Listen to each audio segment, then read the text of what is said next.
Well, not in the forest, but back Pokemon Yellow version. Ready to go.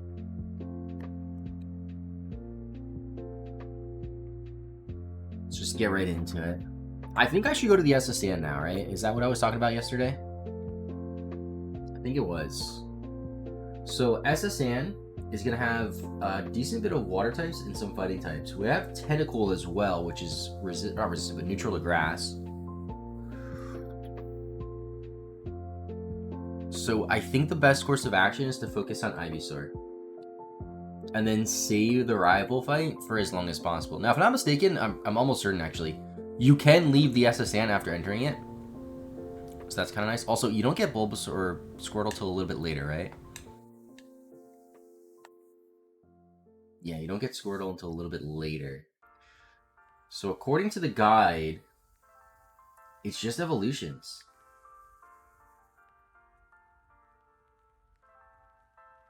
Actually, we don't get Squirtle until much later.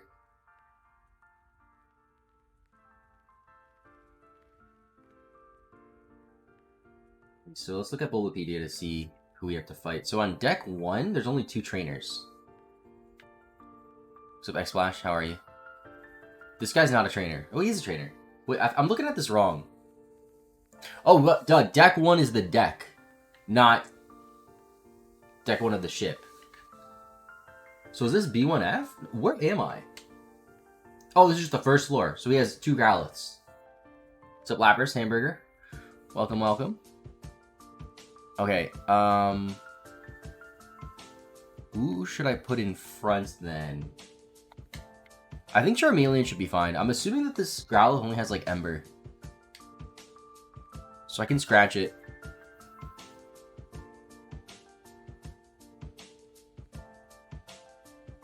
Okay, Roar unaffected. I'm not sure how Roar mechanics work in this game. Okay, there's Ember. I'm also pretty sure in Gen 1, Fire type still can't be burned, right?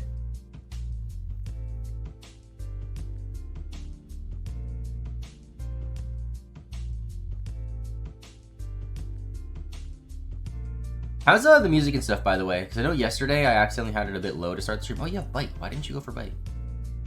So let me know how the music is and my voice and stuff.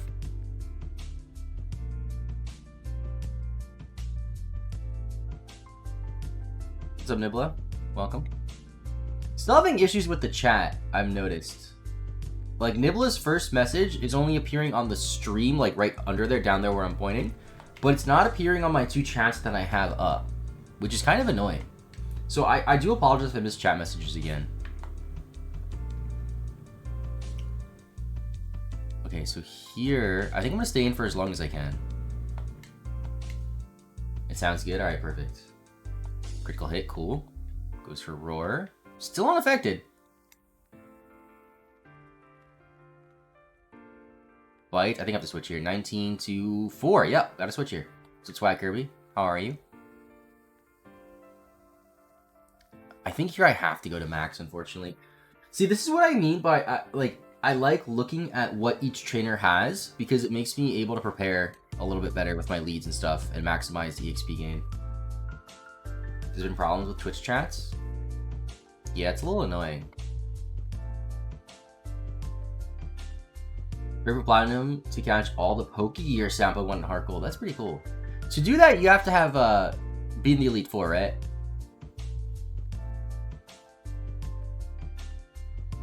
Where's my room where I can rest? Is it this one?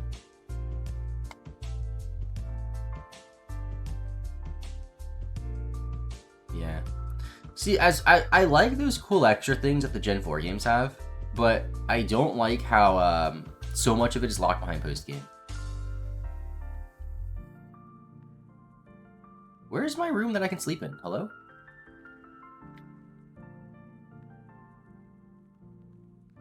Did I not check the far room, maybe? Did I go all the way over here? I did. What? Does anybody know what I'm talking about? Or maybe I'm wrong? But usually in these, you have your own cabin that you can rest in and heal your Pokemon.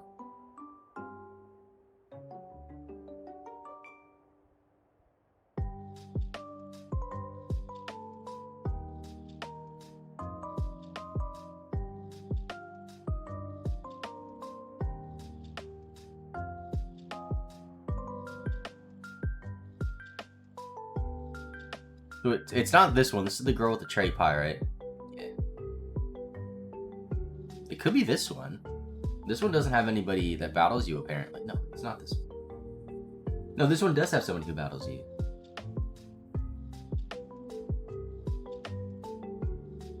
What's up, MK7?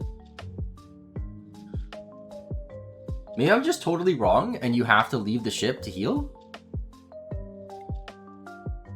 I could have sworn that one of these rooms is yours and you can just rest up. Alright, whatever.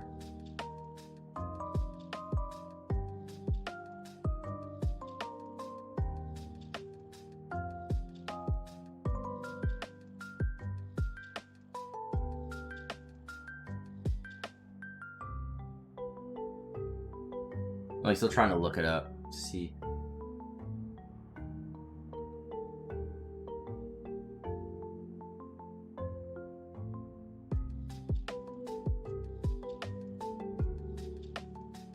We can get a great ball in here. That's cool.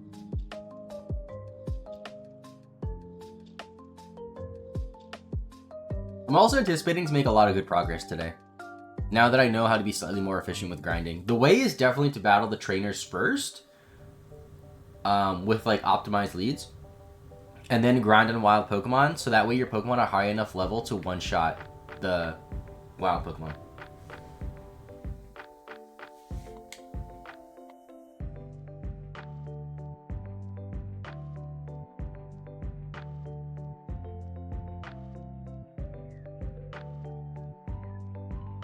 Okay, so I battled one gentleman.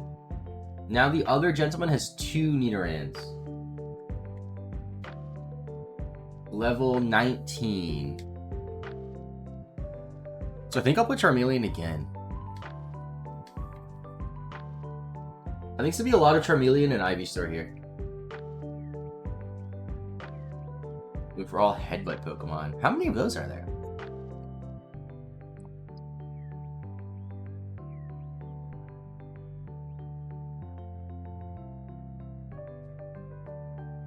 Oh, solid damage was a crit though.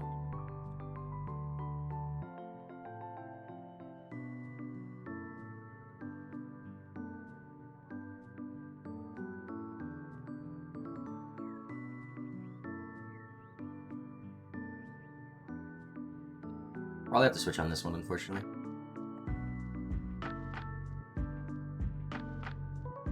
$23 HP down to 16. I'll go for one more. Ooh, critical hit. Wait a minute. Double cake. Okay, I should be okay.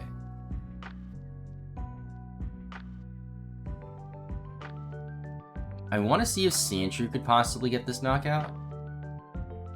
It's going to be a little tough. Ooh, that one did 5 damage.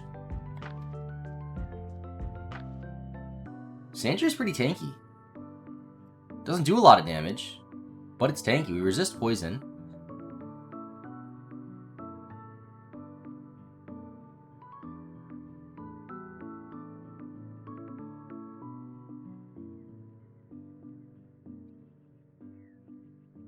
Oh, so there's no recovery room in Gen 1. Wow, I thought there was.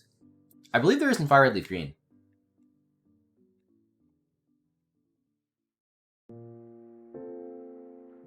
Cool. I don't think we learned a good move till 16 or 17 on Sandshrew, though. Here's what I'm going to do, actually. How are we on potions? Okay, I'm going to try to use potions. Next time we have to heal, and leave the ship, rather, I'll just get more potions.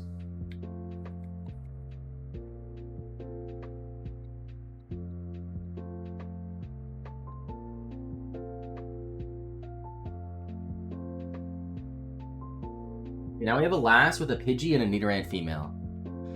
So that's fine for Charmeleon too. She should be in here, I think. Wait, no, that's the cherry girl. There's a lass and a youngster somewhere on this floor. This guy's not a trainer. This person might be a trainer? No.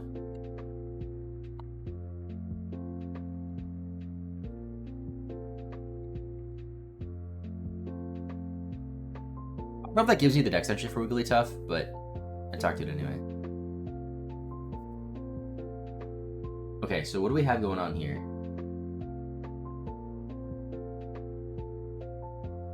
So this should be the last with the Pidgey and Nidoran.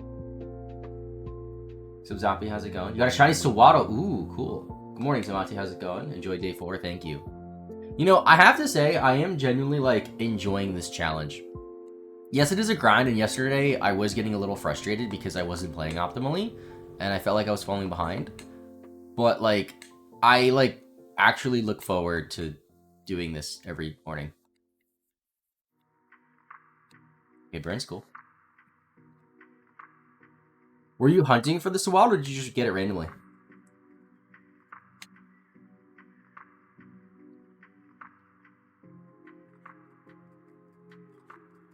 Hunting it? I see. That's cool. 29.88. That's not too bad. It's well under odds. It's pretty good. Phase 2. What did you phase on?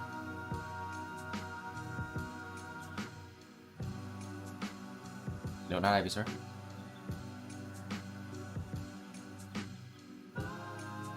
Oh, shoot. You know what I just realized? I wanted to switch train Abra here. Because I realized... Abra evolves at level 16, and it gains XP pretty quickly. And it's level 7 currently. So I do want to try switch training it.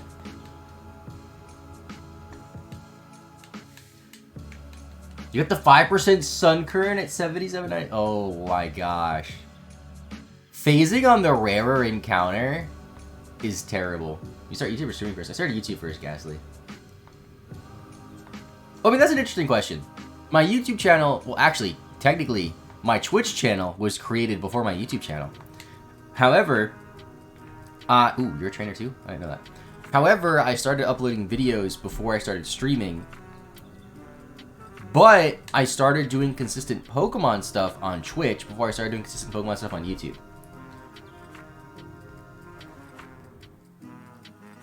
This is the youngster with the 21 Nidoran. That's all he has. Alright, I have to use Max to bail us out here, unfortunately.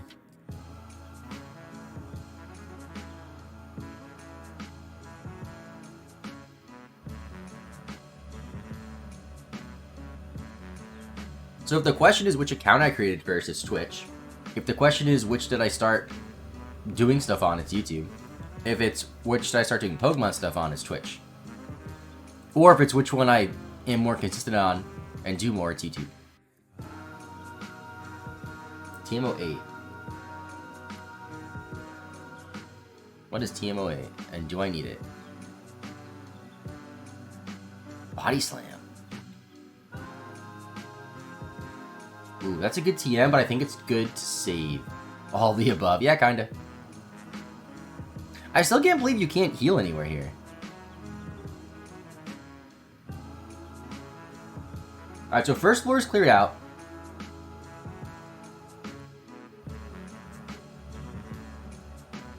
Why sounds great for Snorlax, yeah. The thing with this, though, is, like, I'm not too concerned as to, like, which move is good on which Pokemon. Because we're not going to have really a problem battling the important trainers, right? What we're going to have a problem with is grinding Pokemon. So if I have a Pokemon that, let's say, via level up, they only learn like 2 decent attacking moves, but can learn Body Slam, I'd rather give them the Body Slam TM to have that third move for more PP while grinding. Burmy does not want to be caught. Isn't Burmy, like, strangely difficult to catch for some reason? It doesn't have, like, a really low catch rate.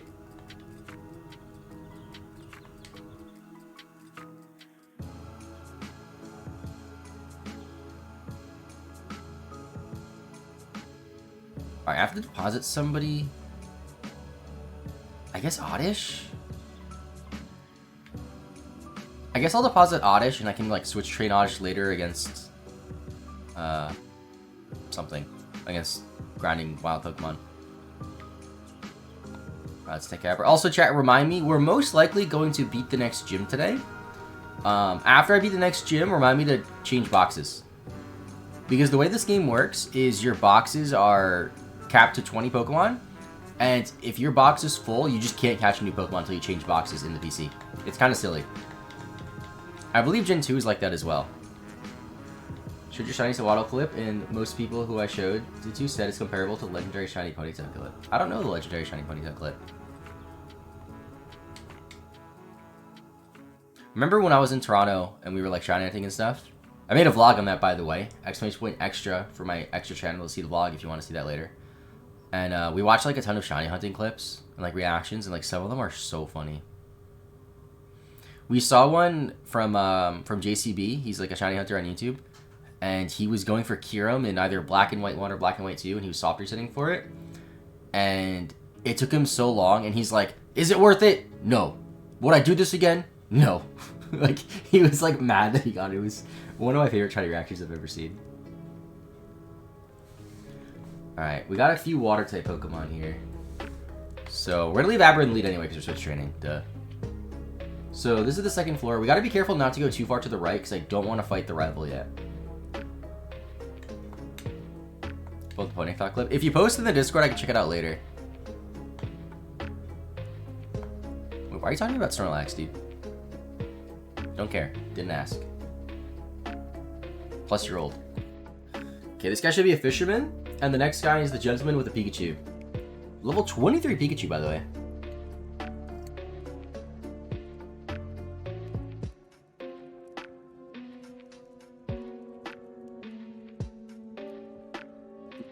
Wait, could I cheese this and go to Bellsprout instead? Because Goldeen kind of sucks. Oh, Goldeen has Peck. Do I have Absorb?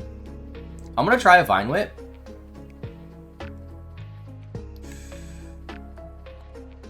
Oh, it's all good then, Zappy. I mean, you can't post it in chat, though, because links are disabled, because unfortunately a lot of people... Not a lot of people, but some people come into chats and post nefarious links. I also forgot to get potions.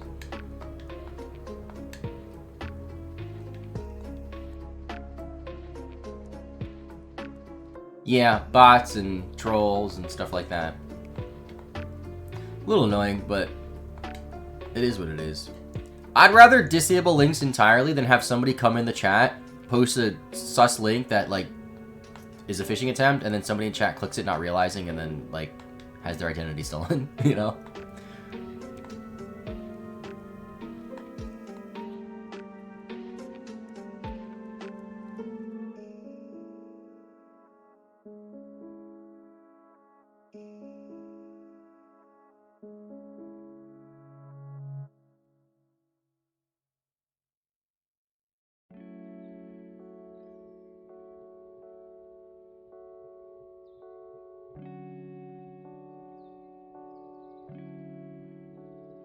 One thing you see pretty commonly in Twitch chats is like a random bot account would come in and be like, buy viewers and followers here.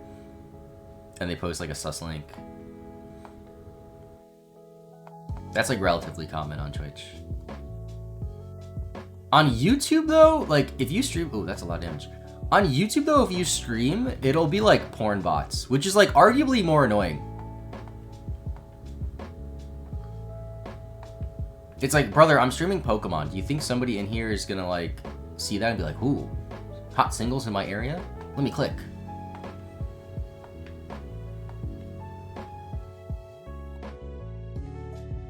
Now, I don't have too many mods. I actually think the only mods that I have are Senna and Stealth. Oh, and Kaden. Kaden's modded. Straight up, I only have Kaden modded because I've met him in real life a few times, and he is mod of, like, a lot of other streamers. So I was like, Kaden, I'm modding you. And he was like, okay.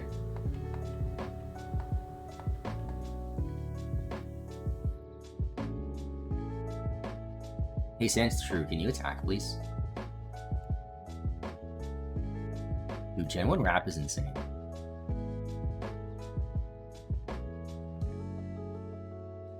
I have not gotten to attack yet.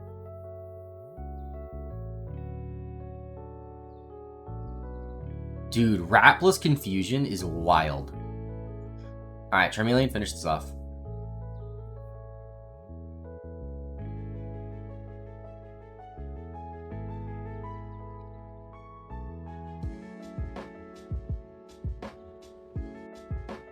Dude.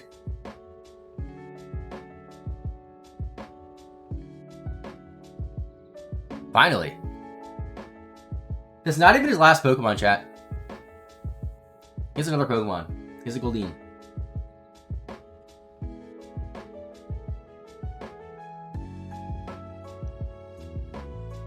Alright, this one I think I have to use Max. Actually, his Goldeen might only have Peck. His Goldeen might not have a Water type move because it's Gen 1. So maybe I'll go to Charmeleon and see.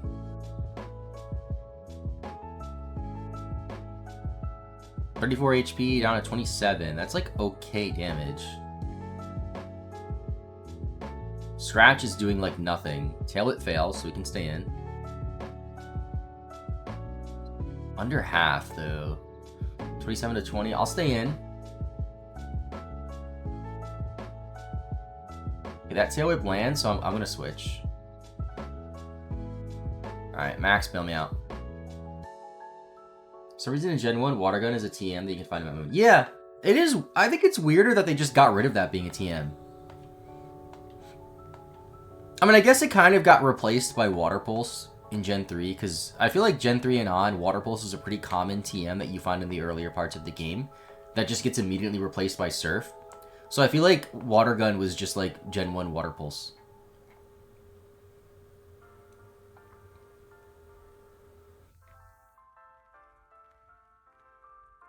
Alright, let me go heal, and let me get some potions, because we don't need Pokeballs at the moment, because there's no possible Pokemon we can catch for a little bit. And we're going to get money from beating the next gym leader, so we can use that to buy our Pokeballs. And also, there's going to be like a good amount of trainers once we beat Misty that open up.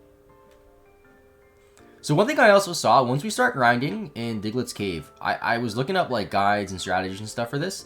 Let me actually get the Pokeballs now before I forget. And what you could do is you can buy repels and basically repel trick to find Dugtrios, but you need higher level Pokemon for that. I don't have base potions, you just have supers. I'll get 8.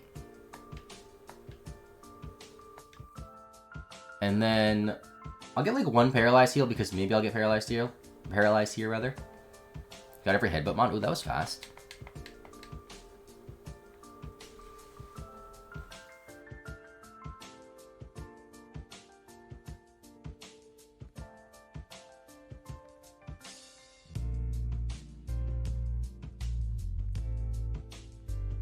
Oh, you had most of them already. Alright, that makes sense.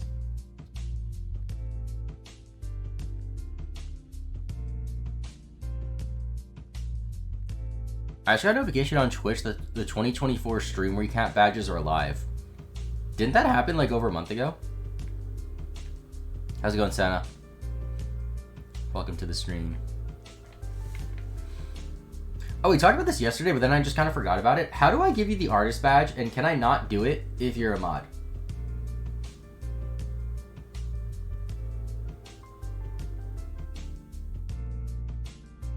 Oh, you already have the badge. It just doesn't appear for you for some reason. What? I don't know. Dashboard? Yeah, I'm on my dashboard, of course. I knew that.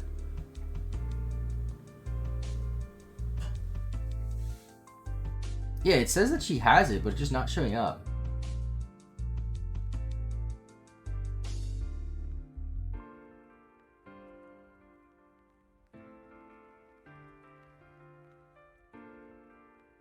Damn, Senna's been following me for 4 years. That's crazy.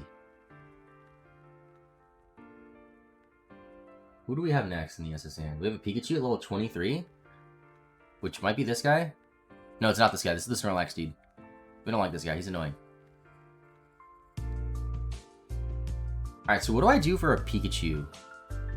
I guess Ivysaur?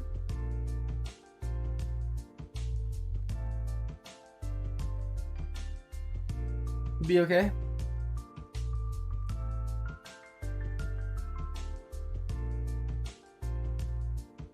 Wait, what?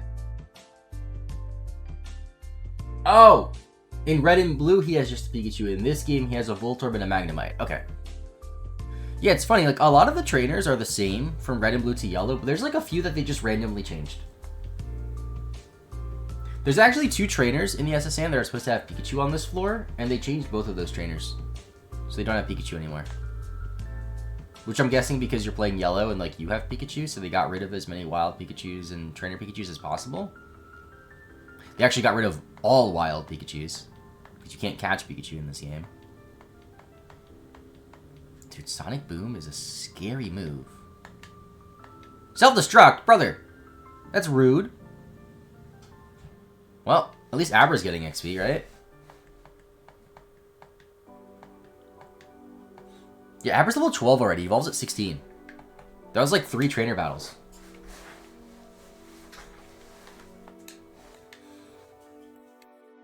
It's a Magnemite. It sucks to have to go back and heal again, though. I keep forgetting, too, that in this game, Magnemite is not a Steel type. Because I remember in Fire Red and Leaf Green and Mount Moon, there's a trainer that has Magnemites, and he's a pain to deal with if you start with Bulbasaur. Like, you need Geodude, otherwise that fight takes like an hour.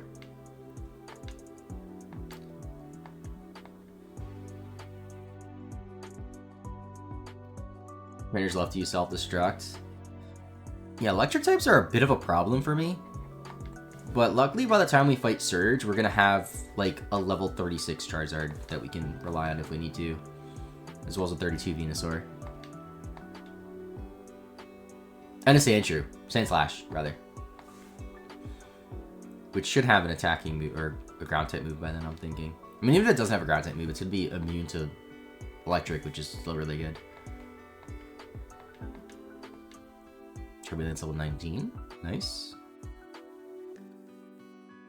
Alright, so it looks like on this floor, we also have another Gentleman with 2 fire types, and then a Lass with a Jigglypuff.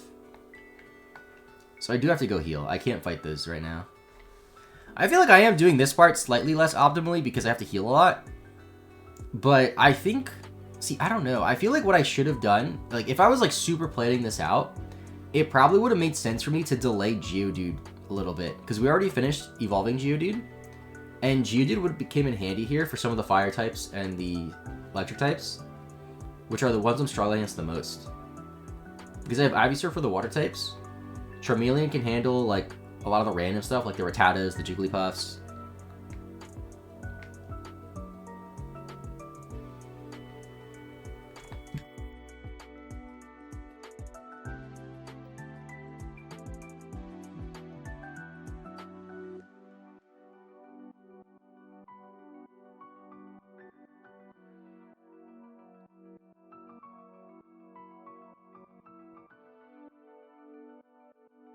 What's up, Coop? How's it going? Yeah, I escaped the forest yesterday morning.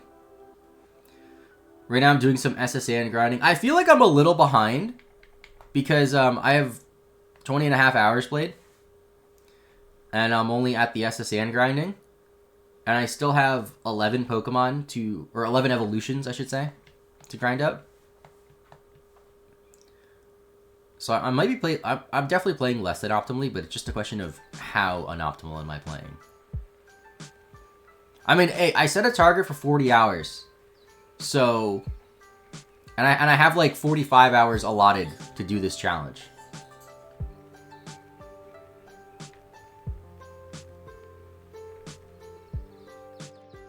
Yeah, yellow is going to be a bit different than red and blue. I know that. It's not like terribly different. But it's still different. You guys just not trainers? What are you wasting my time for? Alright, the last should be in here. Or the next room. Who are you? Oh, you're the gentleman. You're the gentleman with the 2 fire types. And then that other trainer is the last with the Jigglypuff at level 20.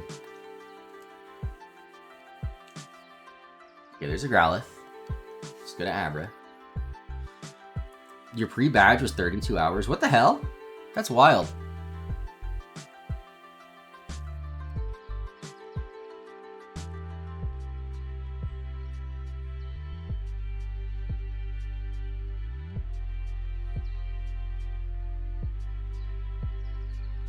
I mean, I don't have too many references, I should say. I did watch Chaotic Meatball's video, and he did some tricks to like soft reset as well. To somehow force encounters. I don't really know how it worked. So even though his game time was less, he still had the soft reset, which added some more time.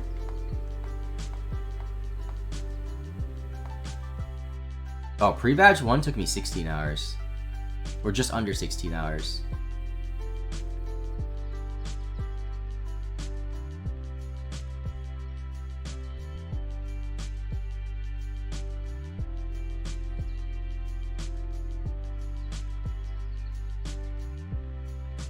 Just go to max to kill this. I don't want to risk Charmeleon dying.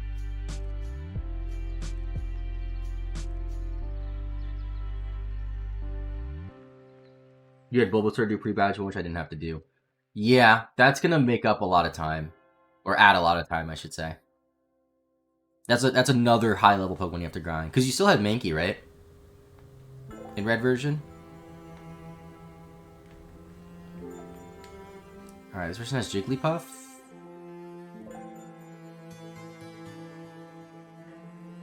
There's some things I should sell, too. Oh, you don't have Mankey. Okay, so I had Mankey, so Mankey evolves at 28, so you had Venusaur instead at 32.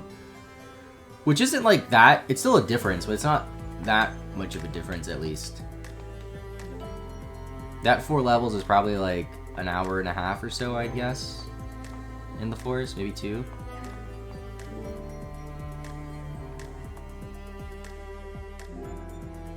Alright, Jigglypuff, do not land your Sings. Defense curl's fine by me.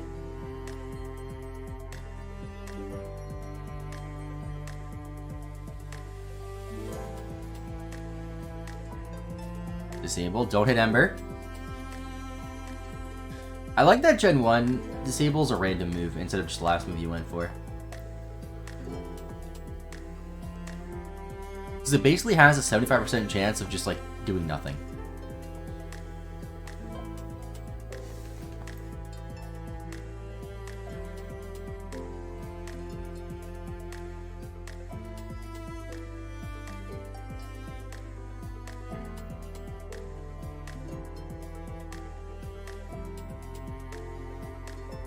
Okay, now we have the basement and the deck. I also didn't see what item that was. Are there items here?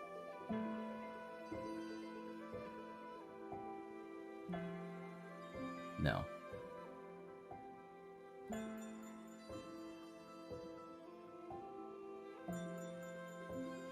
Basement's a lot of water types, which is nice. Wait, is the deck up here? Wait a minute, where is this? I think this is a hallway that leads to the deck, maybe? Is this the deck? It must be, right? Yeah, this is the deck, okay. Just looks weird in this game. So there's 2 trainers here, Machop and a water type for both of them. This guy has Tentacool, the other guy has Shelter. It's not too bad.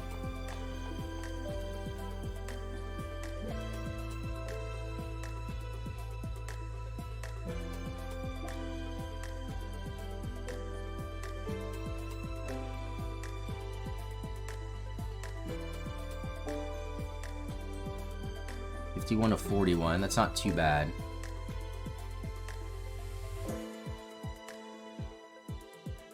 That one did 11. Next Ember should knock out though. Do not crit me if I don't knock out. Good. Oh, we got a crit. Might have mattered. Okay, Tentacool is super annoying. Last time I hit a Tentacool, like 5 minutes ago, it just wrapped and confused me, and I cried. I'm just gonna kill it with Pidgeot then.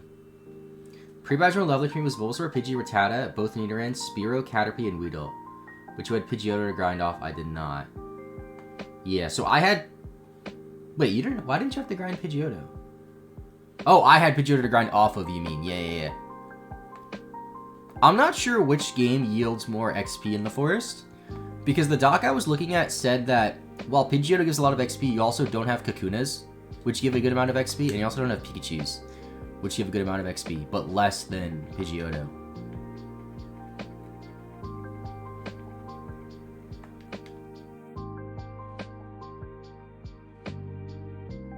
I saw a random tier list that like ranked every game on how easy it is to do an Oak challenge. And red, blue, and yellow were all next to each other in the same tier, so I don't know which one's like necessarily easier. It's probably close, regardless. I think yellow has slightly less Pokemon though.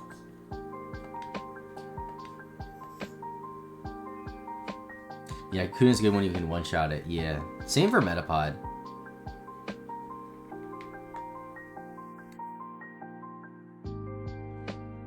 When I asked Chaotic Meatball too, and he said he did play his Oak Challenge on emulator, however, he did not use any like speed up or anything. He treated it as if it was like actual hardware. So as far as I know, when this is done, I'll be the only person to have a documented Professor Oak's challenge. Oh, I just died. A documented Professor Oak challenge on actual cartridge. And I think that's cool. Yellow's harder because you have to do all 3 starters. You have to do all 3 starters, but you also have to do it later in the game, where it's like not too bad. Because I can grind on Diglets and Dugtrios pretty soon here, which are going to be in the high teens, low 20s. And then Dugtrio is going to be high 20s, low 30s. Can I block you on Twitter? What? That's weird. I talked to him like a good amount.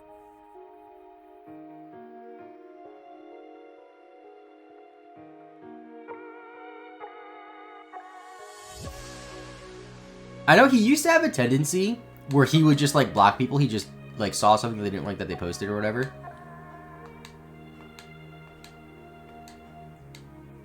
Or he had like a block list or something that he like enabled that just blocked a lot of people who like fit a certain category. But it blocked a lot of people who like probably shouldn't have been blocked. Because as far as I know, I don't think you've ever like said anything controversial really on Twitter, right? Like, you know, to warrant the block. I definitely have. So if somebody blocked me, I would not be surprised.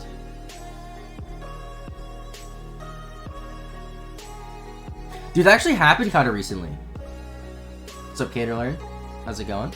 There was somebody who, like, I saw on a thread, like, this was a few months ago, and I, like, couldn't see their tweets, and I'm like, that's weird. And I clicked on their profile, and I was blocked. And it's, like, somebody who's, like, a smaller YouTuber who does, like, some sort of, like, Pokemon stuff. And I'm like, I don't think I've ever interacted with this person. What did I do to get blocked?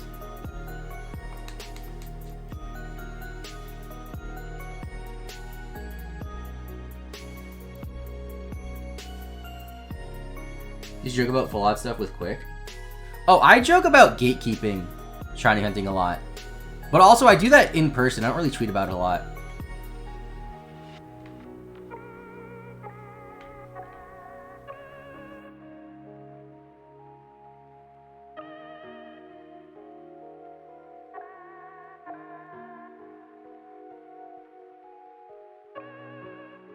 What level are you, Abra? 15. You know what? I'm actually going to grind Abra to 16 on... Actually, that makes sense. Actually, that does make sense. I'm going to grind it in the tunnel. People can't sense the jokes and get serious and block me. Is there a way to see, like, who blocked you? Probably not, right?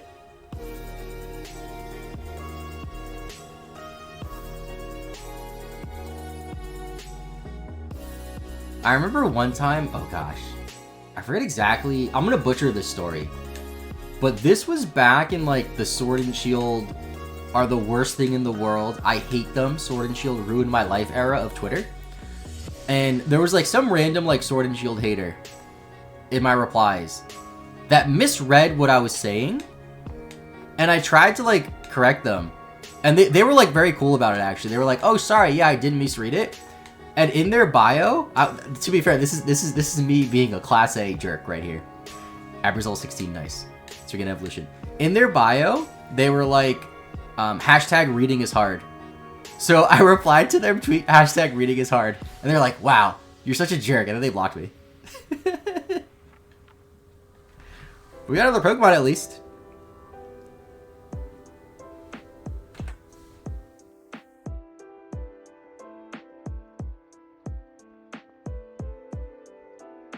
Like, look, I'll take the blame on that one. That was definitely me being a jerk. But to be fair, that person was being a jerk because they misread what I said. But also, they did admit their fault. But also, it was funny. Listen, it's okay to be mean to people if it's funny. Actually, no, don't do that. That's a lie. Don't take that out of the context, chat.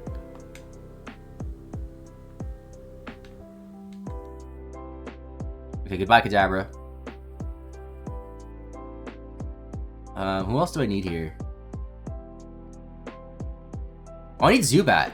And Paris. And what the hell? There's so many Pokemon. Alright, here's what I'm gonna do. I'm gonna take Zubat. I mean, it's literally in their profile. Yep. Was funny.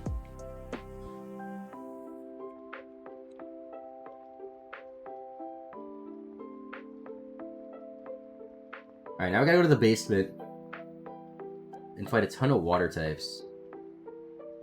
So this is gonna be a good opportunity for Zubat to level up.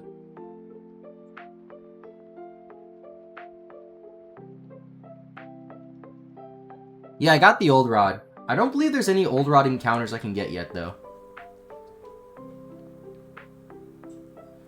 I also put Magikarp in the daycare. I have no idea if that's optimal or not, and I'm now realizing I should be aware of how much money I have, because I need to pay money to get him out. So I'm going to try to not spend money. So I don't go back to the Magikarp, and it's like, yeah, you can't afford to take your Magikarp out, buddy. Rest in peace, Bozo.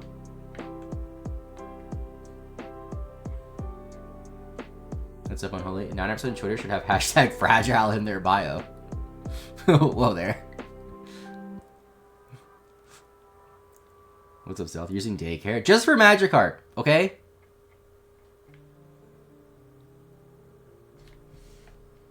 Where's the basement, dude? Is this the basement? I know there's a Great Ball at one of these.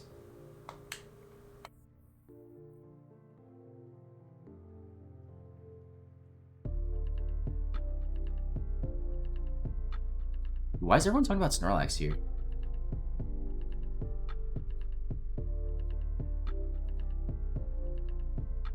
You switch trade Magikarp and you deal with it? I mean, I could also put it in the daycare. Does nobody here want to fight me? Cowards. Where the heck is the basement then, if this is not it?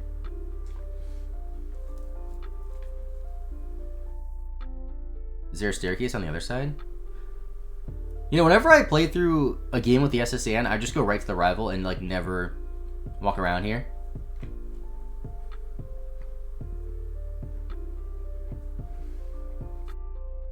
Alright, this guy should have a shelter. Or just not battle me at all. Cool.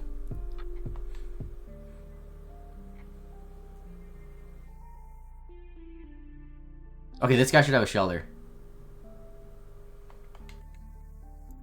Level 21.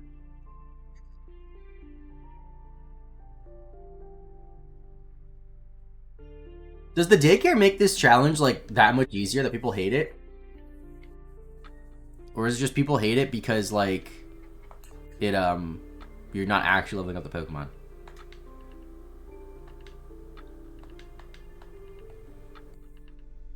Oh, dude, don't be confused. Just taking the easy way out? Why would I not do that? It's already like a 40-hour challenge. Why would I not do something that makes it a bit easier? Although I say that, and that's literally the same argument as why would you not method hunt when you full odds hunt, when you could full odds hunt? Or why would you full odds hunt when you can method hunt? Dude, that tackle did no damage. What the hell?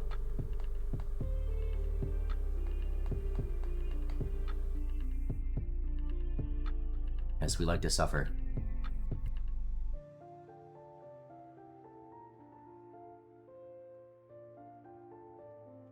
Alright, this guy's gonna have 3 Pokemon here. Might be able to use Bellsprout. Actually, I'll probably use Bellsprout against his second Pokemon, Shelter.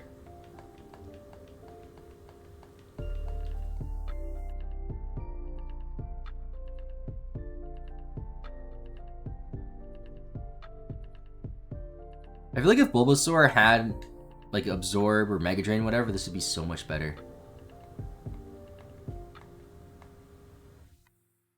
I get to kill water types and heal at the same time. Instead of having to use Tackle like a peasant. And not even knock out. Yeah, Gen 1 Bulbasaur has awful moves. There's like no good grass moves. Like water type has Surf, fire type has Flamethrower. What does grass have? Solar Beam? It's a 2-turn move, it sucks.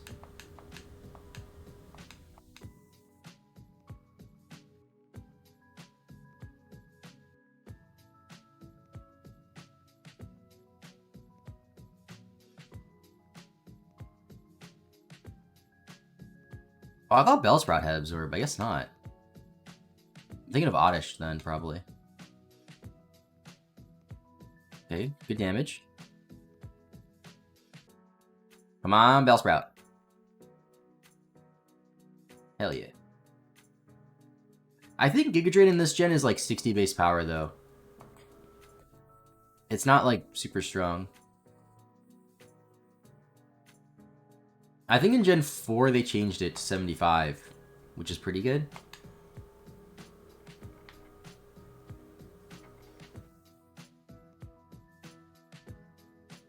You know what? I hate Tentacles so much, I'm just gonna go to Pidgeot to kill them. Also, Coop, when you did your challenge, did you use a Pokemon like Pidgeot a lot just to bail you out of annoying situations? Or did you just suffer with like having 6 Pokemon that needed to be leveled up?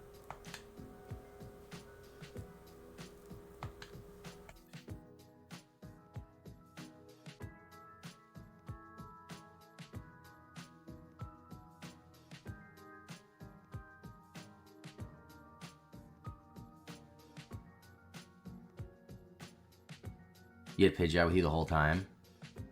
Yeah, I really thought I'd be able to box Pidgeot after Brock, basically. Until you got Dragonite, yeah. And then Dragonite was just like the kill everything Pokemon. Makes sense. I also think there's a Water Stone here, which like doesn't matter too much, but it's nice to not have to spend money on it later. Because I'm gonna need at least a couple of Water Stones, right? You need it for Staryu. Does Shelly evolve with the Water Stone? I feel like it might. What do you have? 3 Horsies. It does. I want a Shroudly Hunt for a Horsey. I don't know in what game, though. I mean, it's gonna be Soul Silver or Platinum. I don't even know like where you get it in those games. I just want a shiny Kingdra.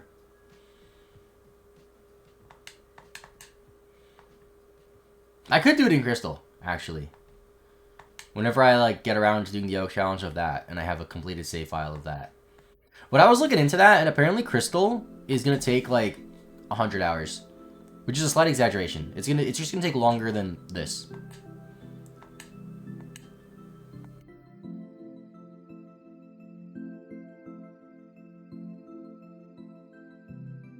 Horsey's the only in the basement of the Whirl Island, so that's pretty late, right? That's like 7th badge or so.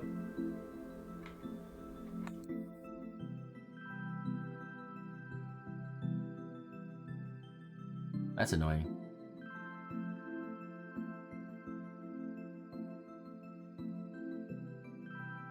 Is Horsey in the Safari Zone? No, right? Would be a cool Fire Red Leaf Green Safari Week target.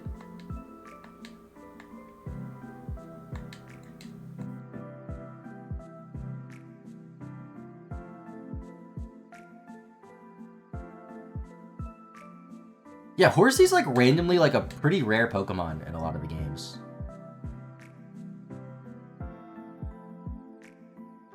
I guess you could forget Growl for Poison Powder. That's sort of a damaging move.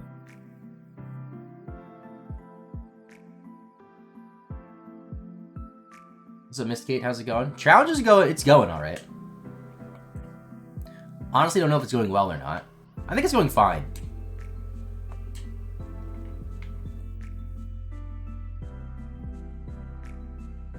I want to make a lot of progress today. Oh, I gotta sneeze. Excuse me. My allergies are like mostly gone, but I still feel it a little bit. But I am getting a lot of game time in today. So I'll stream for about 7 hours, or I guess 6 more hours from now, and then I'll take a little break, and then I'll be back tonight for at least 2 hours. So we'll get about 9 hours of game time in today. We'll get close to 30 hours total. And then tomorrow we'll get 7 hours, so we're going to 37. And then Sunday I'll get 2 or 3 to bring us to about 40.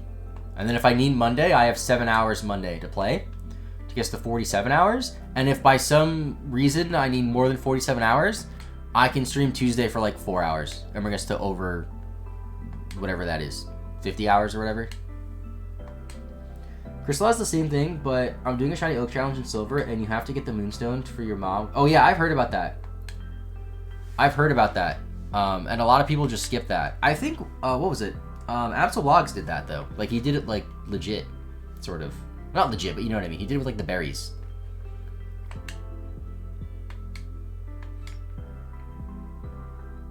Which I believe works on the 3DS version and physical copies. Staryu and Tentacle here. Date skipping took you a month. Yeah. I don't know if Crystal has that, but honestly, I would just like skip that part. Which, you know, might be a little cheaty, but also I don't want to stream for a month of changing my date to pluck berries and sell them for $10 for hours a day.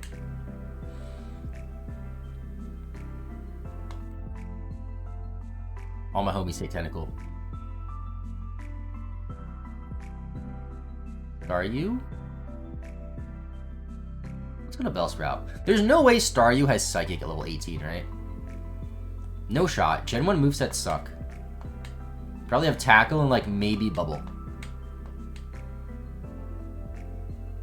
It's not even half damage. Get wrapped. How about I abuse Wrap for once? Ooh, critical hit on Wrap. Yo, Wrap is like kind of strong. What the heck? Don't die. Land the Wrap. Basically nothing has a stab move. Yeah, stab moves are pretty few and far between. And if they are stab, it's weaker moves like Vine Whip and Ember.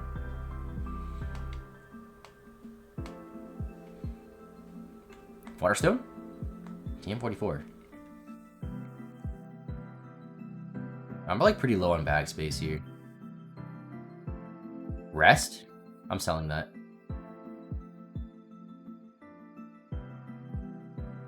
Alright, this guy is gonna have Tentacle, Staryu, Shelder, and then just a Machop.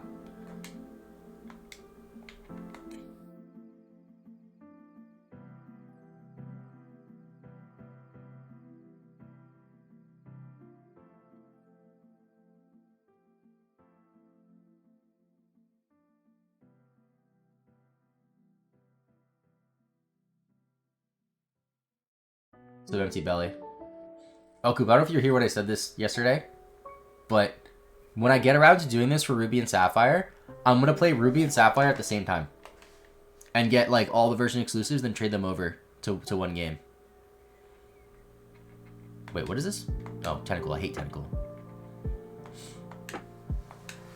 No shinies yet. Dude, stop with the rat. And I'll also be kind of cheaty and grind in 2 games at the same time. So it should take me, like, in theory, half the time. But actually, that's not really how that works. It should take me less time.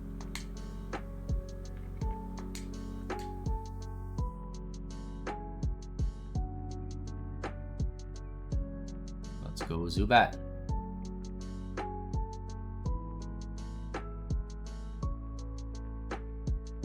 Dude, switch trading on trainers is the way. I don't know why I haven't been doing it that much.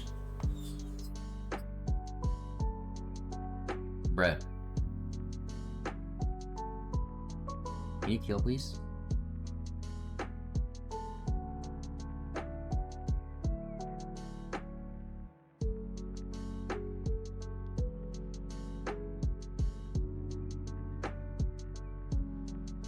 Okay, Zubat needs 8 more levels.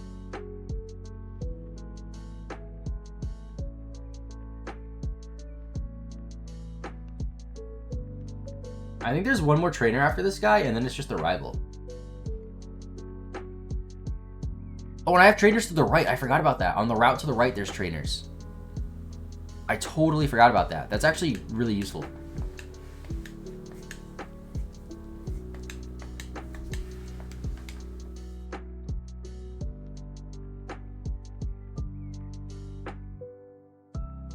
Come on.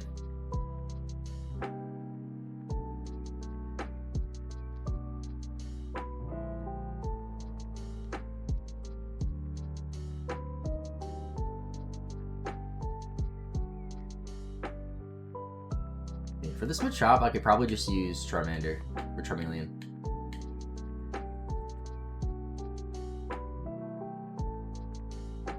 And the rival, Spearow, Rattata, Sandshrew, Eevee. Levels 16 to 20. What am I facing here? Oh yeah.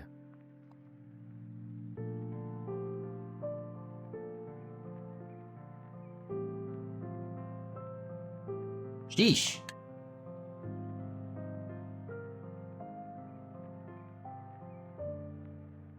Sheesh. Honestly, Max just bailed me out.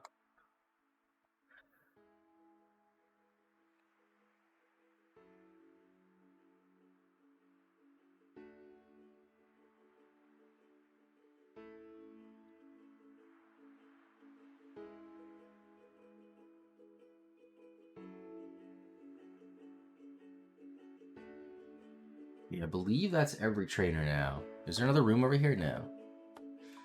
Alright, let's go back to the town. Sell some items.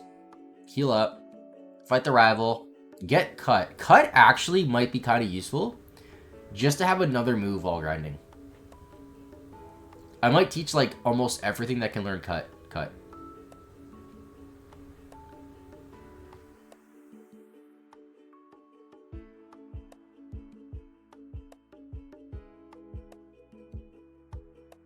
Okay, so I can sell TM44. I know that. That's rest.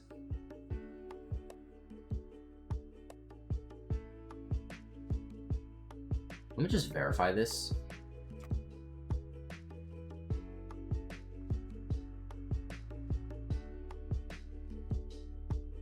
Yeah, I can sell this.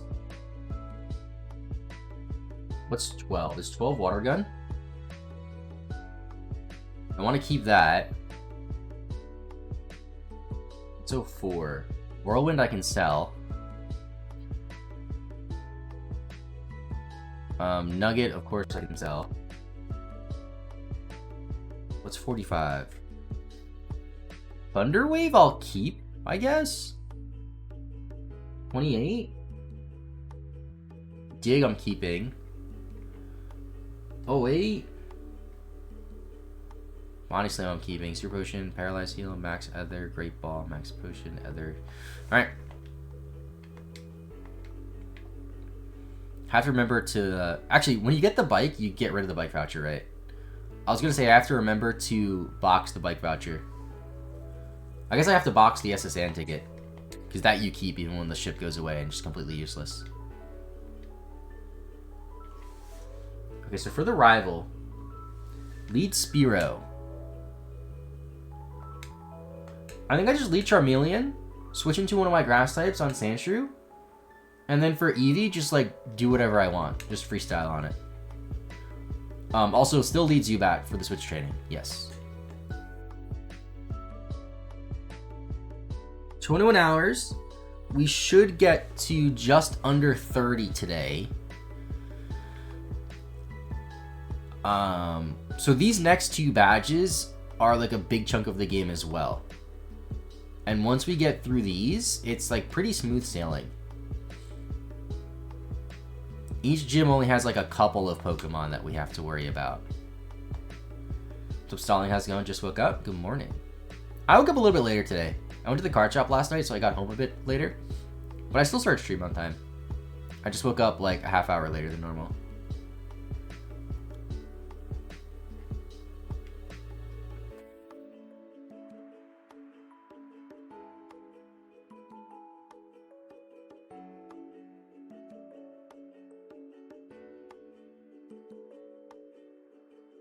Hello, Green. I should name him Gary in hindsight. It's fine.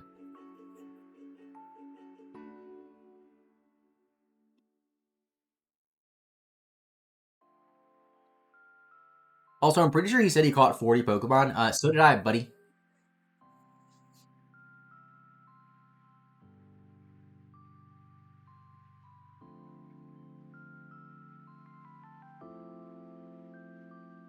Fairy attack. Not too bad. Burn, burn, burn. I'll take a crit. Don't crit me now, Spiro. Don't kill me. Don't kill me, don't kill me. Only 2 hits both times? I'll take that.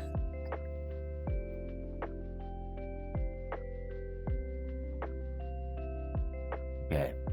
Let's go to Zubat. One thing I like about this challenge is since I have to use every Pokemon in the game, I get to, like, use every Pokemon in the game, you know? That's kind of neat. I'm just gonna go to Ivysaur here. Rattata is so annoying in this game. Just randomly super strong with Hyper Fang. And it has Stab. Seems like a fun challenge. Honestly, it is. I understand why people would think it isn't because it is a lot of grinding. But I don't know, I kind of like that. I think that's why I like Shine Hunting a lot too. It's just like the same repetitive, like, you know? I think that's why RPGs in general are so popular. Like more traditional RPGs. It's just people like this, like just grinding.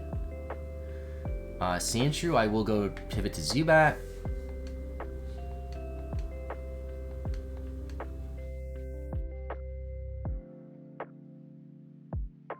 And then I'll go to Bellsprout. What's up, Timmy? Big fan of you. Appreciate it. How are you? Oh, it's Whoopty. How's it going, Whoopty? I haven't seen you in a while. New name? I like it. Yeah, Whoopty's like OG. Whoopty might have been watching like 2015, right? Back when I was doing battles. You're good. That's good. Are you still doing battles or anything? What's up, Shanks? Followed for 8 years?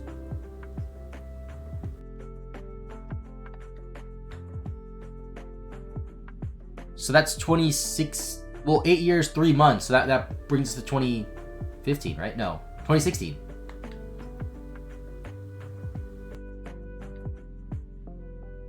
I watch these every now and then. I haven't really battled much since like early Sword and Shield. Every now and then I consider getting into VGC, but it's like... That's a grind. You know, like getting the Pokemon. Like, yeah, I understand like it's easier in Scarlet and Violet to get competitive Pokemon than it was, say, in like Black and White 2, whatever, like years ago. But it's a grind. You're alright, but holy cow. Wait, holy cow what? The follow age?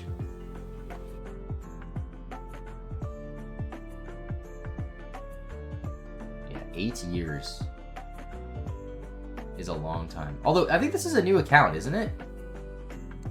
Because it says you only have 35 messages sent in my chat. Unless maybe Twitch doesn't always track that. Same account just changed it. Maybe when you change the name, it only counts messages since the name change. Because there's no way you only have 35 messages in my chat, right? That'd be wild.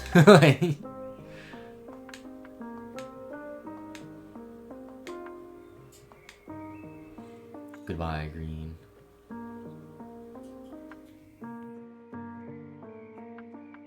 Hello, Sailor, or Captain, Guy. I require your HM for cut.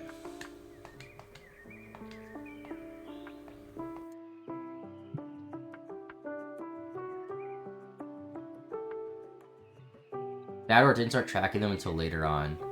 Yeah, I don't know when it started tracking them.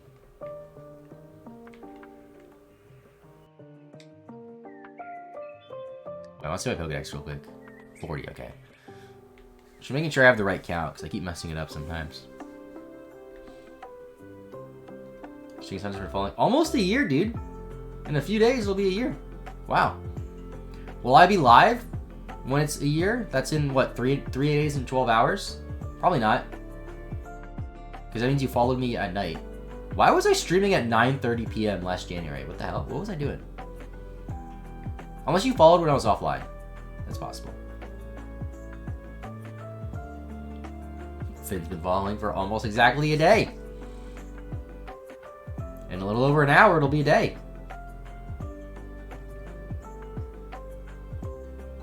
So you're watching on YouTube? Yeah, that seems like where most people found me first.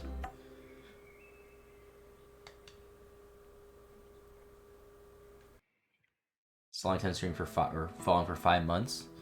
That was probably back in August when I was streaming a little bit again. I was doing some like Nuzlocke stuff.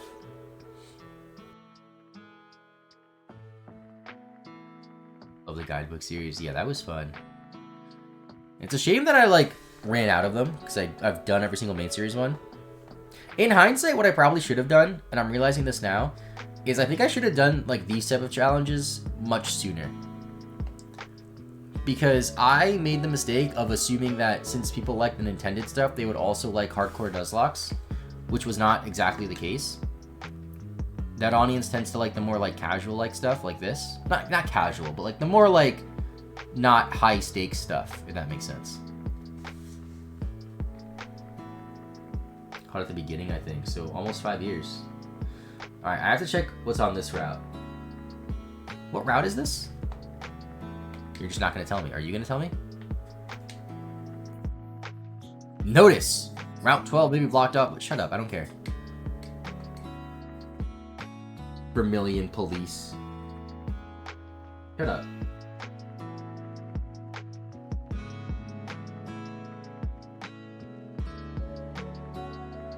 Route 11. In Pokemon Yellow. Where the trainer's at?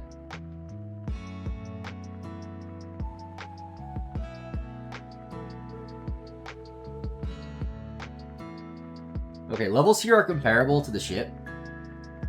We're gonna still lead Zubat. Actually, should I? Actually, no, I was gonna say, like, should I bring out other grass types? But there's not too many Pokemon with 2 grass here. So I might as well just stick with the 2 grass types that I have. So this guy, I believe, has just an Ekans.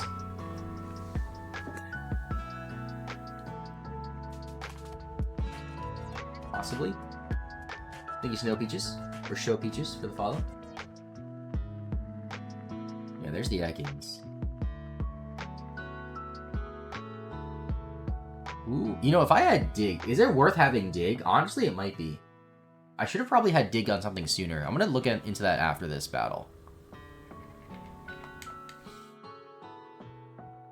Because Dig hits the fire types and the poison types and the electric types. And the fire and the electric types give me the most trouble.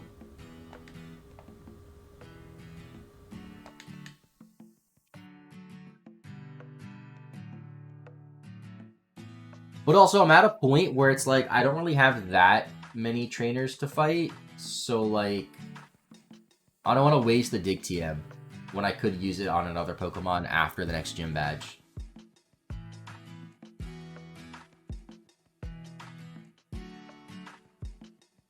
Dude, stop. Can I switch? That was rude, Ekans. Watch this tackle not KO. Okay, good. It did.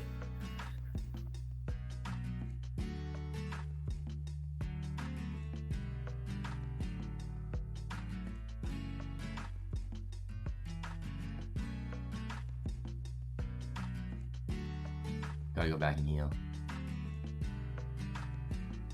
Only 10 more evolutions. Then we can fight Misty. And then, I believe we fight... Actually, no, we don't fight Surge almost immediately, because after we beat Misty, we get access to Cut. So we have to go to... So we go all the way to Celadon with that, right? We go to Saffron with that even. Wait. Yeah, after the second badge, it opens up like the entire game basically. That's crazy.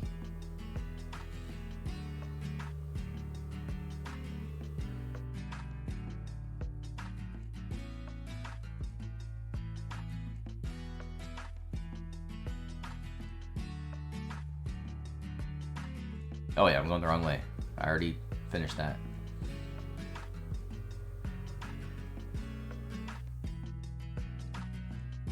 Alright, we have a guy to the south who has a Poliwag and a Horsey. Should be this dude.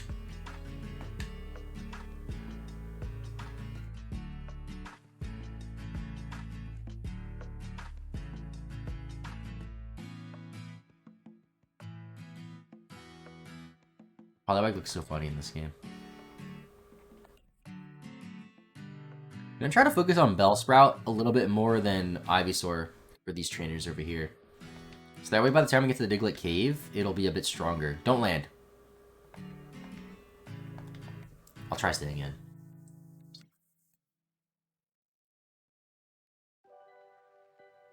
I'll try one more turn, then I'll switch if I stay asleep. Actually, I'll just stay in because I'm gonna have to go back and heal regardless. I might as well try to get the XP on Bellsprout.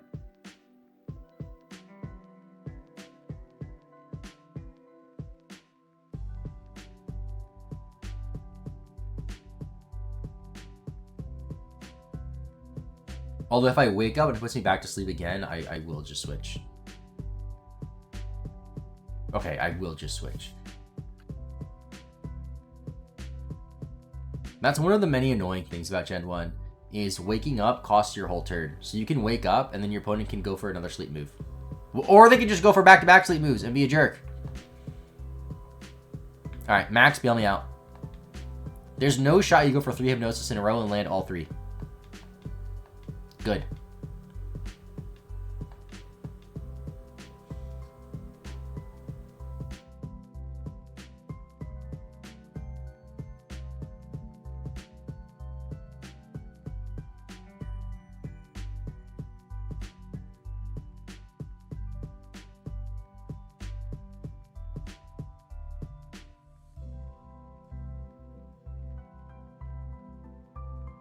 Dude, I have to go to Max.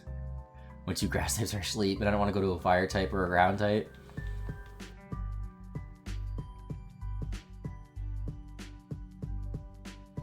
That was annoying. Who knew Horsey could be that annoying? Or Poliwag. At least Zubat got a level out of it.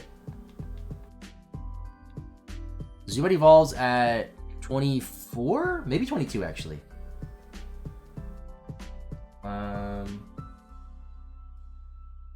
22.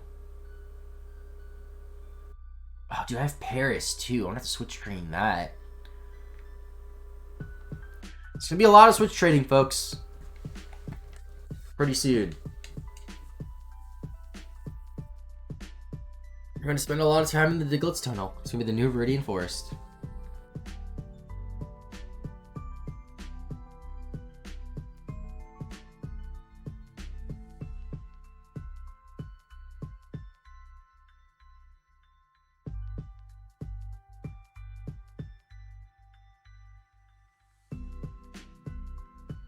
What do the other trainers have?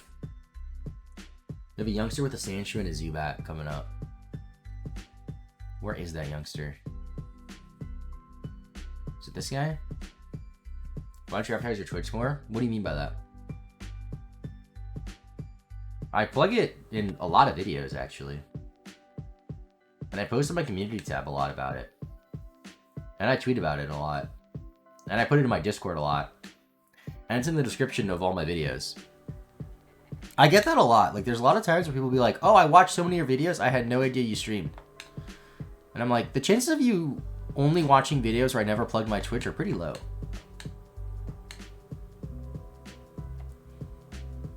It's in a lot of the Nintendo videos, even. Sometimes I occasionally get comments like, is this a face reveal? And I'm like, I'm pretty sure I've shown my face in like every video of the last like year and a half. Like, what are you talking about? And my most viewed video has my face in it. So it's like, what? Did you just miss that, I guess? It's always interesting to see like which videos people watch.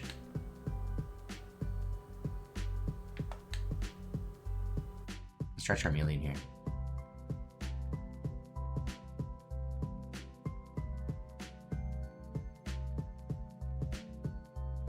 The PMD ones. Yeah, PMD's cool. The first Nintendo PMD did very well. Second one did not do very well, and then I made like a video essay type video about the first game a few months ago, and it did not do well. So that's unfortunate. Oh, nice crit there. A non-crit wouldn't have KO'd.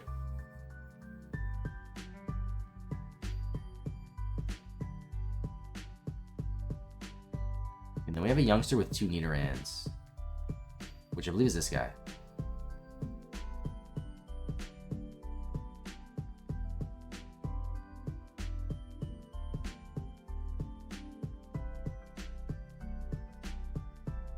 Hate that Pokemon abandoned PMD. When did the last one come out? There was the remake on the Switch. And then before that, was it the 3DS was the last time there was a new one? In like, what, 2016? Oh, 2020? Wait, was that the remake though?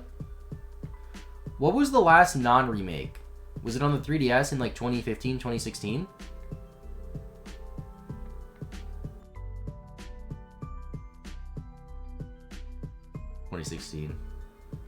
Yeah. I wonder if the one on the Switch was more to gauge interest. If they should make a new one on the Switch. And maybe it didn't like do as well as they expected.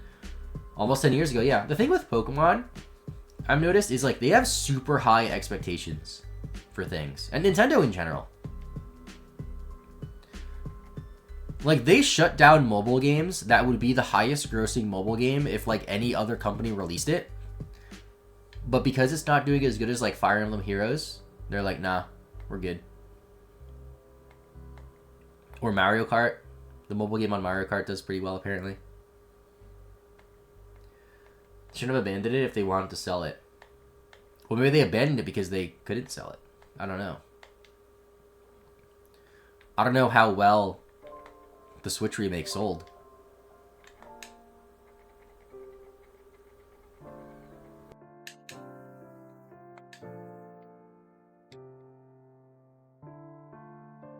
I don't know if they like released the data on that. Alright, I have to go to the bathroom, chat.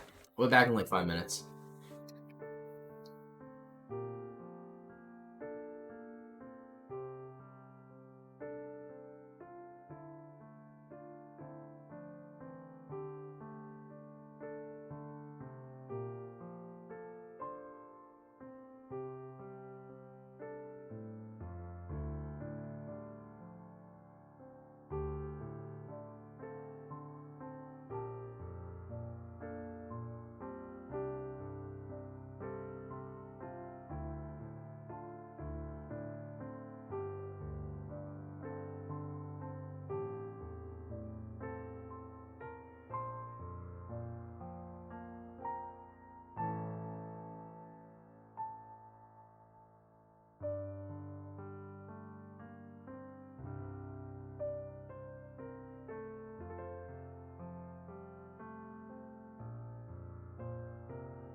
Alright, so I'm back. So this trainer here, Gambler with a Bellsprout and an Oddish.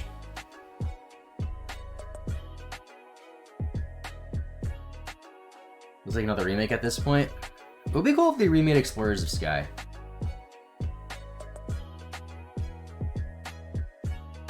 What's up, Kick Leon? How's it going? Do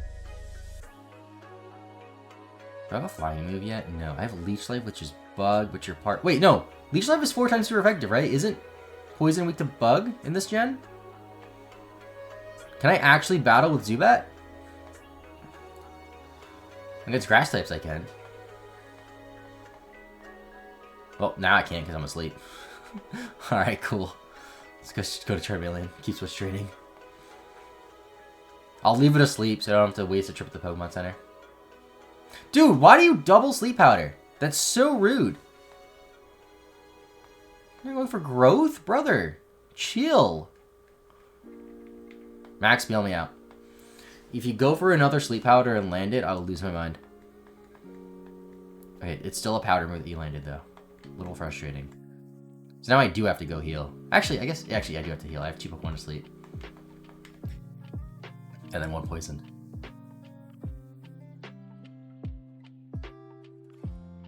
Oddish. Let's go to Zubat. You know, Oddish could probably barely touch Zubat, so I will try to stay in. That's 4 times resisted, and a crit did 3 damage. Ouchies.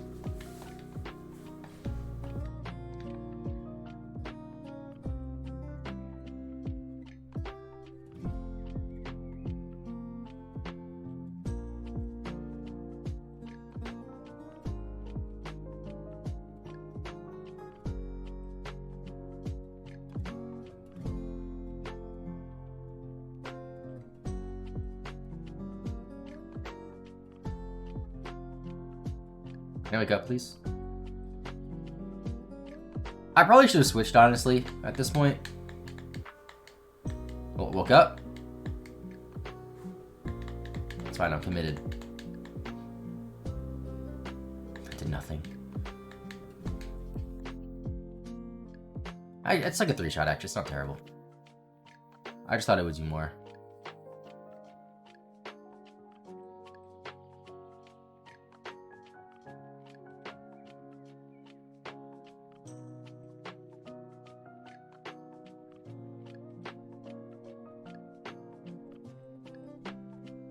I don't know, but I'm hoping there's enough trainers here to get Zubat to 22.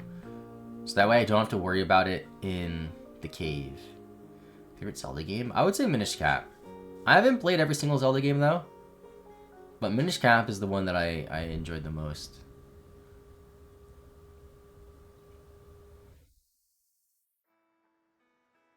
I definitely like that style of Zelda games more. You know, like Minish Cap, Link's Awakening, the like 2D ones, I guess.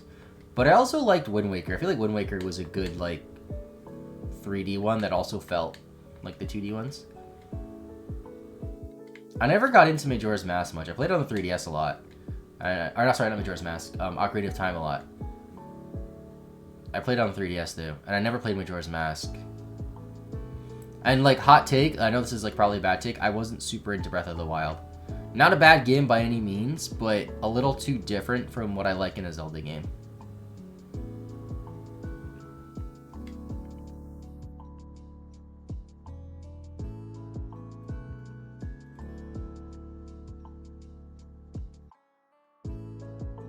I have another Gambler coming up. I mean, I guess it doesn't matter like what they have, because I'm going to lead Zubat regardless, then switch, so I can just see what they have and then reference it to the Wikipedia page. I'm sure I would like that the new Zelda where you play as Zelda, and also the remake of Link's Awakening. I'm sure I'd like a lot. I haven't played either of this.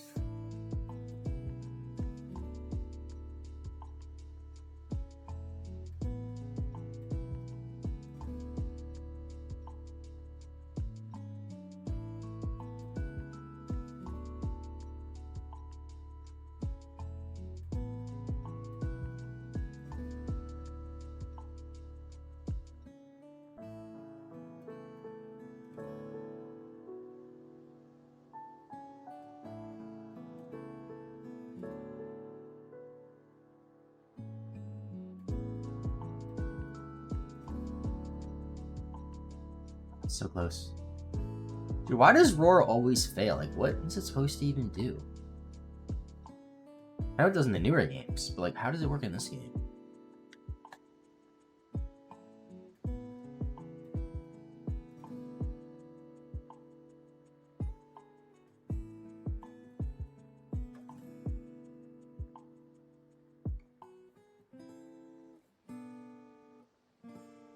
The Gen 1 thing? What, a Gen 1 thing that it just doesn't work properly, you mean?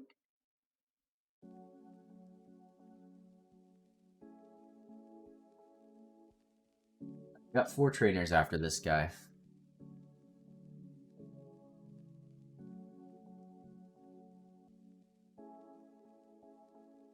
I think. Yeah.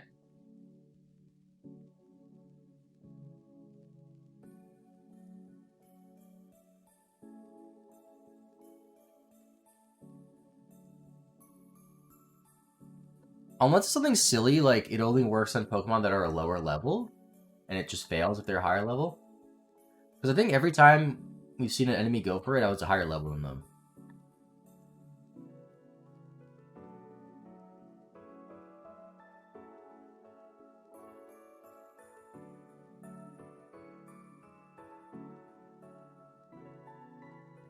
So what I'm going to do when I'm done with all these trainers is I'm going to go back to Cerulean City, get the Magikarp out, and while I'm there, get the bike and fight the trainers in the gym, and then hold off on Misty.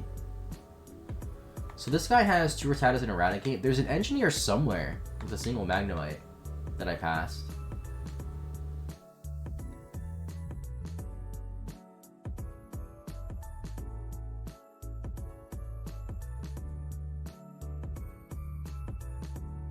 In Gen 1, it doesn't work in trainer battles. That's so funny. It's like, oh yeah, it just doesn't work. Like, at least Focus Energy works. It's just, like, it does something. It doesn't do what it's supposed to do, but it does something. Roar just straight up doesn't work. That's hilarious to me.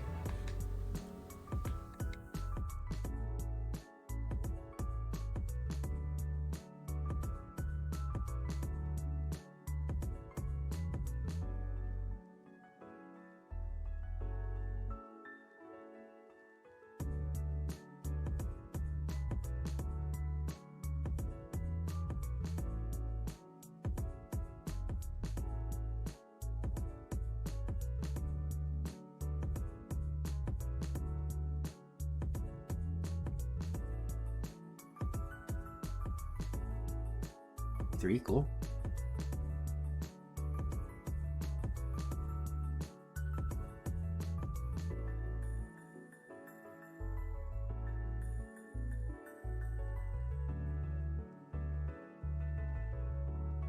Honestly, I'm just gonna have Max bail me out here. I'm a little scared of this Eradicate.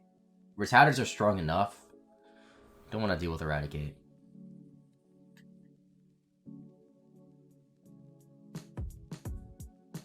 Remember when Ash traded his Butterfree for Eradicate? That was insane.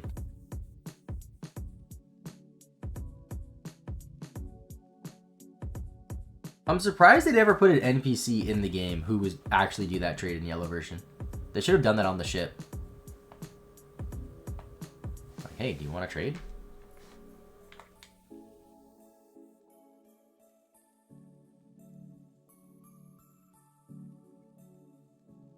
Actually, I guess I might as well use the potion.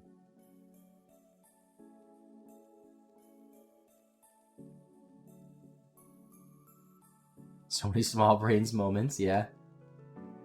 I don't get why they didn't. Like, they like added a few things that you could tell were kind of inspired by anime episodes. Like, for example, the gift Bulbasaur. It's like, it looks like it's like that garden where Ash gets Bulbasaur kind of type thing. The trainer who gives you Charmander seems kind of similar to Damien, who like abandons Charmander. You get Squirtle from Officer Jenny, like the Squirtle Squad.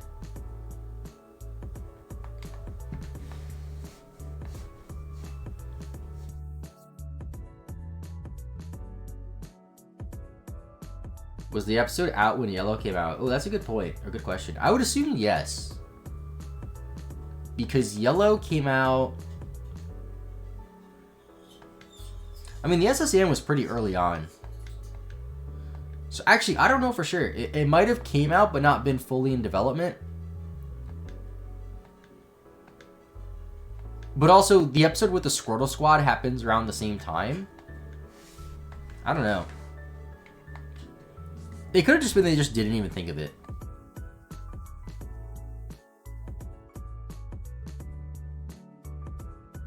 I remember when I was little too, and Yellow Version came out, it would, like, people thought that you could have, like, Misty and Rock follow you around. But they don't. There's no way you can do that.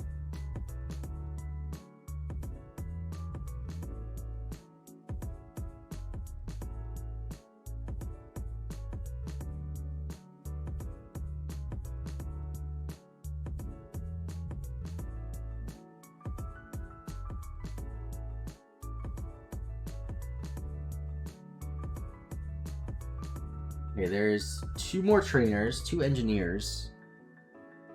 And there's an item over here as well, isn't there? No? All this empty space, no item? So this guy should have 2 Magnemites and a Magneton, and then there's another guy somewhere that just has a Magnemite.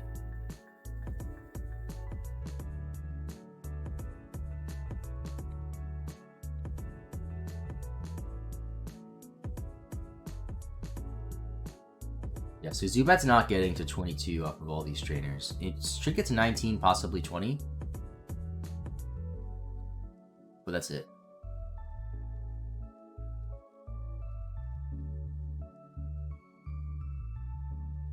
And then we have to grind in the tunnel, which shouldn't be too bad. I really don't mind points of the game where it's literally just straight up grinding against wild Pokemon, and that's our best thing to do.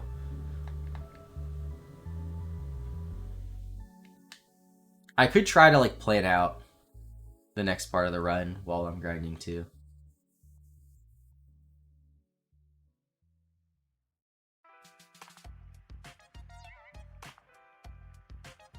Thanks for the follow, Kittens. How are you?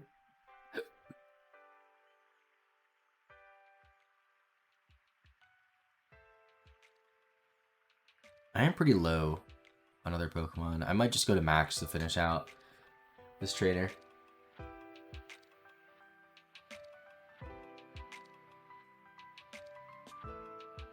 Good morning, how are you?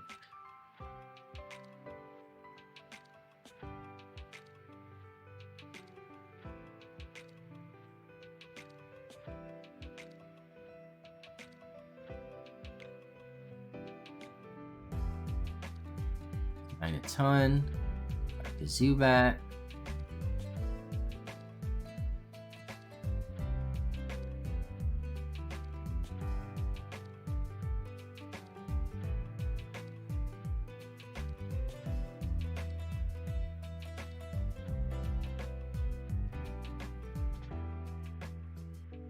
I should Quick Attack here. Quick Attack will do a bit more damage, right? Because it's not resisted. Quick Attack might actually knock out here then, because it's still stab and not resisted. Yep, that was a crit though, so that might have mattered.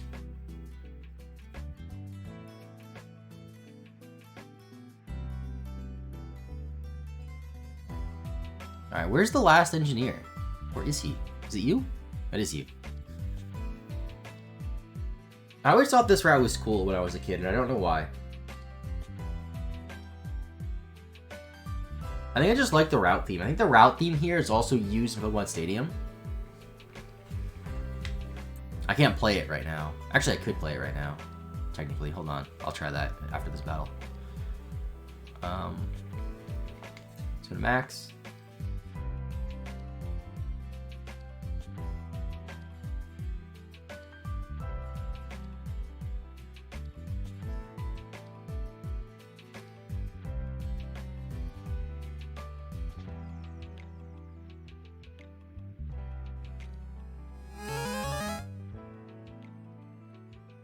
You guys should be able to hear it, but I can't hear it. So, never mind. I'm just going to leave that muted.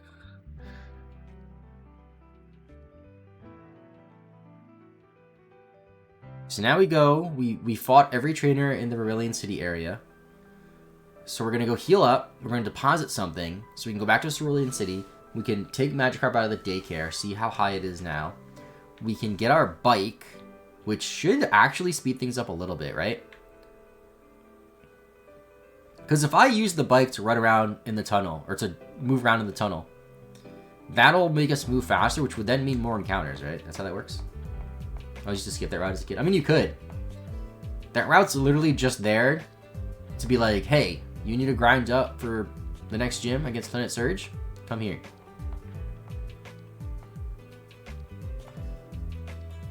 Alright, let me deposit something real quick. And I don't know if we're going to get there today, but if anybody in chat is here when I get there, remind me to change boxes after I get the next gym badge.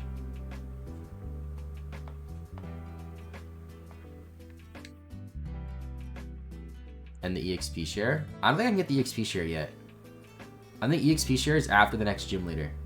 Or EXP all, yeah, I know what you mean. I think it's after Surge, actually. So we have, like, quite a while. Honestly, probably like 90% of this game is just up until Surge.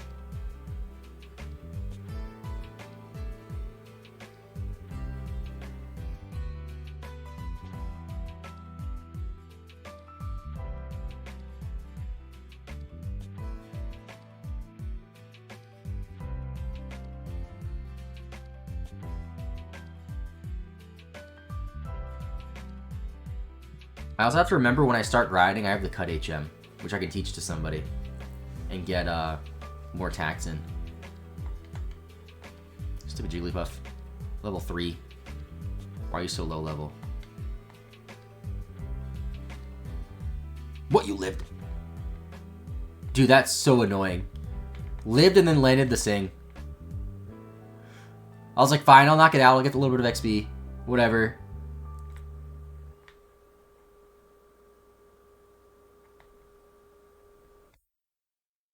Grow by 10?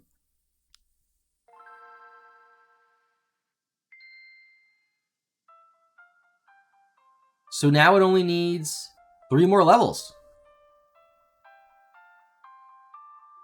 Cool.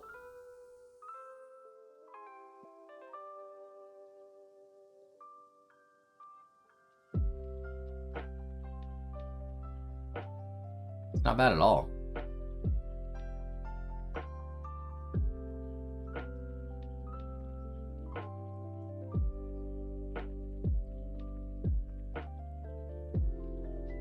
But you have a tooth broke off? Wait, what? I think I missed your last message.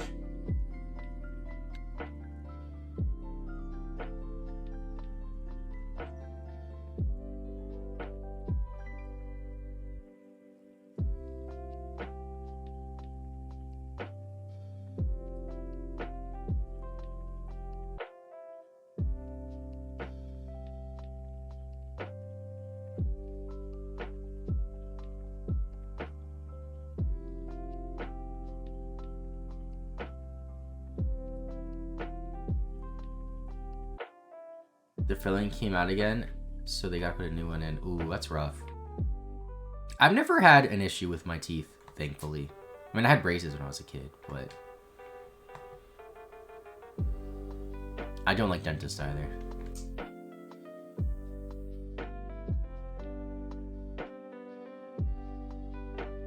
Okay, now what can I do? I can fight the junior trainers in the gym. And I can use Bellsprout, I guess. Actually, I can switch trade Magikarp.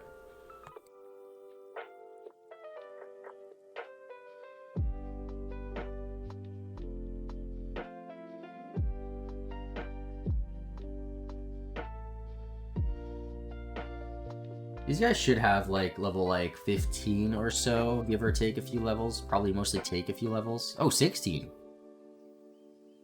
Higher than I thought.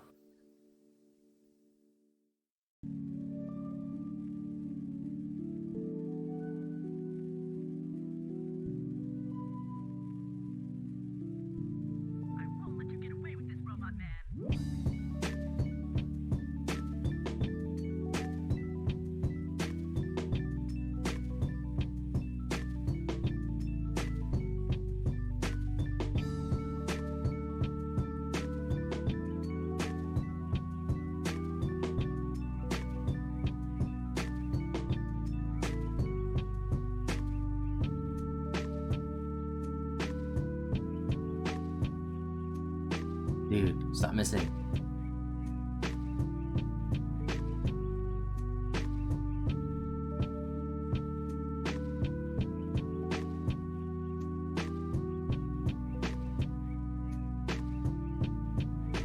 Here's the video of shiny dancing again. I like shiny dancing. It's fun.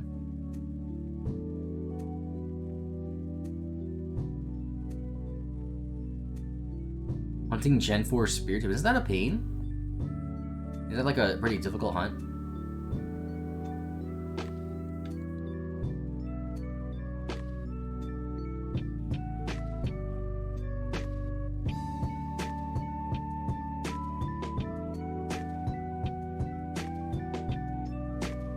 Oh, it's just softer setting? Oh. That's not bad then.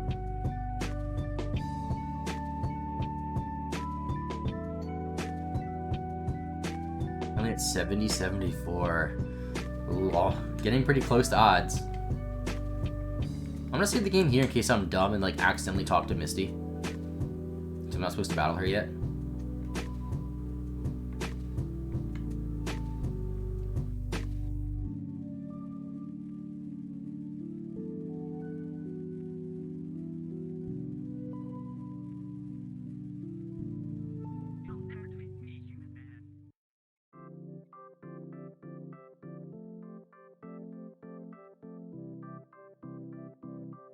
Go to Ivysaur because Bellsprout's kind of low.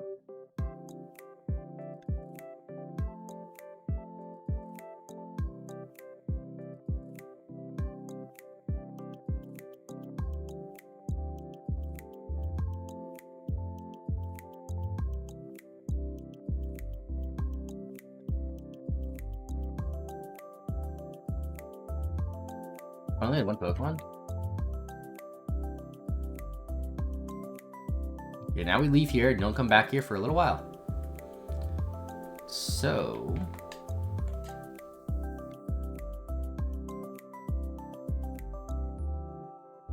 I think now we just grind, right?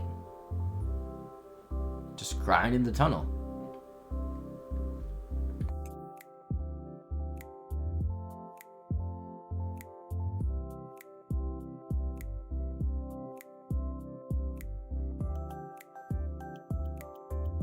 You know what? I could be cheaty and put something else in the daycare. And honestly, no, I'm not going to do that. I don't think it'll matter too much.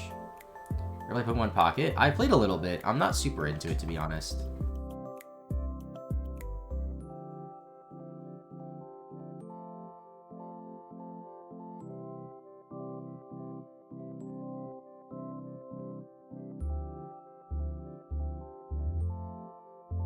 Did I heal my Pokemon? Damn it, I forgot to. You can just heal him here, though. It's not that big of a deal.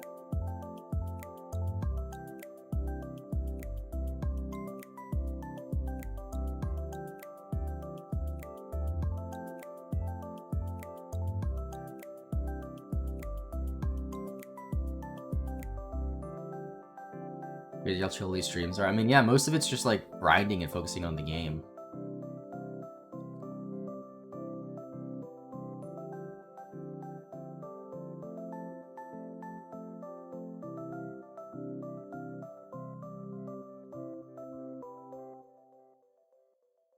Okay, so here's what we're doing here. We're switch trading Magikarp into probably Ivysaur.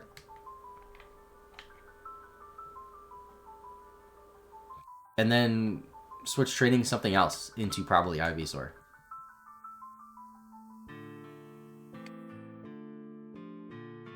I might teach Ivysaur Cut.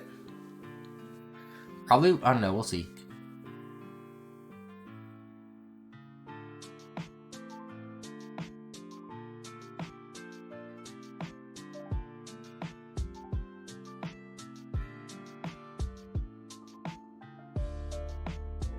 If I see Dugtrios, though, I might have to... There's Dugtrio.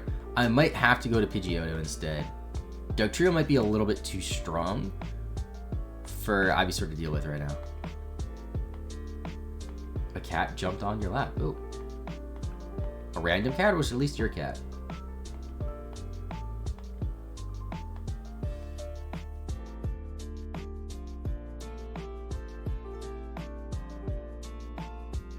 I mean, it's a pension center. You can't just put everything as an expense. Like, for example, let's say I buy, I don't know, some random Switch game that's not like something I make videos on. I can't technically write that off because it's not a business expense. But like, for example, ooh, don't kill me. Or kill me.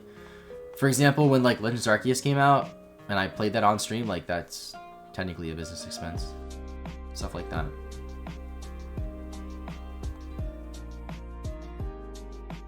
This GameCube that I got, technically, business expense because I'm like using it right now.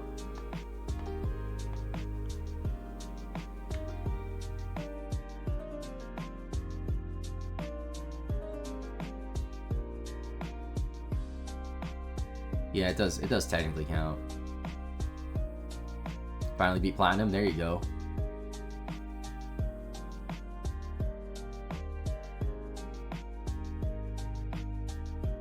It's ready for Legends ZA, yeah.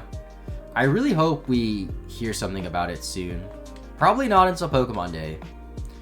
I've been seeing a lot more Switch 2 rumors. I know somebody in chat the other day was saying how they think they're waiting to talk more about ZA until the Switch 2 is announced, or at least more shown about it. And it's looking like, slowly but surely, you know, they're gonna reveal more. I saw something like apparently GameStop on their website, they had like something, or their database, they had something for Switch cases or Switch 2 cases.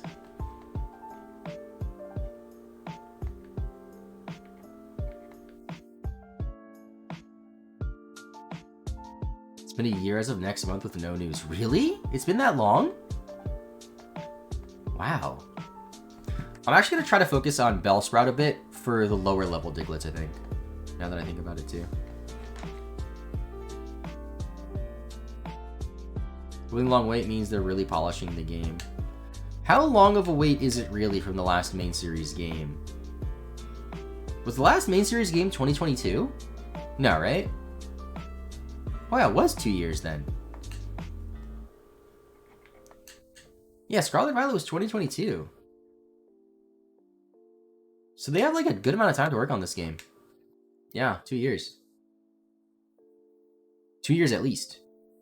Because from my understanding, the way it works a lot of times is like they don't finish a game, release it, then the next day start working on the next game. They kind of get close to finishing a game and then start on the next game.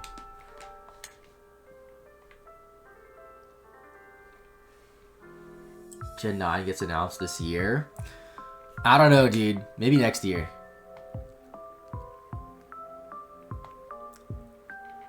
It feels a bit soon for Gen 9. Granted, it's 3 years. That's usually about how it goes. 3 to 4 years before each gen. That's how it's like always been, right? It's always been 3 to 4 years from each gen. Scarlet Violet was 2022. Sword and Shield was 2019. Sun and Moon was 2016. X and Y was 2013. Black and White 2010. Diamond Pearl 2007. Yeah. Well, Black and White 2011 in the States, if we go by the US releases. Oh, you meant Gen 10. Yeah, I know what you mean.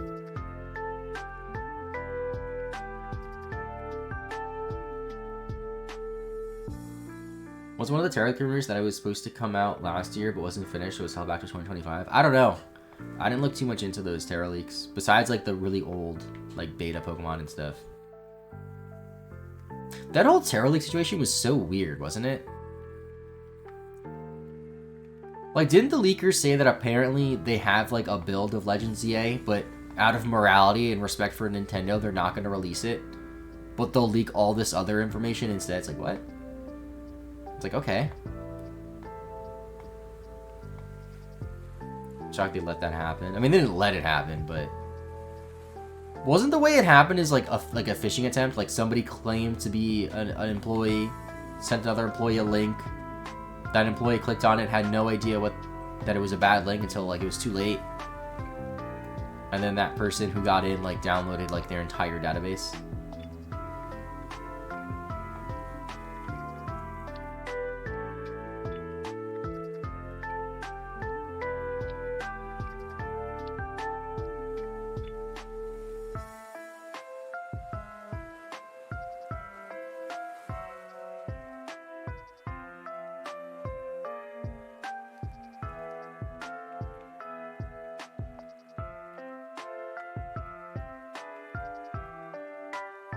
Shocked they let stuff stay up that leaked. I guess it leaked and like it was just so widespread that like everybody knew that it got to a point where it's like, all right, we can't shut all this down. I might die here. Oh, 1 HP. Okay, I can't switch to Bell Sprout until I heal.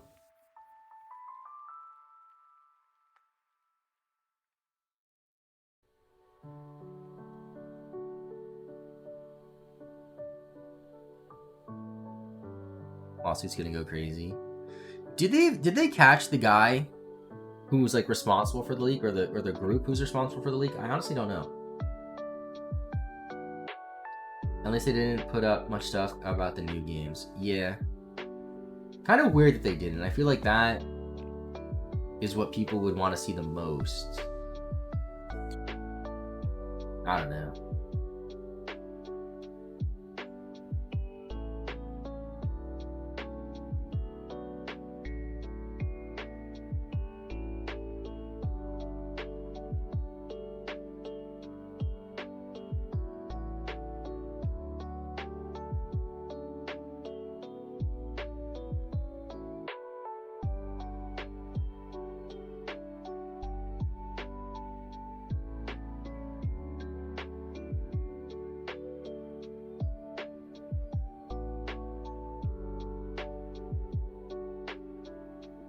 Okay, going through a growl is nice. Although, now that I think about it, grass is special in this gen anyway, so it doesn't matter. Forgot about that for a second.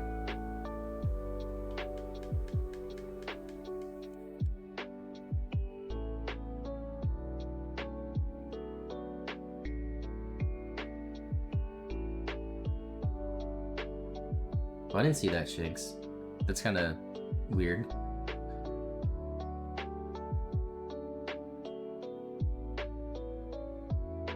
Don't a lot of the leak accounts, like a lot of the big leak accounts on Twitter, and I could be wrong here, but don't they like, aren't the people who run the account not actually leakers themselves? They just somehow get this information from the leakers and then just repost it?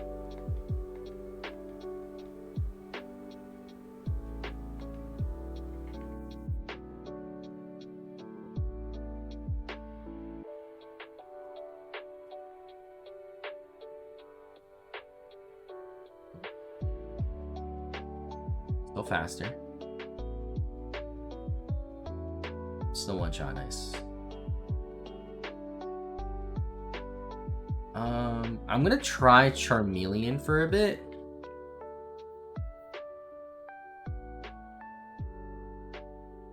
And they just have sources, and then they post the leak they get from them. Yeah, I don't really know how it works.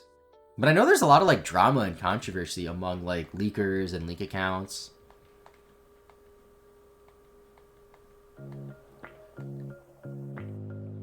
Okay, Dig might hurt a lot. That hurt a lot. Alright, let's just go into max, knock this out, and then go heal. Kinda wish the Pokemon Company would release the beta Pokemon officially to the public. They are just an interesting piece of history and lore. I don't know, has a game company ever publicly released a beta like that? At least a big game company? I don't know.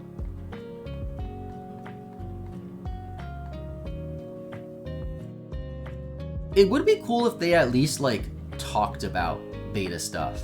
They just like did an interview where it's like, hey guys, if you have any questions about Generation 2 beta stuff, we're gonna talk about it and show some things. Like, that would be cool. I think a lot of people would be really interested in that. And then like some like designer could be like, yeah, this Pokemon here, we designed it, but I didn't like the way it looked, so I scrapped it. And then when I was working on Pokemon Black and White, I saw it again and was like, you know what, let me revisit this. So this Pokemon was actually planned for Gen 2, but didn't come out to Gen 5. Like, stuff like that is just interesting. I think Spore did. That's cool. Is Spore still around? Spore was super popular, I remember. I remember when it was coming out, my cousin was, like, super hyped for it. And this was probably, like, 15 plus years ago. I remember we were kids. I never played it, though. I don't really know too much about it.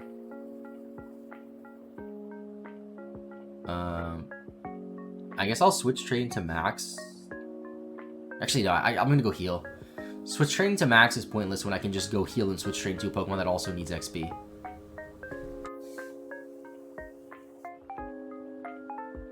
Almost Magikarp is like 2 battles away from leveling up. Which is not. It's like 10 or so. 8 to 10, I'd say.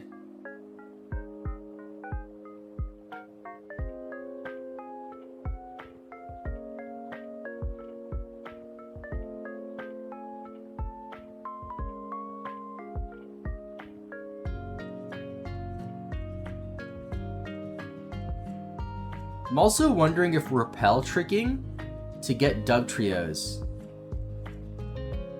is the way. I'm gonna try that once I'm done leveling up Magikarp. Because repel trick doesn't work when you're switch training. Because I need Pokemon that are higher level than the Digletts, and the Diglett's highest level is, I believe, 21. So that'll work when I'm grinding up like Charmeleon and Ivysaur. Because they're already higher. Spore still exists, and you can buy it off Steam and play it. I occasionally play it. It still has like an active player base. It's an online game, right?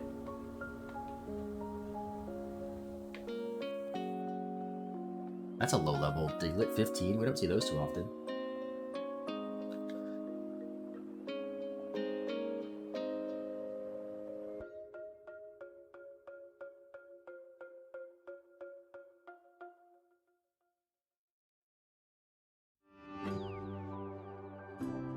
Only 85 XP for that one.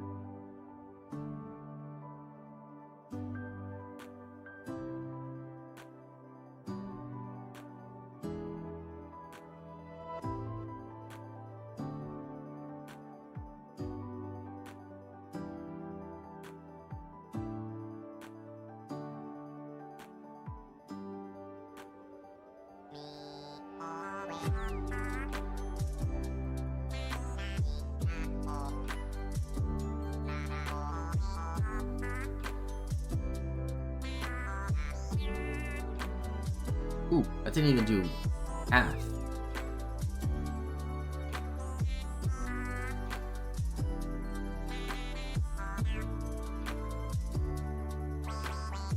Critical hit. Let's go. I want to see how much XP we get from this split. We get 300 when we split it. That's a lot.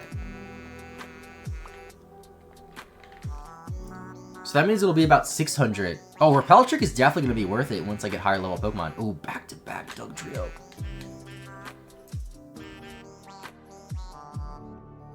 I am going to go to max here, though, just because Ivysaur takes too much damage from the Dugtrios at this point.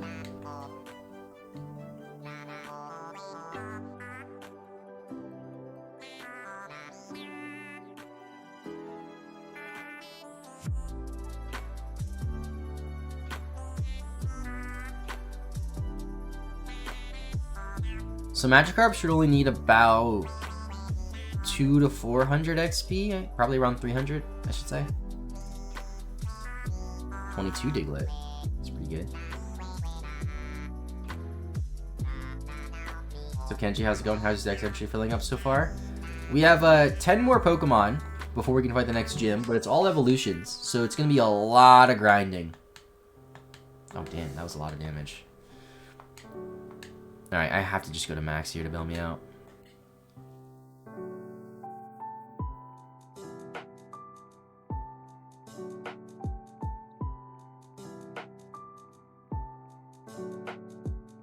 How close is Magikarp now? 216, okay. That's only like a couple more battles. So what I'm going to do is I'm going to level up Magikarp, go to 20, evolve it to Gyarados, go box it, get something else out, and I'm going to try the Repel trick.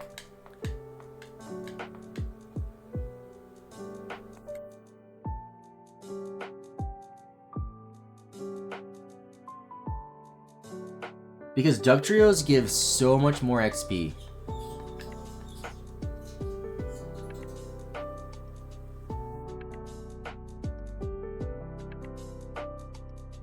Okay, 1 or 2 more battles for Magikarp and it's done. 1 Dugtrio will do it. 1 higher level Ditto might, or higher level Dugtrio, Diglett might do it. A level 15 one won't though.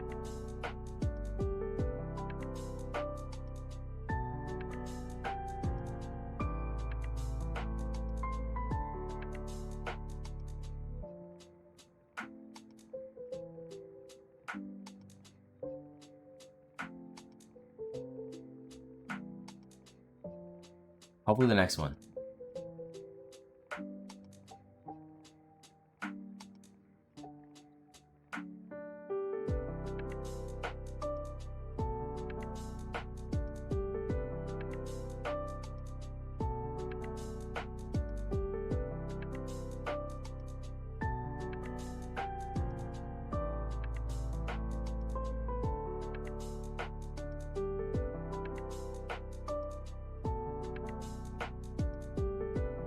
Here we go. Nice, Grub's evolving. Gyarados finally. Pokemon 41.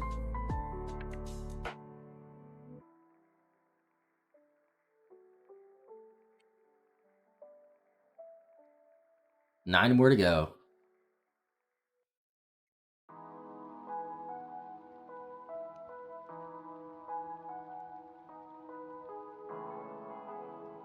So I'm going to heal after I withdraw the Pokemon from the box, because in this generation, your Pokemon don't heal when they're in the PC. Like in some of the newer games, you could just deposit them in the PC and they'll just get healed right away. Not in this game, though.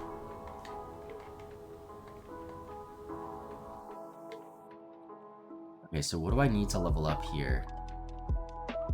I need Paris, Venonat, Oddish, Sandshrew. That's a lot.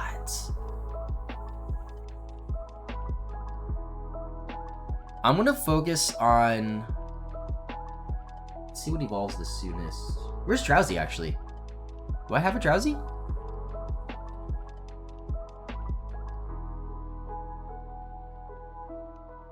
Did I not catch a Drowsy?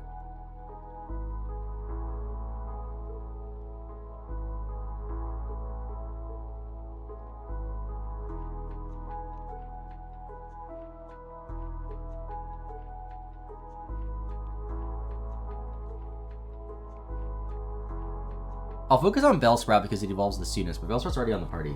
So then Oddish evolves the next soonest. That's only 21.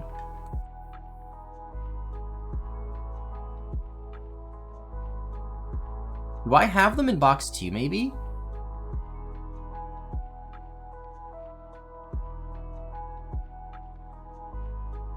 Actually, if I go to release... Okay, Drowsy's in box 2.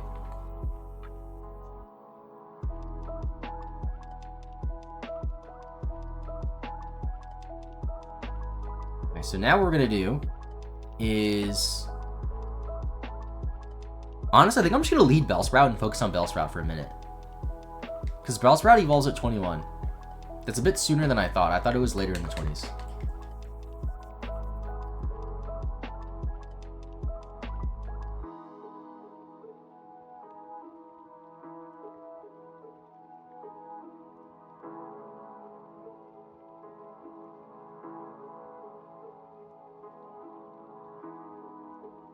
And I'll try to teach it cut, I guess.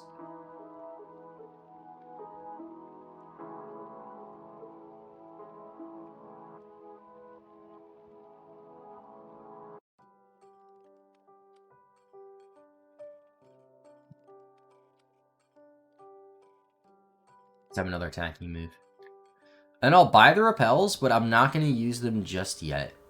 I'm going to try to optimize them and use them for situations where it's only going to give me Dug Trios.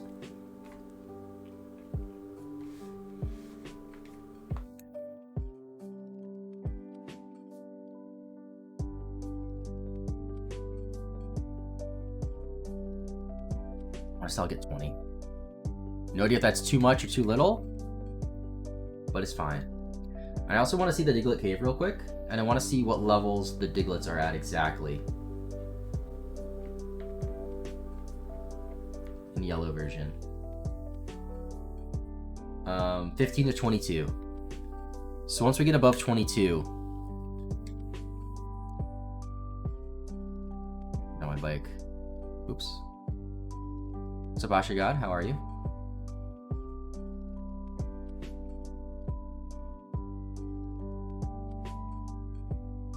I have an Oshawott emote. Somewhere. There it is. For 2 by accident.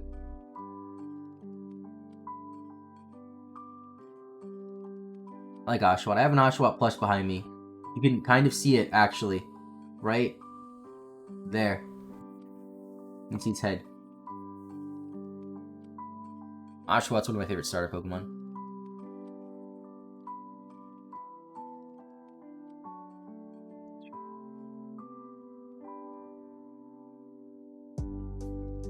I've seen it in videos, yeah.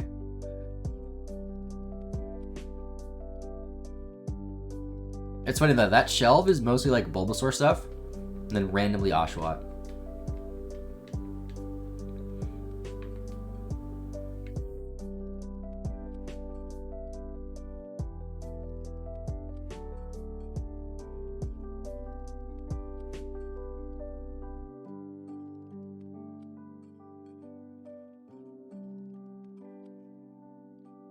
You know what? Repel Trick is definitely worth it. The way I'm looking at this XP. Repel Trick, switch into Pidgeotto, honestly. Any good nicknames for Oshawott? I like to name him Narwhally, spelled Gnarwally, because it's like a narwhal. And I feel like that's a name that Pokemon would have given to a Pokemon based on a narwhal, like Narwhally. It's like a gnarly narwhal, like for the GNAR.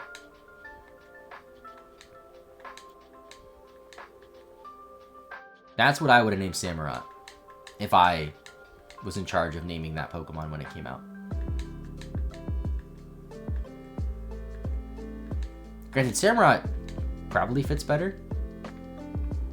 Oh, Oshirina is cool. That is a cool name.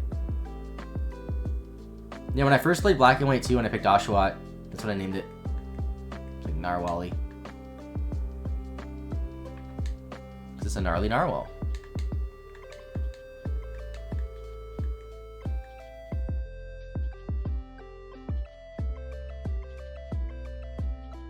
Dude, stop digging a hole. You're so annoying. You're not cool. Nobody likes you.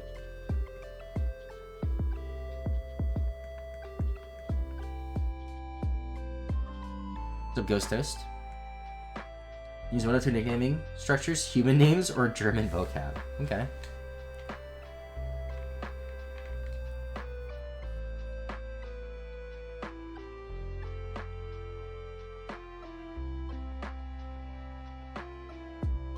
You know, I don't need repels for the time being, I don't think. Actually, screw it, I have them. Let me move them to the top of the list, though.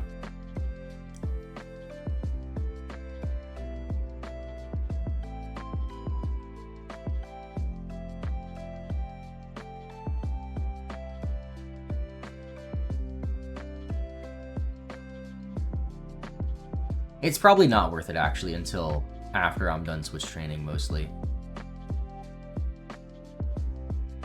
Crap, dude, what am I switching to? Ivysaur and Bellsprout are weak.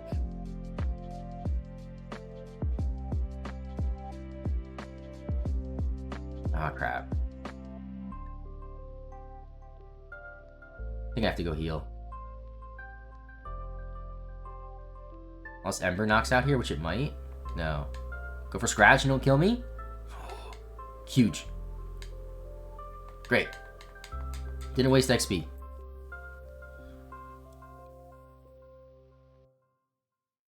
But I do have to heal and waste Repel set. Yeah, I'm going to save the Repels a little bit. I'm going to save them for when I'm mainly using Pokemon that are above level 22. 22 or above.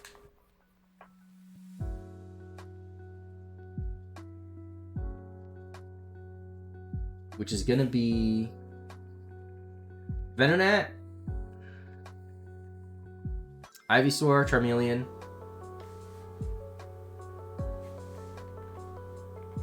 That'd be it, actually. Venonat, Ivysaur, Charmeleon. Maybe Oddish? No, Oddish is 21, right? Not Oddish. Yeah, just Venusaur, Ivysaur, Charmeleon. Actually, I will buy potions, too. Potions are pretty smart.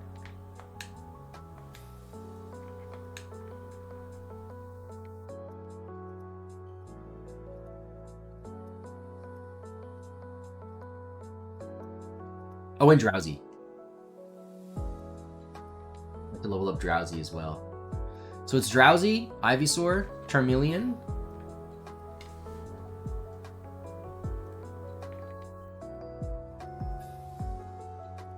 And something else that I'm forgetting that is past. Oh, and Venomet. That's above 21 for their evolution.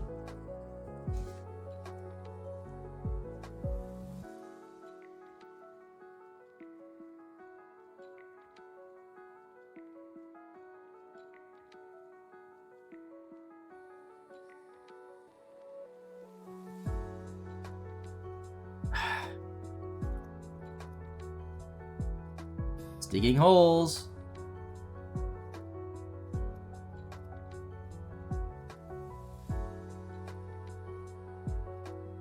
Best case scenario, if I lead it with Bellsprout, is they don't click dig. And then I just knock them out.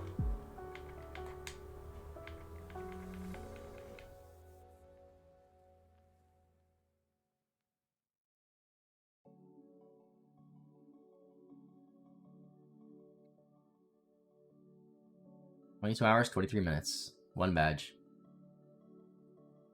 It's the way it go.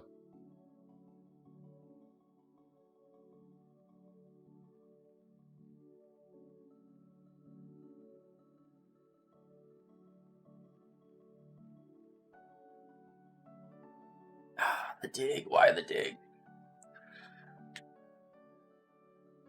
Yeah, if I see dig, it's better to just switch.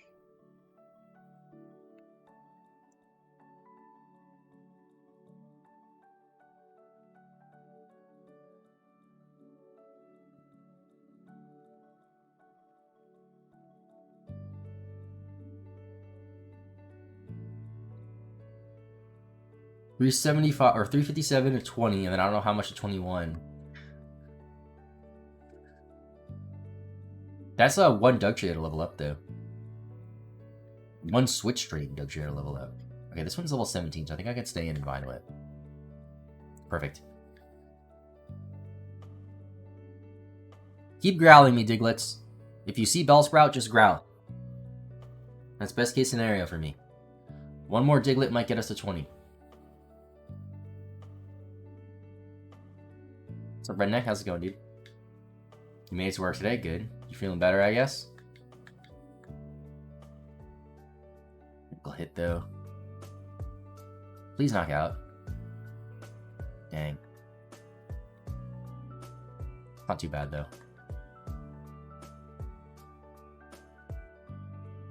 Just wasted a PP there, really.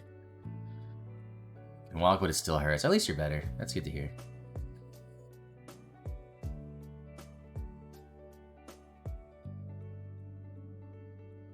Give me a 22. Nice. Use your phone on alert while at work. Don't get in trouble. I appreciate it. Yeah, I can live a scratch if it doesn't crit me.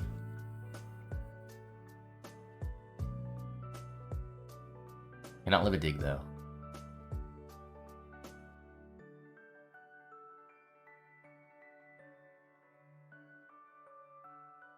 It's a pawn shop. It's pretty hard to get in trouble. Oh, that's a cool place to work.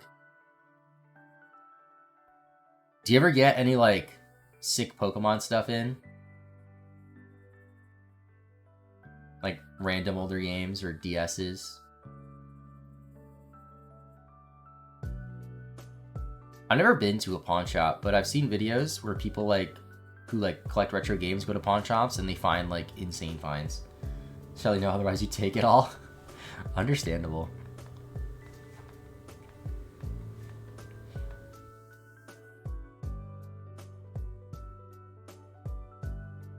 One time I went to a Goodwill, actually, which is kind of like a pawn shop, right? Thrift store, pawn shop, like similar concept, right? And they had like a few retro games, and the retro games they had were a loose copy of Sonic 2 for the Genesis and 1 NES controller. Our shop doesn't take older gaming stuff, only latest gen. Oh, I guess because of like fakes and stuff, maybe? Is that why?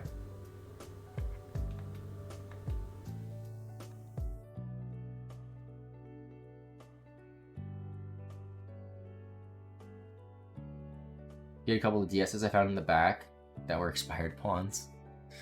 That's pretty cool.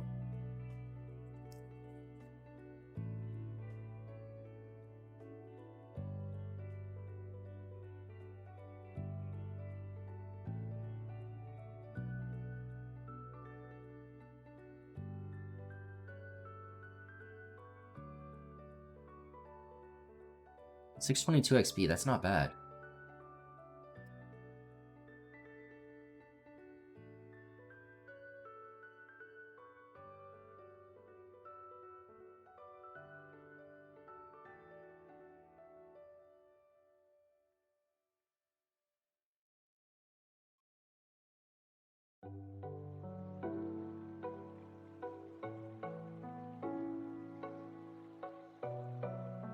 I have yet to find like an insane retro gaming find. I mean, I don't really go after like, actually, I guess I do collect like I play the games. I don't just get them for a collection. I get them because I want to actually play them. But I'm really only into PS1, PS2, Dreamcast, and then some Pokemon stuff and like DS's.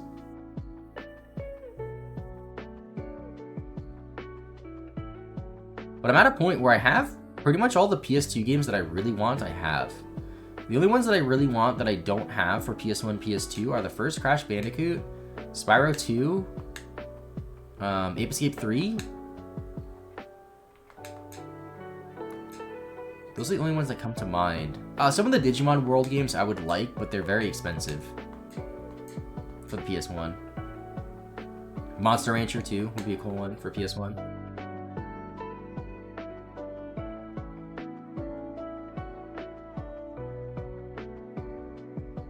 And like I think there's a few other random like Crash Bandicoot games I don't have.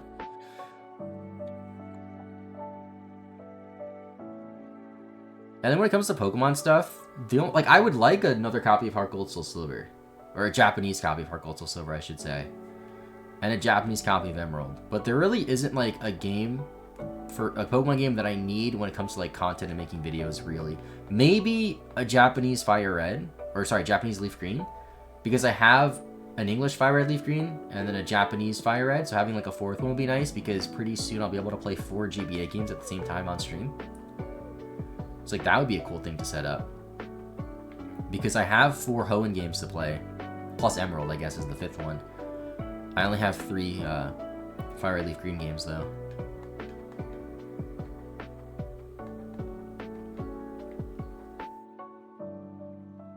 And then once I get more DS capture cards, which I would like to get at least 2 more. So I need 2 more original DSs for that. And also, like, 2 more copies of Platinum would be nice for that. 2 Japanese copies. I mean, preferably English. But the English ones are, like, 5 times the price of a Japanese one. You can find a Japanese one for, like, 40 bucks or less. English ones are going to be close to 200 or so.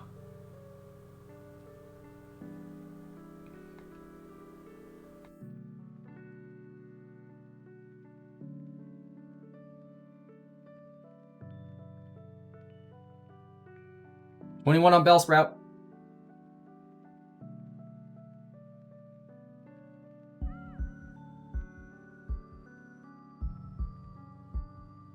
Bellsprout's evolving. There's Pokemon number 42. 8 more evolutions, and then we're done with this split.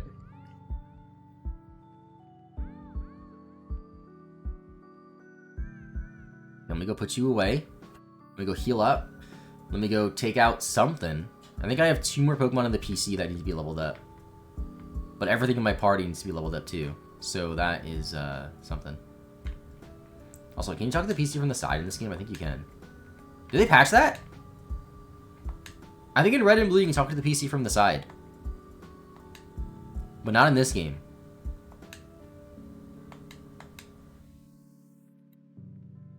Alright, so I need Paris, Venonat, Sandshrew. Okay, I need 4 Pokemon. So who's closest to leveling up here? Where does Sandshrew evolve at? 22.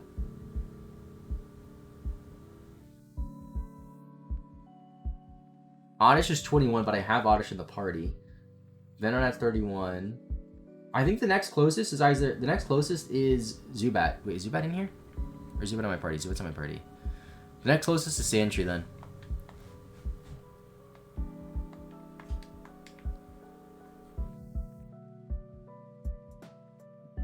So for the time being, I'm gonna focus on getting everything to at least 22. So whatever evolves at 22 or earlier, I'm going to do that first. That's going to be Oddish next. And Oddish is a grass type, so Oddish might be able to kill some of the lower level Diglets on its own, which is kind of nice.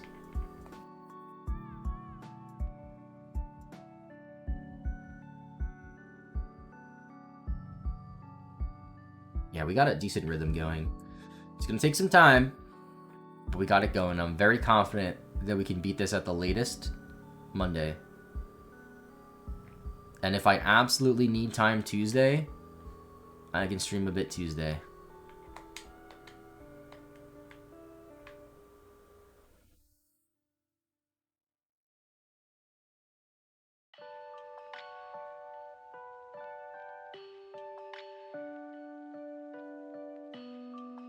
Oh, dug a hole right away. Gotta switch.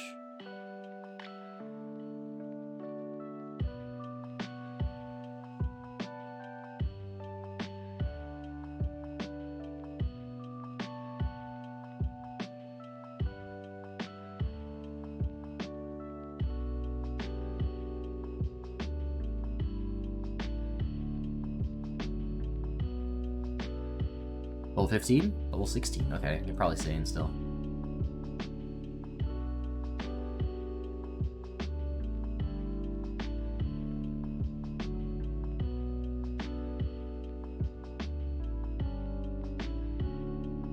Okay, 3-hit KO is not ideal. Once I level up to 15, I could probably 2-shot level 15 Diglets. Possibly level 16 Diglets.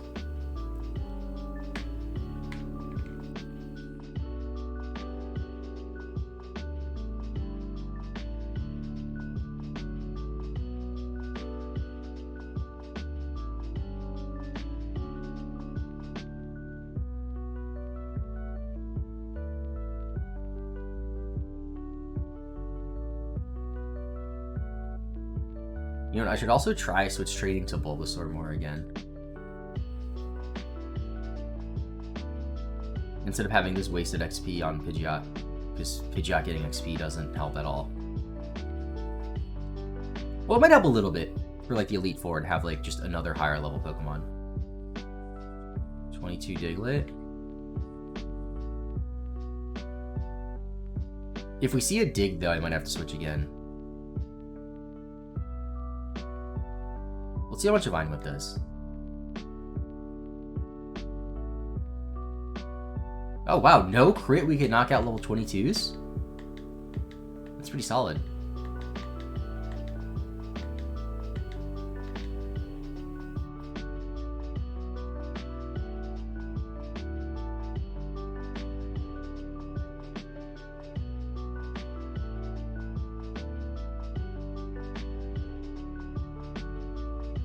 I guess the only way this is really bad, switch trading to Ivysaur, is if the Diglets go for a lot of digs. I want to see how much damage I take from a dig, though. So at 69, I go down to 43. Okay, I can stay in for one more at least. On a level 22. It's still worth it for now. And also, I have potions, so it's fine.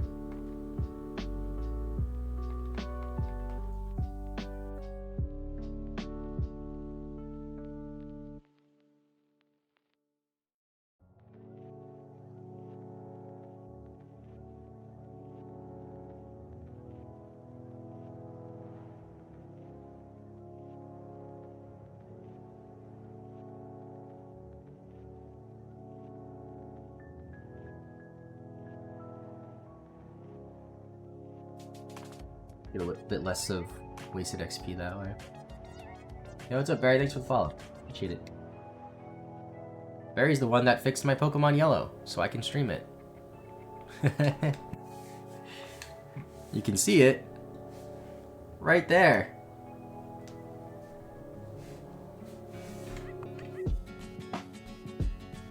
It's pretty cool because, as far as I can tell, I'm going to be the first person to document a full Professor's Oak challenge on an actual cartridge of the game, on Pokemon Yellow.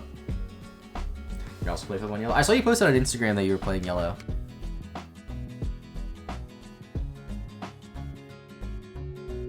I like Yellow version.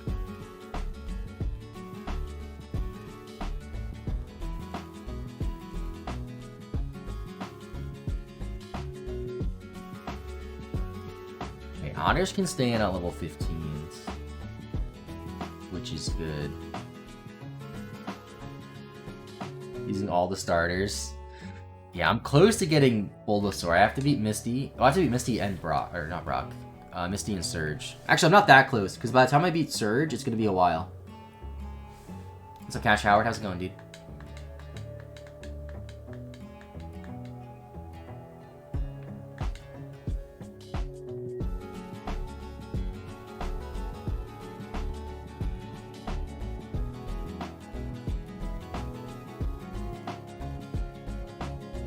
I kind of forgot Violent only has 10 PP though, so I can't switch train too much.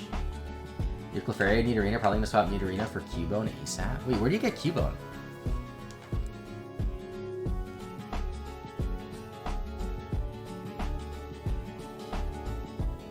In the tower, okay.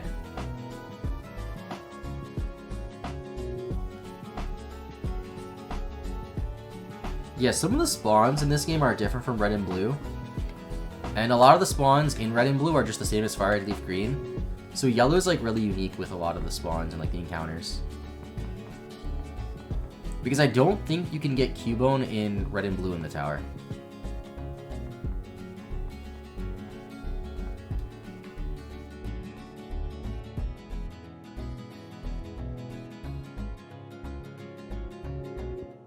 No Weedle, but you can get Cubone. Yeah, I'll trade off Weedle for any other Pokemon, honestly.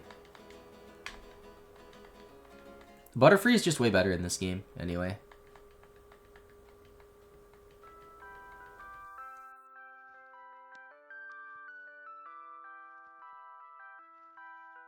I don't like that this game doesn't have Electabuzz, Jinx, or Magmar, though.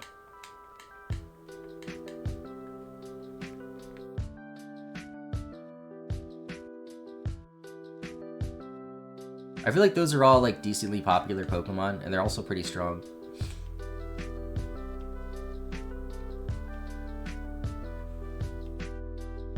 I think, what is it? I think red version has Electabuzz, blue version has Magmar, and then one of them has Jinx. But I think the other version has a trade for a Jinx in Cerulean City. It's something like that. One game has two you can catch, the other game has the other one you can catch, plus a trade for Jinx. I think it's a weird one too. I think it's like a Poliwhirl for a Jinx. So like you have to go back way later in the game to do that trade.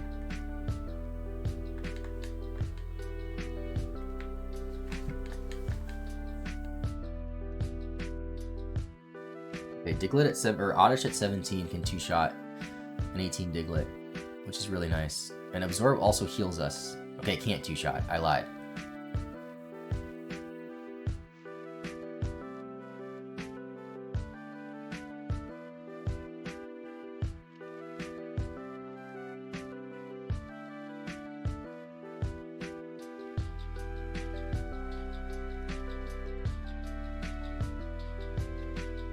There's something where I can look into what an Oaks challenge is. That would be smart. I can link you the doc that I'm looking at. So basically the way it works is I have to fill out every possible Pokédex entry that I can before each gym badge. So right now I only have one badge, and I'm focusing on getting all of the encounters and dex entries before Misty. Because you can go all the way to Cerulean, or all the way to Vermilion City before Misty. So right now it's just a lot of grinding. I beat all the trainers that I could. I caught every Pokemon that I could. There's 8 more dex entries that I need, but it's all evolutions. So I have Oddish to Gloom, Ivysaur to Venusaur. Am I out of PP? Yeah, Charmander to Charmeleon, Sandshrew to Sandslash, Drowsy to Hypno, Zubat to Crobat, or Golbat, and something else. The worst part of the challenge is grinding up a Pidgeotto to Pidgeot before Brock. Because Pidgeotto evolves at level 36. So you have to grind that up before Brock. And it's really tedious. It took me 15 hours. which is roughly 1/3 of the challenge, a little bit more, is just pre-badge 1. And it's kind of ridiculous. But I did it because I'm insane.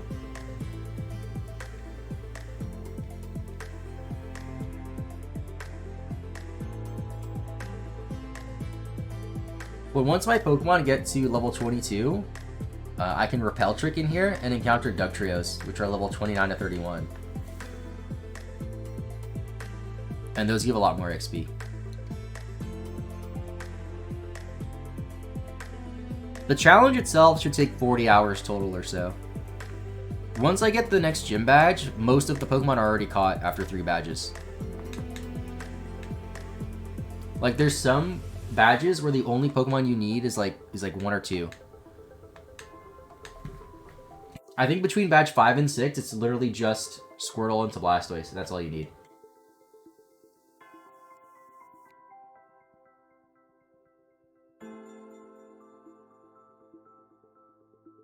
Yeah, so before Erica, you just need Blastoise. And then before badge 6, you just need Articuno. Then next badge is just Moltres. And then post-game is just Lickitung and Mewtwo. So the farther you go, the easier it gets. What's up, Joshua? Hold on. Ivysaur's pretty low, but I'm gonna go to it anyway. I should probably heal in a minute.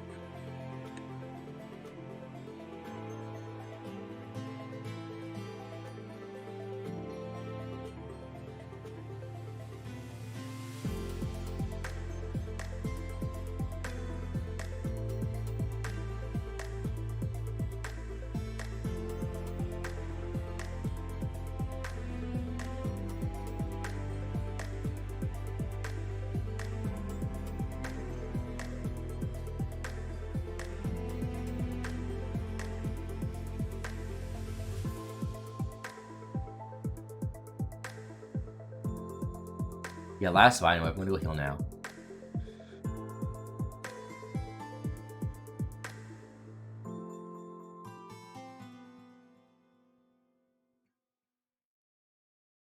Otters might be able to get to 21 off this next heal.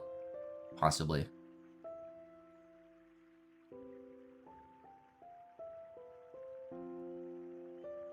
I hope so.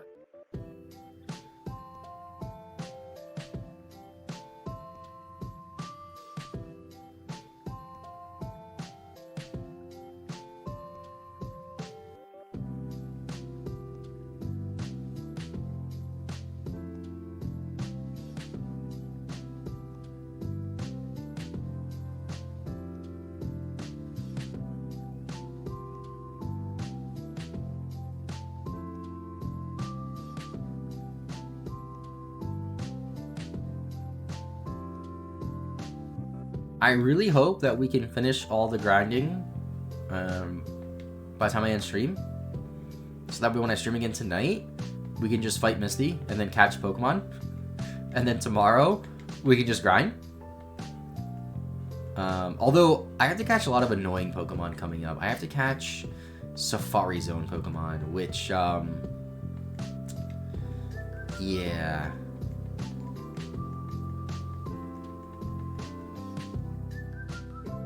There's a few low spawns in the Safari Zone. The good thing about Safari Zone encounters, though, is a lot of them don't evolve. So I catch them once and they just don't grind them. What's the goal? The goal is to complete every single Pokedex entry before each gym badge.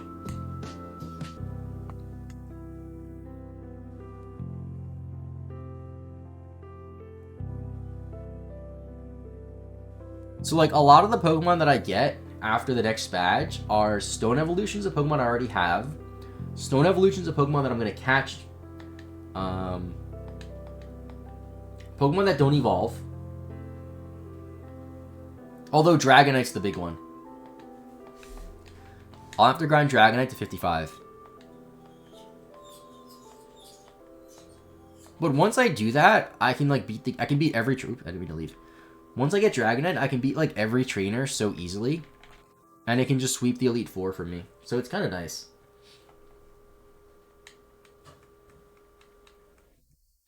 I think the only Pokemon that I catch in the next section that I have to also level up are going to be Poliwag to Poliwhirl, Machoke, or Machop to Machoke, maybe, but I would be able to catch Machoke separately.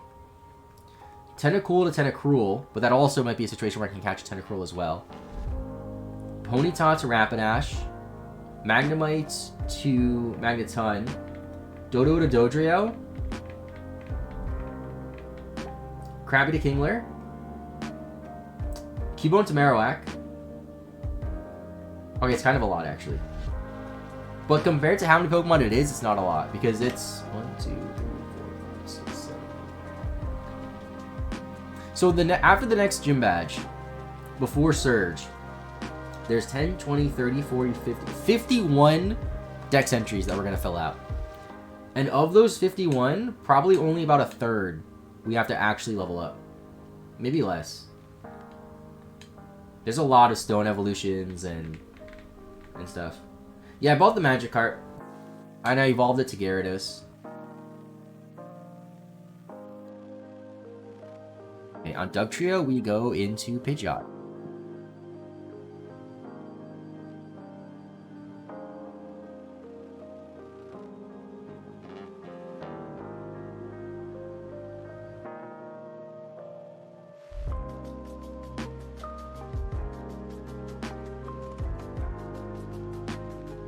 Dugtrio gives such good XP. It's just a shame I can't Repel Trick it until my Pokemon are past 22, and so many of my Pokemon evolve at 21 or 22. So it's really only going to be useful for a Drowsy for a little bit, for a Charmeleon, and for Ivysaur.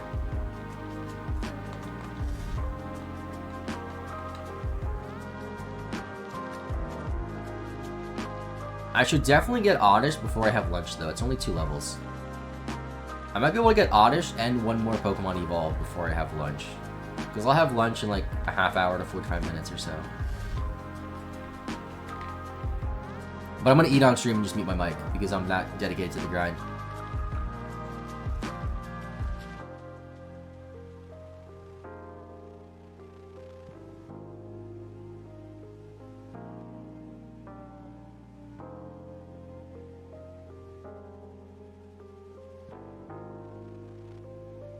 Yeah, I've streamed this for at least 7 hours a day since I started on Monday. My full-time job this week is playing Pokemon Yellow version. Like, quite literally.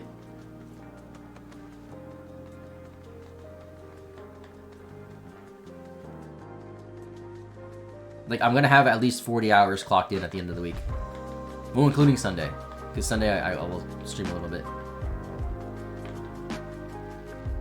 Did not realize that was a 22. I probably should switch, but 3 shots not too bad. Although I say that and I have 3 PP left. And you went for Dig, which wastes another PP. Yeah. Probably should have switched on that. It's fine though.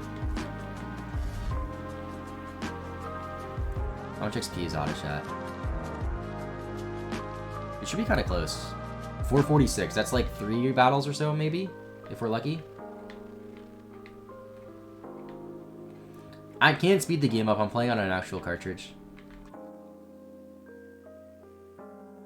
I have it playing through the GameCube player. Yeah, I can't one-shot here. Take the professor exam today. Wish me luck. Wait, the professor exam for like being a TCG judge or VGC judge? Really? That's cool. I've never taken it, but I've heard it's not terribly difficult.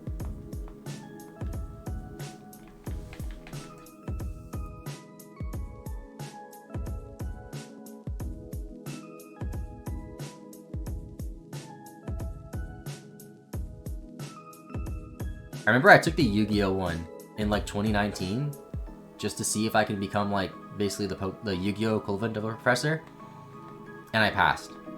So I am a level 1 judge, and I get emails about judging like big tournaments that they have that I could like apply for, but I don't do it because I haven't played Yu-Gi-Oh a lot in years, so I would not be an effective judge. Is professor then a separate qualification for judge? Wait, what's the difference?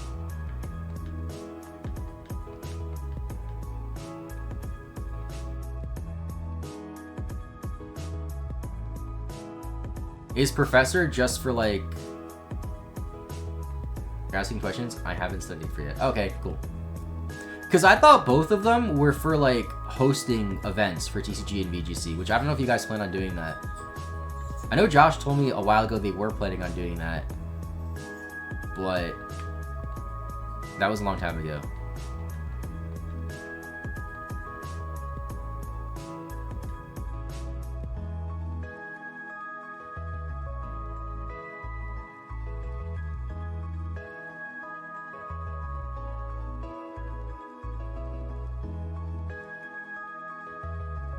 Professor can help run events, but a judge actually judges. Okay, so you can host events.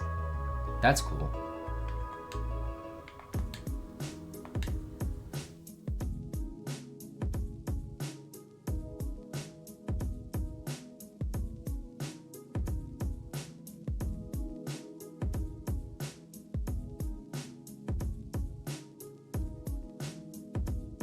Honors level 21. And max 39, which doesn't really matter. There we go. Dex entry 43.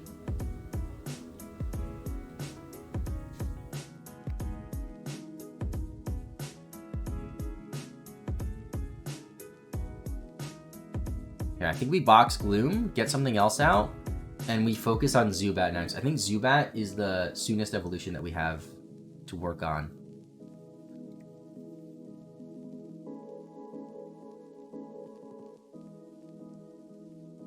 Drowsy's 26.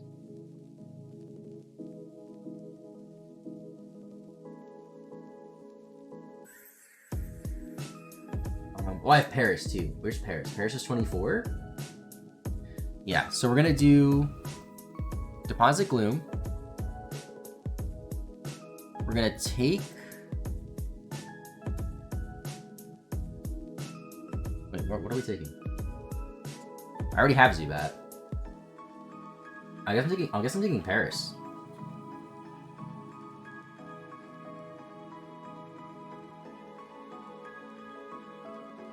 The Sandshrews on the team already. Sandshrew evolves at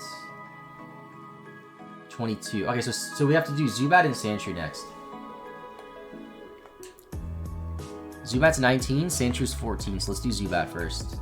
Let's also heal, because I forgot to heal. We will do that anytime soon with the space we have to, to be honest. I just want to take it so I'm better understanding what I approach with distribution for somatic evolutions is whack. Oh, that's true, yeah. I've heard about prismatics evolutions. So at one, I mean, if you want to know the name of the store, you can DM me. I just don't want to say it on stream. But the store that I mainly go to play the trading card game, they were super nice about pre-orders. They actually allotted some pre-orders for regular players. So that way the people who go to their store regularly could at least pre-order one of every of the new things that are coming out. But I know this store also gets like a lot of stuff allocated for them because they sell online. And yeah, like a lot of people buy from them like throughout the country. I think they had their pre-orders go up at noon last week, and before 12:01 they completely sold out. So, yeah. Well, actually, I wonder if Zubat is strong enough to knock out lower level Digletts. When I saw this post that's going viral, it's a store, I think a store in Washington, D.C., and they made a post and they're like, yeah, we're just not going to bother carrying this set because it's way too much chaos. Pre-order from 3 distributions, they got nothing. 2 of our distributors had no ETBs and one got 10% of what they were told they would get. See, like, I don't understand how it works from the production side, but, like, from Pokemon's perspective, right? After Evolving Skies, which was, like, a similar set to this, kind of, shouldn't they have known that people would go crazy for this set? And shouldn't they have, like, tried to make it so that this set is, like, printed a lot more than other sets?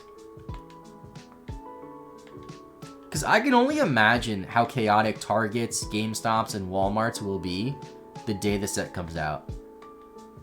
Like, actual fights might break out.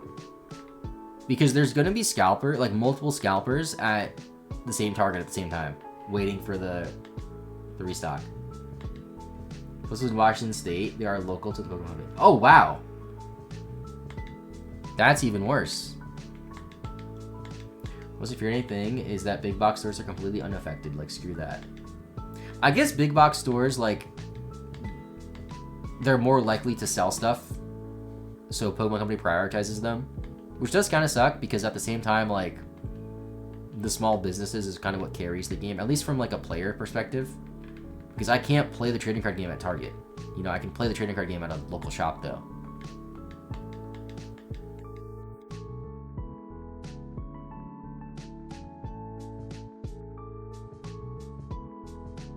You need to sell Pokemon cards to survive. That's true also. Target cannot sell Pokemon cards, or could stop selling Pokemon cards and probably won't really see like a hit. Whereas like a smaller store that is either a card shop or a GameStop or a games shop relies on them a bit more.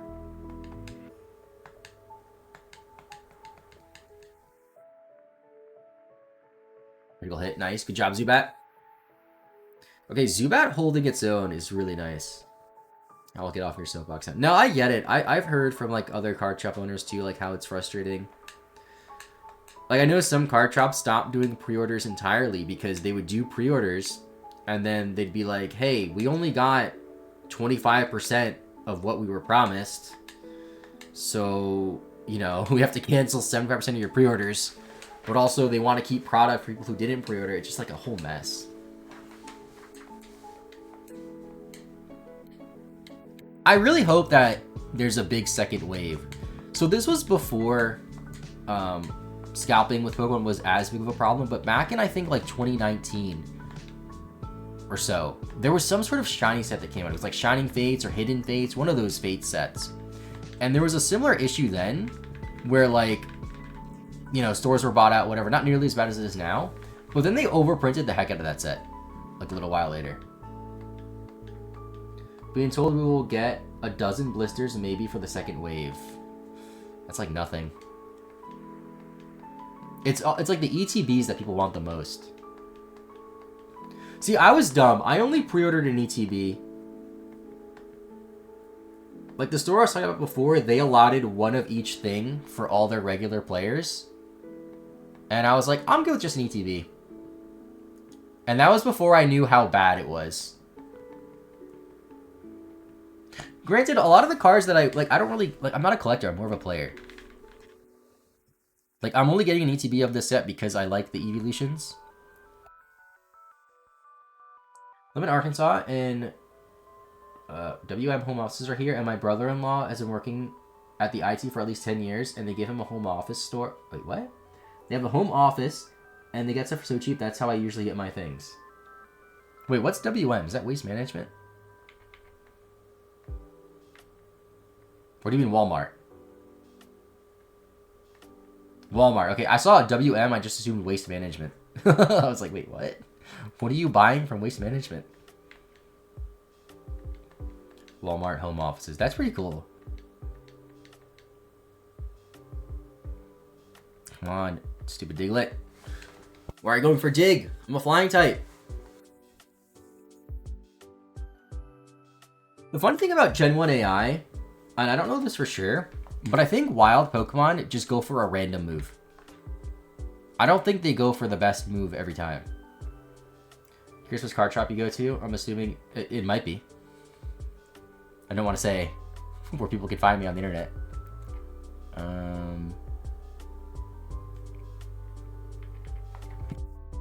Let's go for this. Wow, Pokemon pick moves at random. Yeah.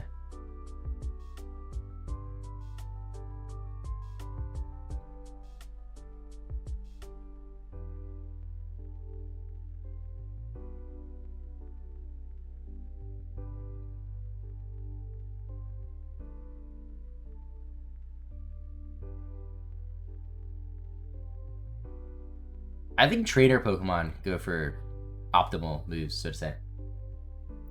Zubat backspace kind of trippy. Yeah, a little bit. It almost looks like a rat. That's the wrong move. Oops. Should've went for bite.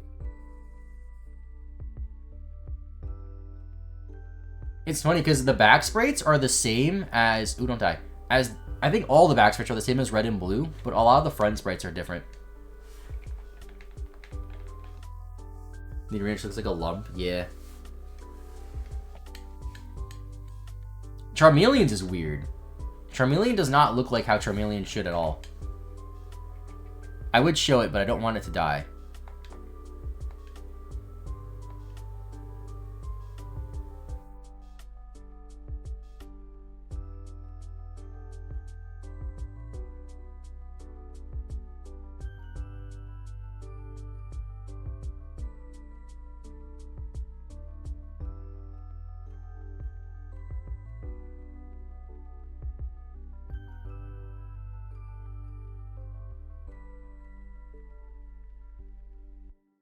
Yeah, like the horn on Charmeleon's head is just like a different color. But it's not supposed to be. I keep forgetting if Zubat's 21 or 22. 22. Alright. Dude, stop missing! Oh, okay, you missed because of the dig. That's fine. Understandable, Ivysaur.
I think I might try Repels now, actually.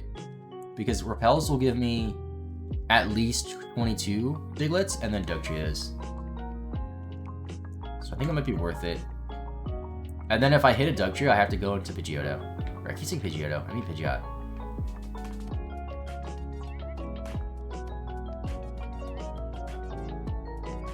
Thank you, Siggy, for the follow. Appreciate it. This should be 21 or 22. Yep.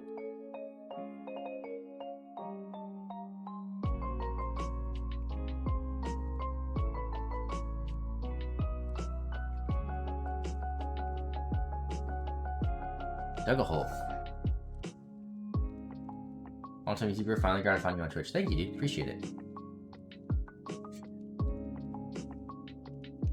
My Ivysaur might die here.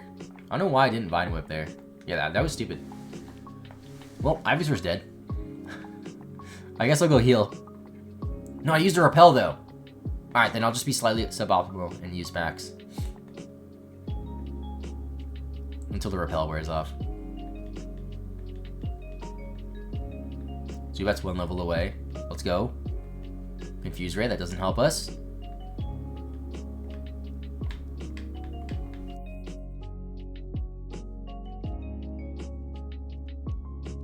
Your Repel's gone.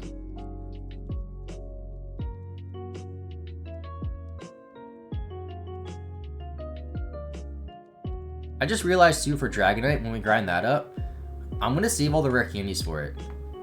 Because I have a couple of rare candies that I haven't used. And if Dragonite's the highest level thing that we need to train, I might as well just use them on that when it's close to evolving. I think it evolves at 55, so when it gets to like 50 something, just use all my candies.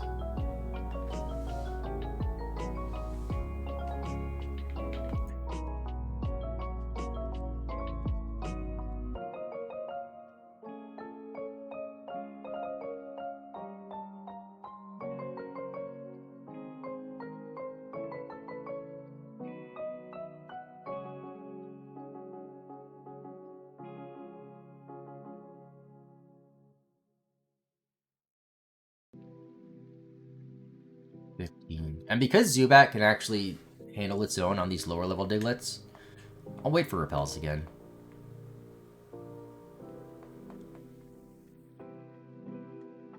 I have to be a little more patient, I think, with these lower level Pokemon that I'm switch training. But once I start switch trading Pokemon that evolve later, like Drowsy, Ivysaur, and Charmeleon, it just makes more sense to use Repel. Get as many Dugtrios as I possibly can.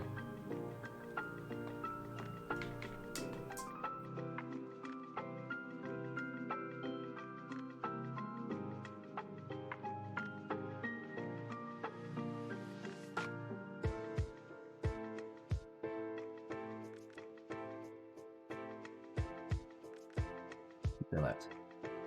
Where do you find Abra? I somehow haven't seen him yet. In this game, it's on Route 5. And it's very easy to miss the grass there because that's the route south of Cerulean where the daycare guy is. So you have to jump over a ledge to see the grass there. And then it's a 15% encounter. But it's such a pain to catch.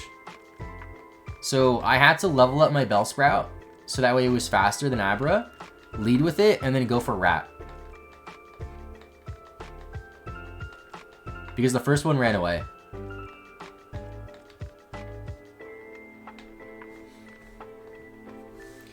Could also do Hypnosis, but that's less accurate.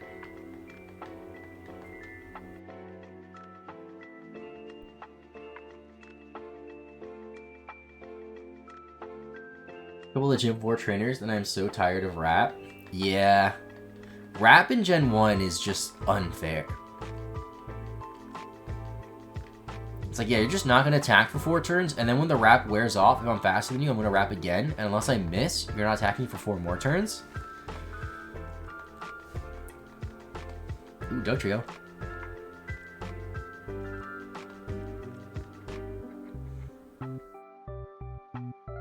When I was in the SSN, there was a lot of tentacles there with Rap, and they would Rap and confuse me. And I just got so annoyed.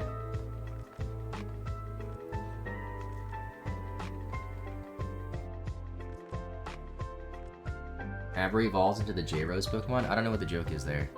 Is that his favorite Pokemon?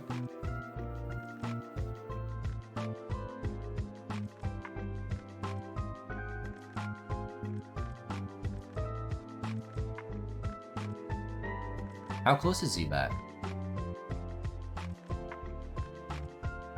324. One thing I noticed about this game that's kind of weird too is if I finish a battle and press start immediately, my character will face a different direction.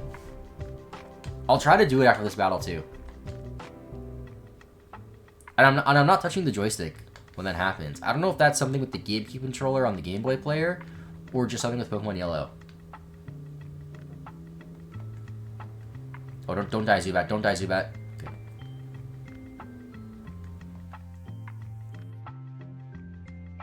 Okay, that time I was too slow.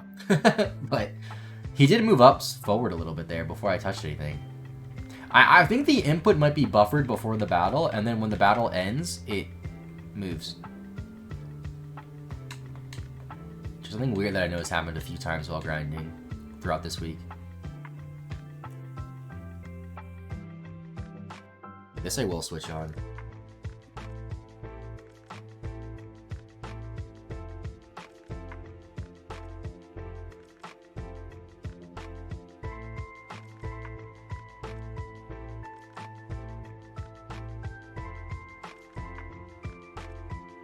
Oh yeah, I know who he is. I just wasn't sure what he had to do with Kadabra specifically.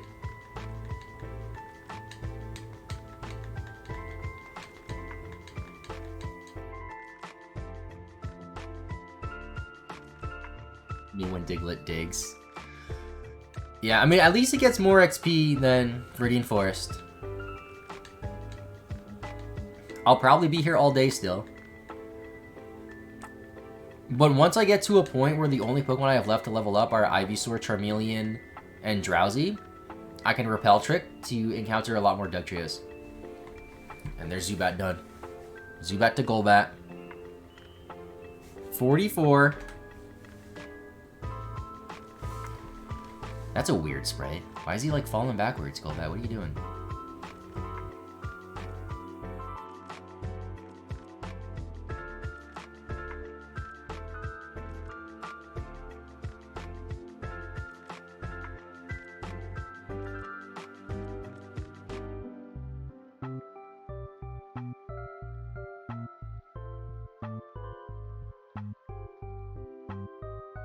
Goodbye, Golbat.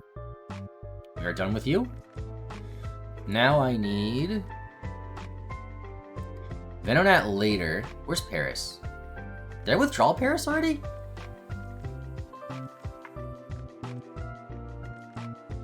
Let me change boxes then, because I have Drowsy in the other box.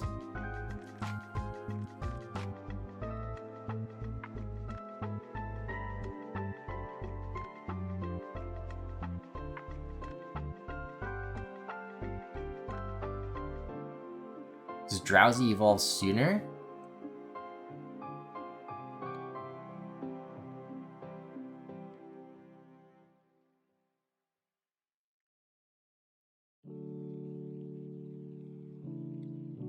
So who are we focused on right now? We are focusing on, I guess, Paris. Kind of annoying that Paris is only level 10. Maybe I should have trained it a bit sooner too. I mean, either way, I don't believe Paris gets any grass type moves before it would evolve. So it's not like it's going to be super useful.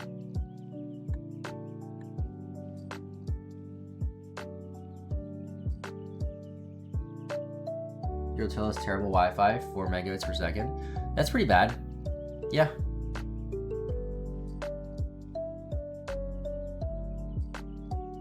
You can probably watch the stream on like 480p if that.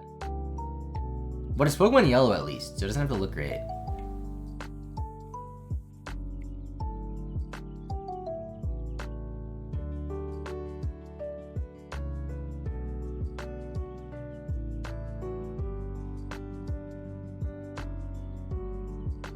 Compares to 24, that's gonna be a grind.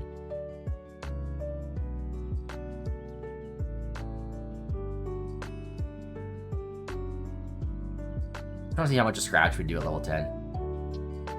You on 720. Okay, that's not bad. That's actually not bad damage. Wait, when Paris gets like 15, it might be able to hold its own. And it's a lower level Diglets.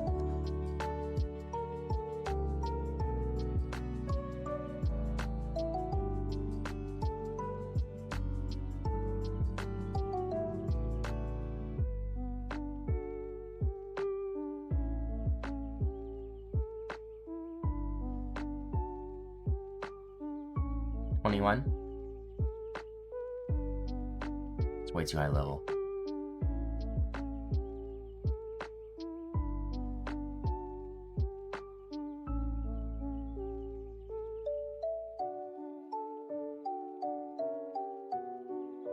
I should be going. I should be trying to go into Ivysaur actually on the Switch as much as I can.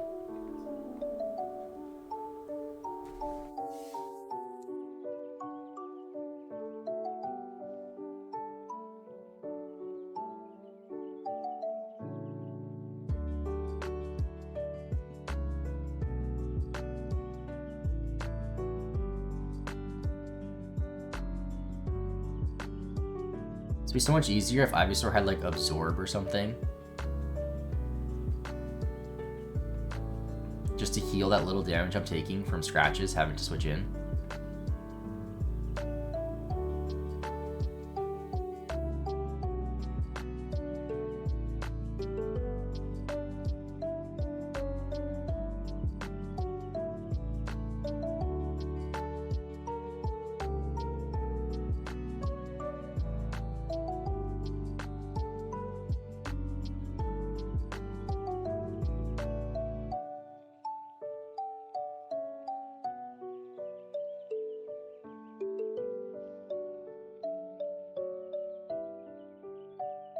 I'm just curious. I want to see what the Pokemon Yellow EXP groups are. I want to see what group Paris is in. Medium fast. Okay, so not as fast as I thought, but still not slow. Where's Venonat?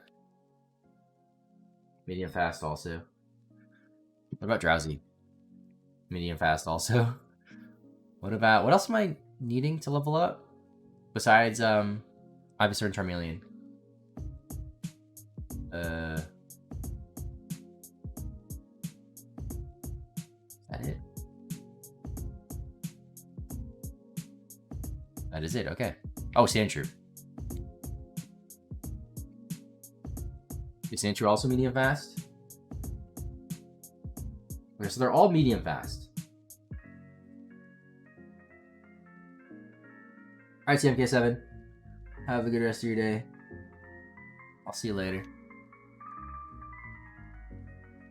12. Alright, we got 2 levels pretty quickly there. Just need 12 more.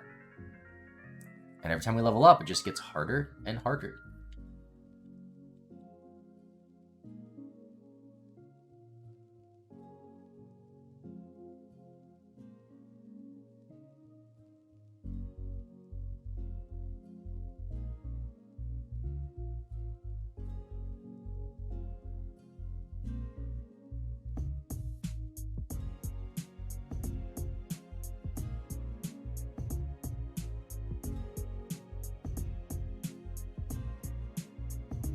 Alright, after this Diglett, I'm going to take a small break to get my lunch, let my dog out, go to the bathroom, and then we'll be back. And I'll have my mic muted because I'll be eating. And I don't think you guys want to hear my lips smacking. But I shouldn't be gone for longer than 5 minutes or so. You have a dog? I do have a dog. It's her birthday in a few weeks. She'll be, in 3 weeks exactly, she'll be 10 years old. Dog cam. She's upstairs sleeping. Sometimes she comes down and she sleeps behind me. But I've noticed if I'm like streaming or if I'm recording voice, she doesn't like to be in the same room because I'm talking probably. But if I'm just editing, she'll like sit right behind me. Alright, I'll be back, gamers.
Alright, I'm back, chat.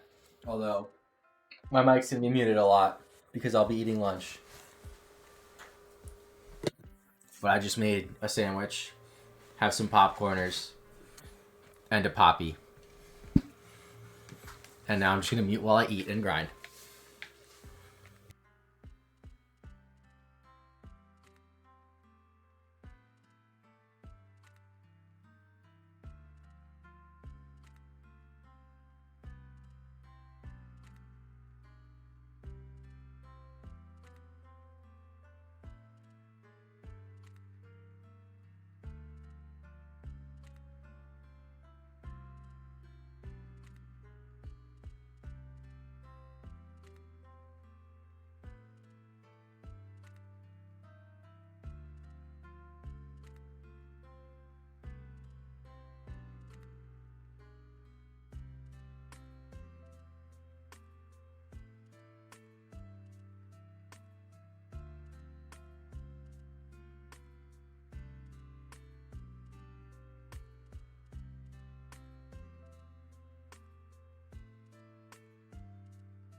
I'm thinking, what would you radar hunt?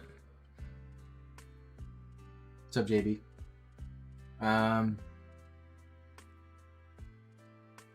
you radar hunt a dual slot Pokemon? Because if you can, Houndour. With Fire Red.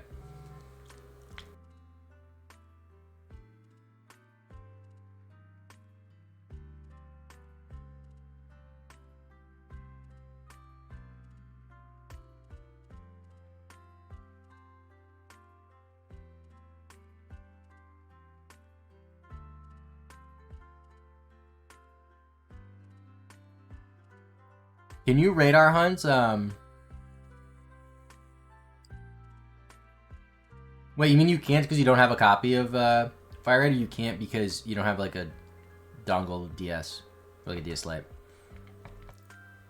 I don't know why, but I cannot think of any other possible Pokemon that can be radar hunted in Platinum at the moment. Can you radar for Gulpin on the route near Pastoria?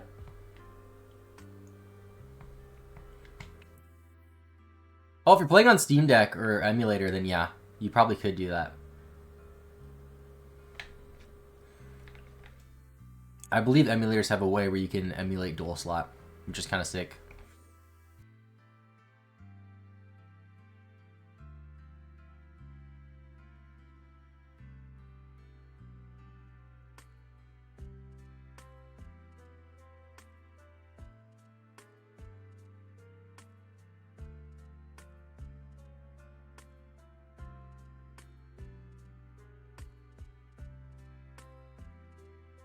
I found something out kind of funny about dual slot. So, with Mystery Dungeon Blue Rescue Team, if you have Red Rescue Team in the other slot for the Game Boy Advance, there's like some stuff it can do with like dual slot, whatever. But in the first run Japanese copy of Blue Rescue Team, if you dual slot and the other game, and the game in the GBA slot isn't Red Rescue Team, it'll delete your save file of whatever game that is, which is really funny. Like, imagine being a kid with a DS. You get Mystery Dungeon. You have your Emerald in there. And you play it, and then you just go back to play Emerald, and you're like, where's my save file? Yeah, so don't play Japanese copies of Blue Rescue Team.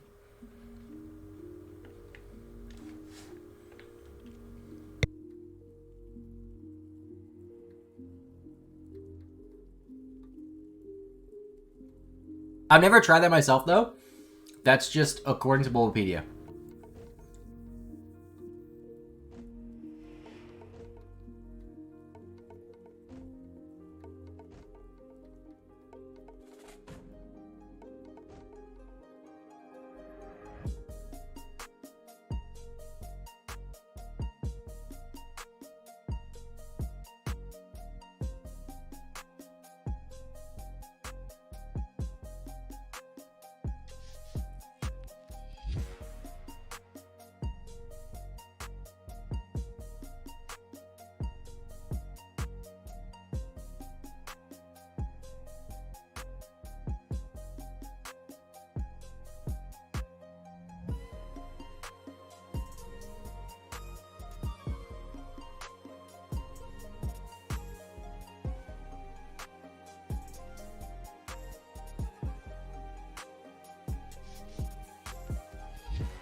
I've played Mystery Dungeon, if that's what you mean.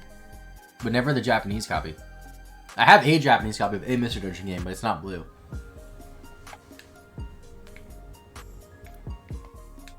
It's Explorers of Time. It was just really cheap. At Retro Island, actually. And I got it. Oh, other messages didn't send. Yeah, some messages aren't sending. Last few days. Or sometimes, like, a message will send and show up on the chat that's on stream, but not on the actual chat that I see, or and vice versa. It's really weird. But no, never played Chrono Trigger.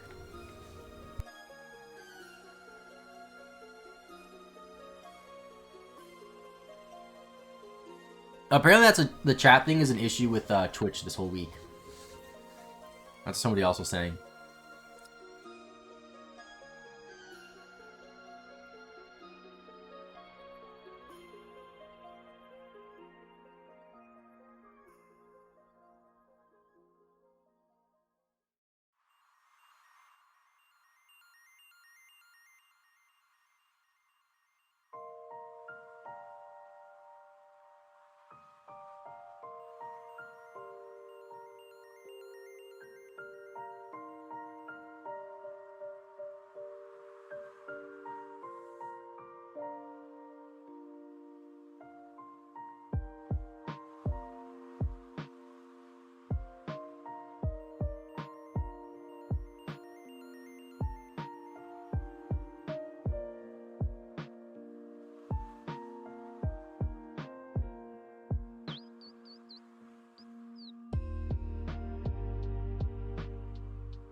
I think Paris could almost hold its own against lower level Diglets, which is nice. Although Growl's really annoying when I only have Scratch.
I'll try to be a bit risky here and switch into Charmeleon on some of the Diglets for extra XP.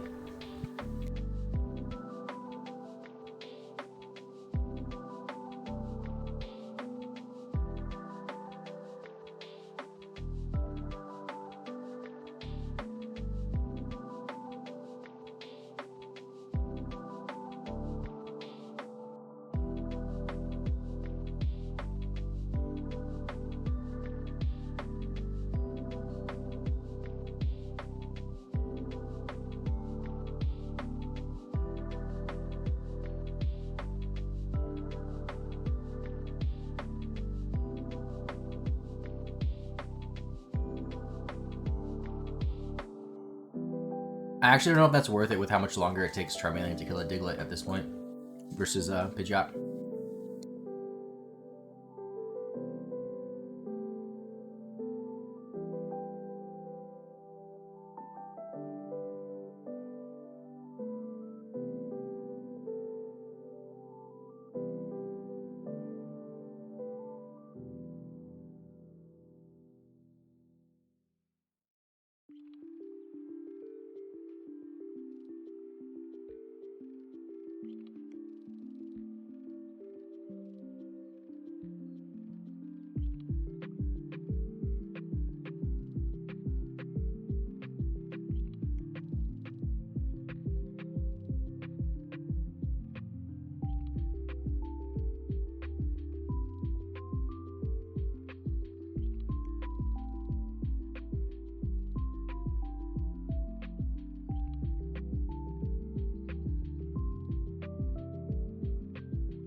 Alright, finished with my lunch, just have some of the soda left.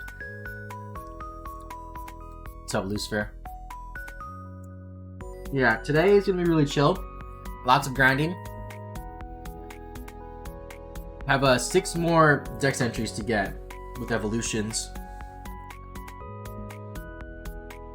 We have Ivysaur to Venusaur, so that's 1. Charmeleon to Charizard. Paris to Parasect. Drowsy to Hypno.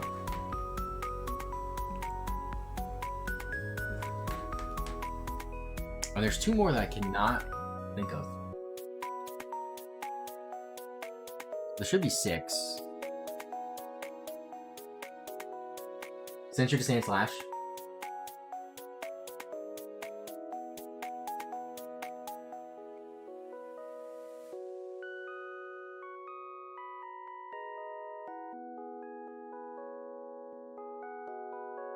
What the heck am I missing? Venusaur, Charizard, Sandslash, Parasect, Venomoth, Hypno, 6, okay. Wait, oh, I missed it there. 2, 3, 4, 5. Okay, 6, yeah, I just had a hard time counting today.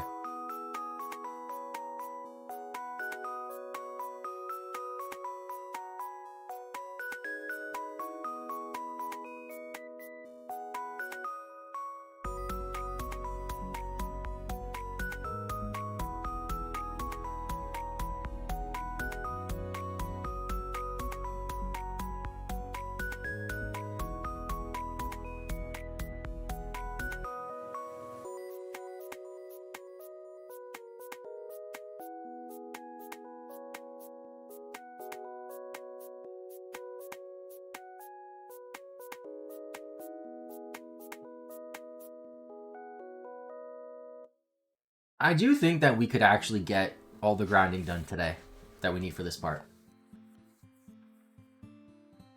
And then tomorrow we can hopefully get all the Koga stuff done. So that's going to be a lot. We'll see. I mean, there's really not much else I can do to be more effective at this point. It's just grinding. However, once we get to a point where all the Pokemon that we have to grind are above level 22, we can just do the Repel trick to encounter Dugtrios more often. Or only Dugtrios, I should say. And we also get the EXP all after the next split. So that should help a bit too.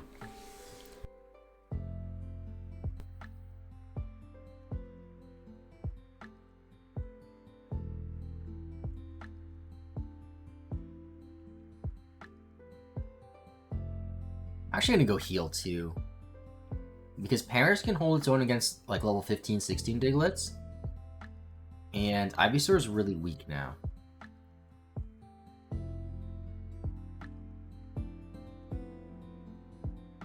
Page's also kind of low on PB. Level 18, nice.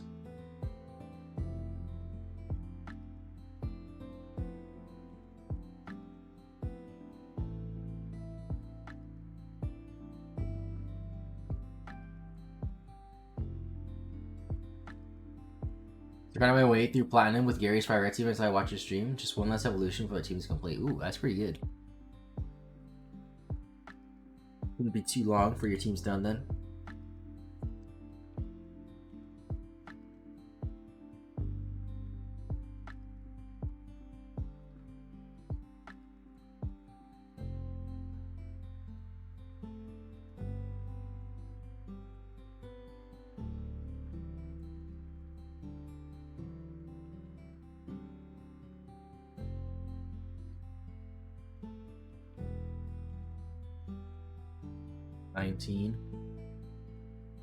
It's probably too high for Paris.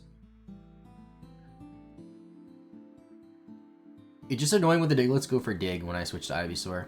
Like this one just did.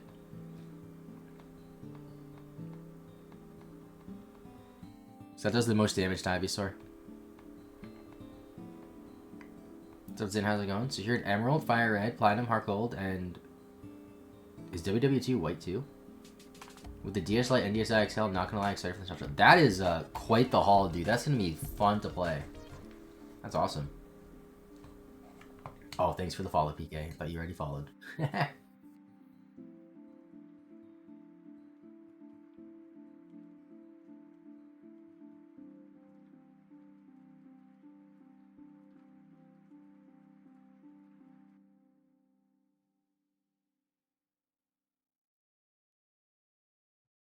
Got World War II for the Nintendo DS.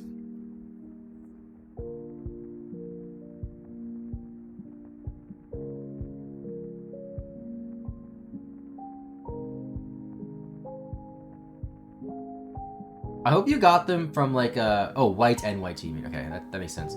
I hope you got them from a reputable source, because the unfortunate thing about a lot of Pokemon games is they're really easy to fake. Especially the GBA ones. DS games can be fake too, they're a bit less common. But, yeah, I just hope they're real.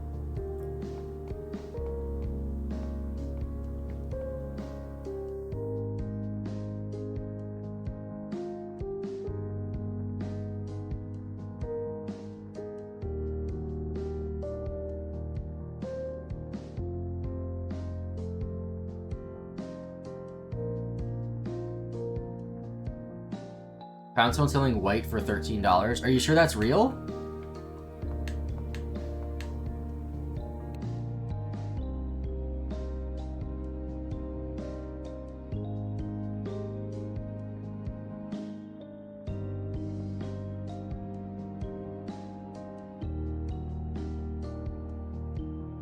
Retro Store at NYC. Wait, what? A Retro Store at NYC was selling Pokemon White for $13. Wait, why were they selling it for so cheap? That makes no sense. What?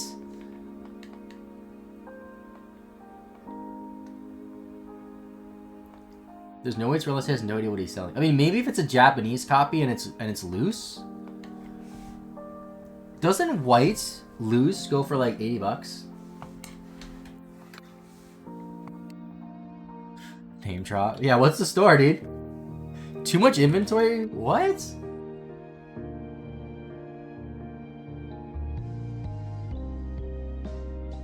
That's wild.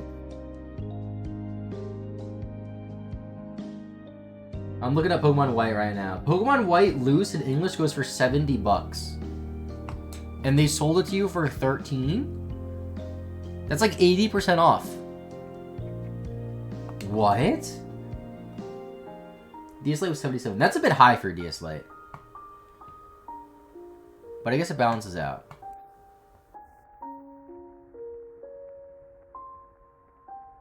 Are you sure it wasn't Japanese?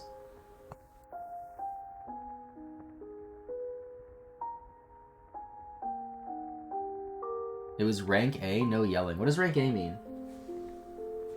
Wait, it was English. What?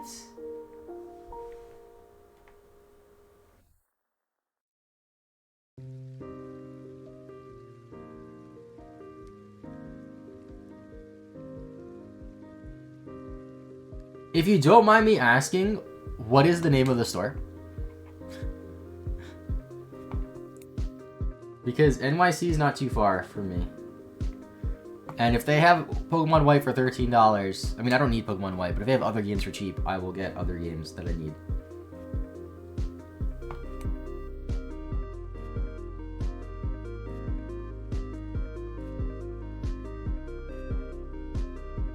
Emerald English, everything else is Japanese. Because I would like another copy of Japanese Platinum. Actually, I'd like another 2 copies of Japanese Platinum. And then, like, a few other random games. Another copy of Emerald would be nice. Actually, having 3 more copies of Emerald would be really nice, because then I can do quad Emerald stuff. Platinum for $25. Dude, what?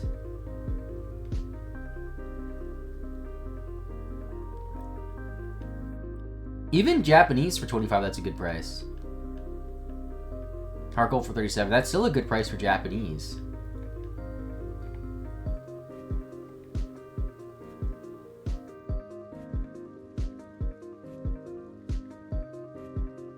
I went to a Knicks game a few weeks ago, and there was a retro game store like not too far from Madison Square Garden, and I almost went. But I looked up reviews, and they were like, yeah, this place is overpriced, so I just didn't bother going. So I assume it's not that store. Cartridges were clean. Damn.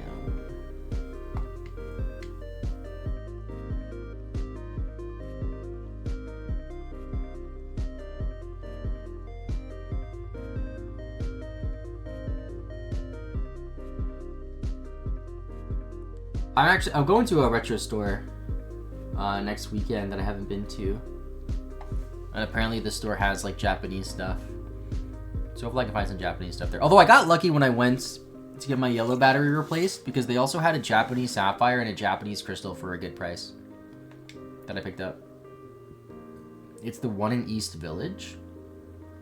Do you know the name if you don't mind me asking?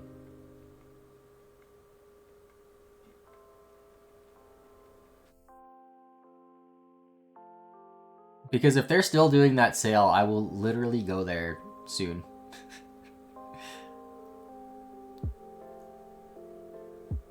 Retro Store NYC and another called 8-Bit and Up. Oh, they were both doing the sale?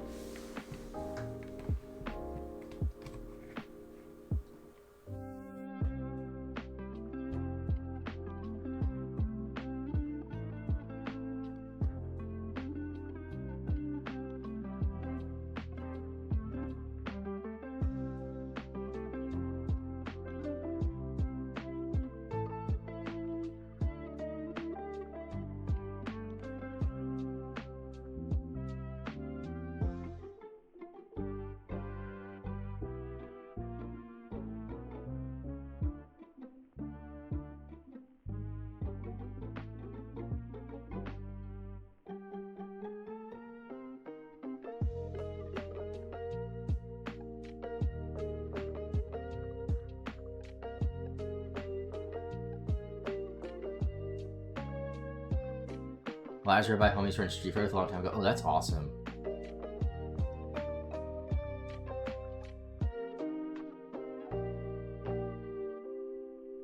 Dang, that's cool.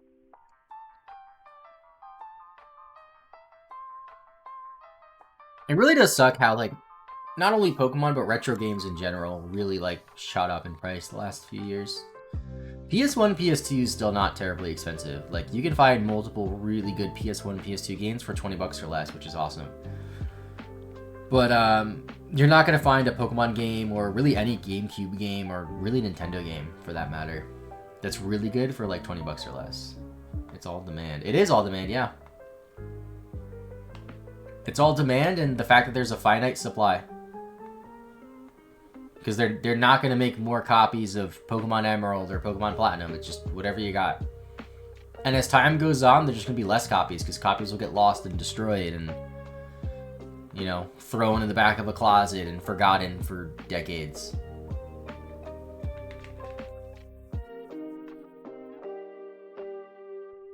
Like, there's probably so many copies of games in general that are just sitting in people's attics and basements and stuff.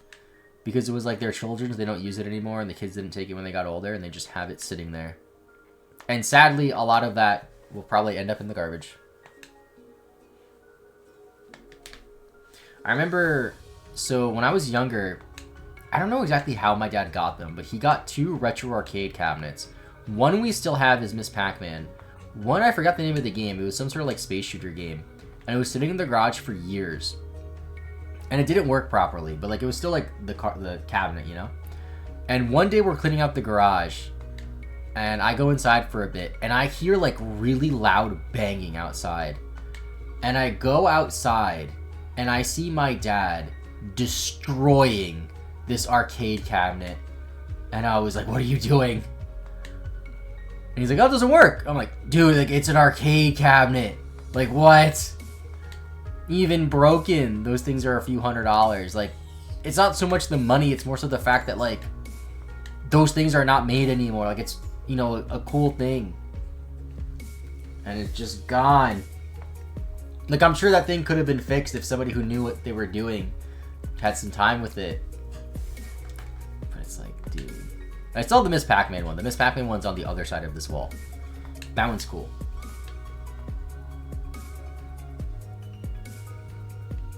Emerald's most extensive Gen 3 game by a long shot? Yeah.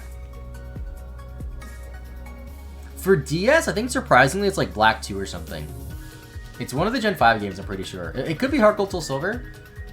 But for whatever reason, kind of recently, Black and White 2 like shot up in price. Like crazy.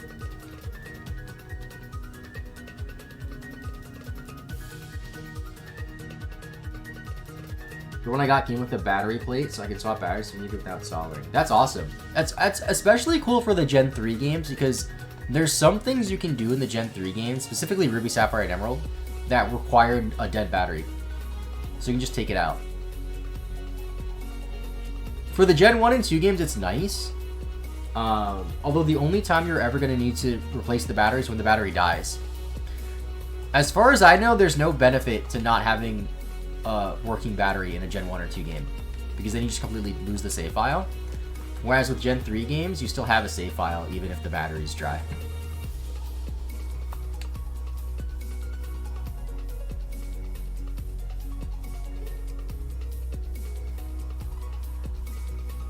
Emerald, you definitely want the battery. Ruby and Sapphire, you need it dead. Oh, is that what I was thinking of? Ruby and Sapphire then, not just Emerald? Makes sense.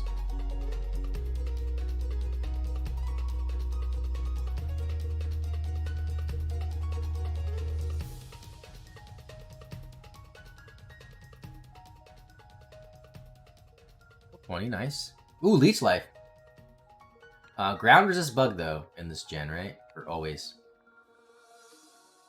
Emerald battery is easily setting back 100 pounds. Well, the batteries are easy to get and install.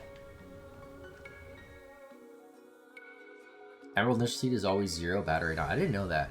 I know Emerald has some like really weird like RNG and mechanics that Ruby and Sapphire doesn't have. Which is quite odd.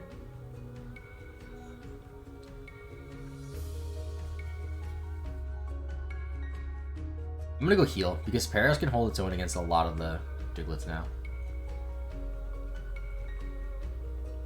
I feel like the best chance that anybody has to find like these Pokemon games for super cheap is just go to yard sales and finding somebody who doesn't know what they have. Which does sound kind of sad, and it does kind of feel like you're taking advantage of somebody. But, look, if I went to a garage sale and I saw some old couple selling, like, Pokemon Emerald for $10, I would buy it. And I wouldn't even, like, think twice about it. Would feel a little bad, sure. But at the same time, those people probably don't know. Those people definitely don't know and probably don't care.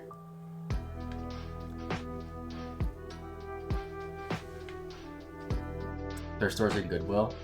See, the issue is there's a good amount of retro game stores in my area. Like, if I were to drive a half hour in any direction, like in that radius, I could probably hit, like, it might be like 10 retro game stores, to be honest. At least close to 10. So, a lot of those game stores, what they do is they also go to those thrift stores and just buy games for their inventory. For $10, I wouldn't even haggle. Yep. See, the thing is, I feel like for something like that, like hypothetically, if you see Pokemon Emerald for $10 at a yard sale and you try to haggle, be like, oh, would you take $8 or $5? That person might be more inclined to look up what it's worth after that and be like, oh, actually, it's 100. You know? Whereas if you just take it for $10, they'll be like, sure.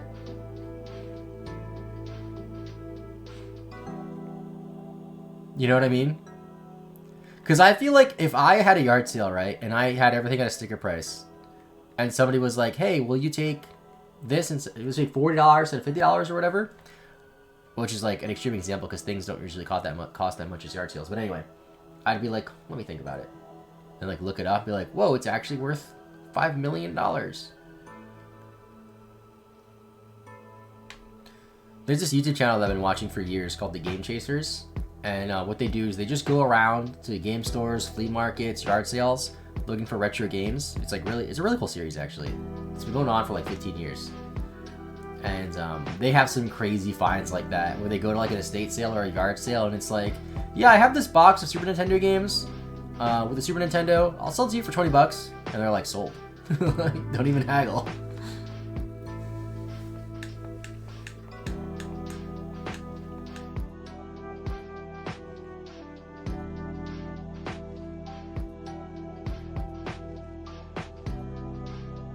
Now that ain't cool, they're scalping. Wait, who's scalping? What are we talking about?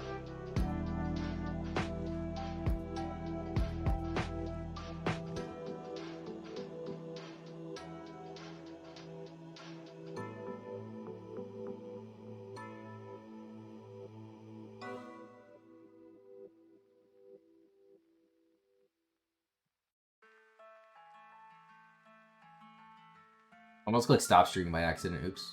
I meant to recycle the recording there because it's been over 2 hours.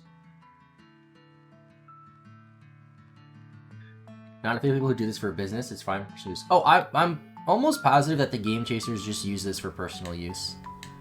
Like, they don't buy stuff and resell it and stuff like that. I mean, they have said, like, if they go to a flea market and see a GameCube for $10, they'll go to a retro game store and trade it in for store credit. But they won't, like, buy out consoles, sell them on eBay for $200 or whatever they're worth. There's a game verifying Reddit I use before I buy any cartridge, just to double check I'm not being scammed. That's a good idea. Lights professional flippers, kind of grimy. Yeah. Thank you, Tatsumi, for the follow. Appreciate it. It's like, I get it at one point because, like, it is nice to have places to buy these games that you can consistently find solid inventory. But at the same time, it does suck how a lot of the times people who do that just, like, drive up the prices of the games. Lego announced the Game Boy set. Oh, I didn't know that. That sounds cool. I can spot Pokemon fakes pretty well, but if it's a non-Pokemon game, it's hard for me to tell.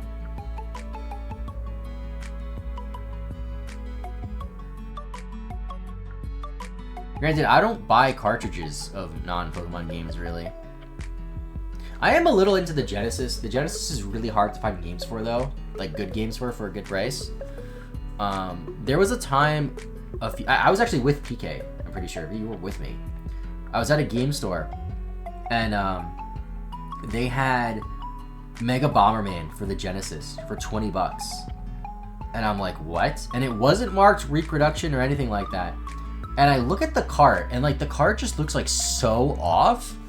And it was reproduction. And I was like, brother, what?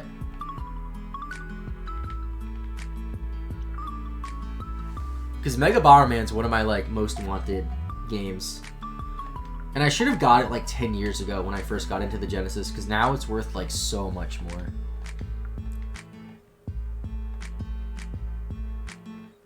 I only have, like, 6 Genesis games. I have Sonic 1, 2, and 3 at least. I don't have Knuckles. And I have Sonic Spinball. But, there's some other games I still want.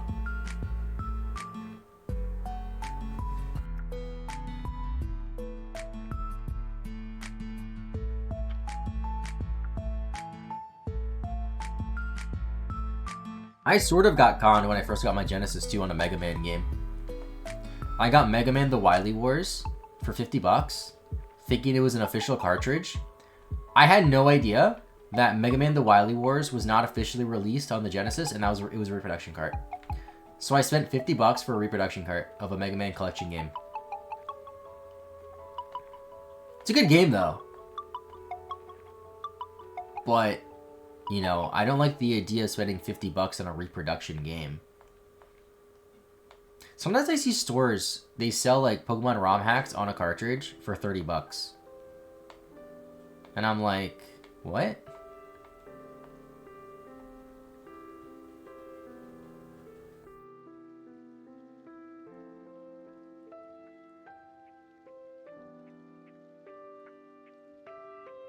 Like, I like the idea of reproduction games to get games cheaper that are super expensive, but also I don't think a reproduction cart should cost $30, let alone $20.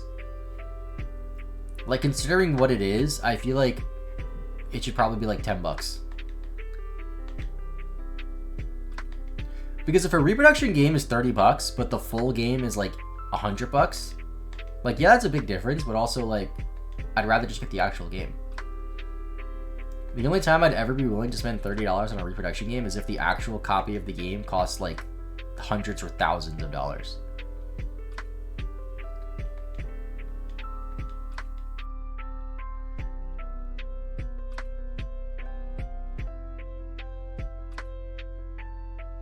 Well, I can repel trick pretty soon here. I think I have to get to 23 actually, because 22 will also give me 22 Digletts. Right? Yeah, because Diglett can be level 22 here. That's the highest. So once Paris gets to 23, I can Repel Trick, only find Dugtrio, switch to Pidgeot, kill it, get more XP. Although that only works for one level, because then it evolves to 24. But it's still good.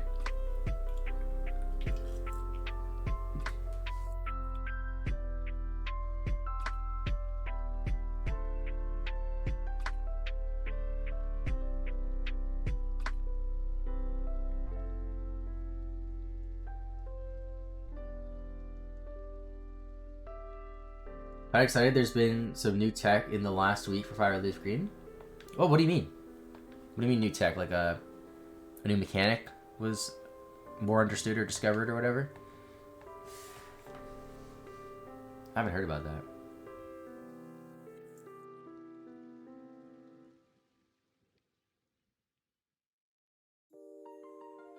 See, I like Fire Leaf Green a lot, but I feel like at like once you beat the game, right? The game that's more fun to play in the post game to just mess around in is Ruby Sapphire to me. Glitzer popping version in Emerald and Fire Leaf Green using memory catcher. Oh, that's really cool. Because glitzer popping in Emerald, you can do a lot of things. That's really cool.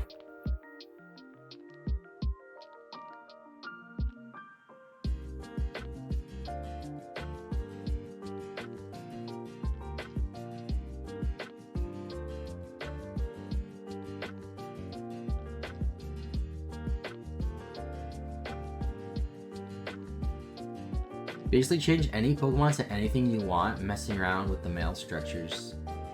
That's really neat.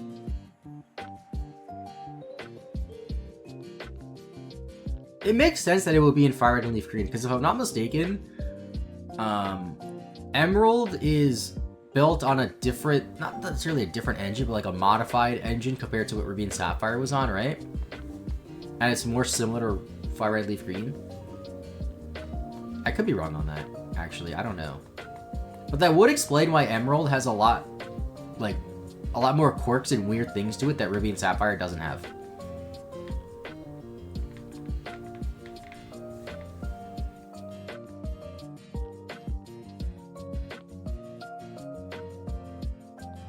Because Emerald came out after Fire Red Leaf Green.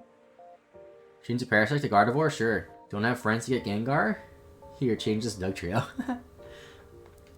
It's Retro Mail. That's so funny that it's the Retro Mail too that does it.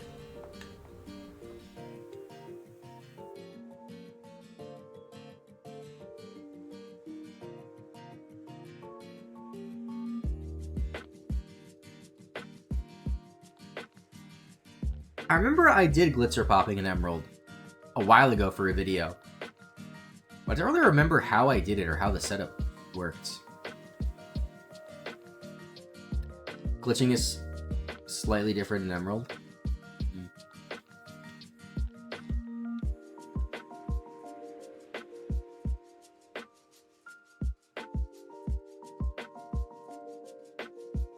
$17 HP down to 10. Don't crit me and I'm good. Okay, through a Growl, I think I'll still KO. Yeah. Make stable species for Ace. Ace. Crobat, staple species, and clone species. What do you mean staple or stable species?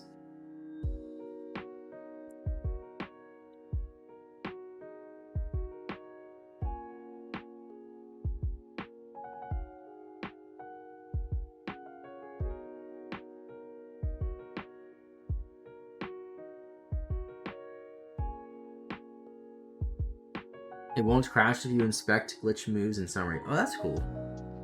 Can move it around wherever. I remember when I glitzer popped in Emerald, I had this like really weird cursed Celebi that had like glitch moves and like had like different colors on it. It was crazy.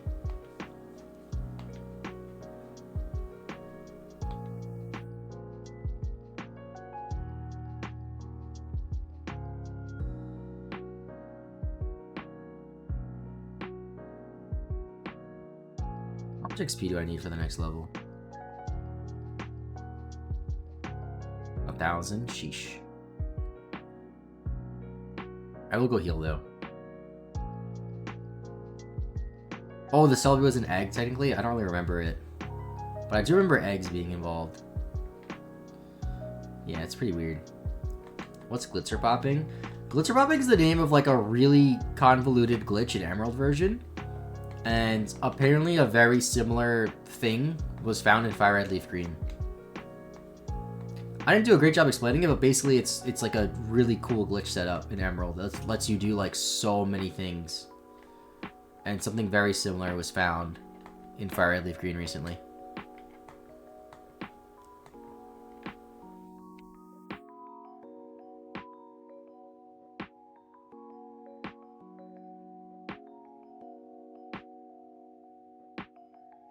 Crobat Species has a glitch move to execute arbitrary code execution anywhere in Fire Leaf Green, but you have to make it an Emerald. Okay. That's still cool.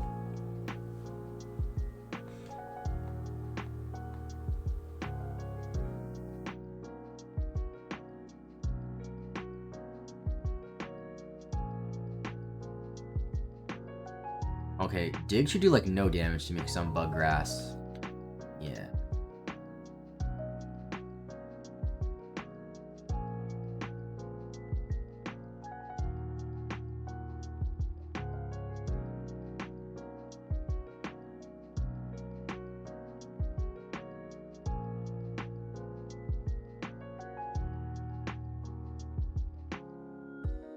Let's see how's it going. How many more monsters do we have left? We have to evolve 6 more Pokemon, and then we can fight Misty. I like blanked out for a second. Gotta go Paris to Parasect, Charmeleon to Charizard, Ivysaur to Venusaur, Drowsy to Hypno, Sandshrew to Sandslash. That might be all of them. I think that was 6.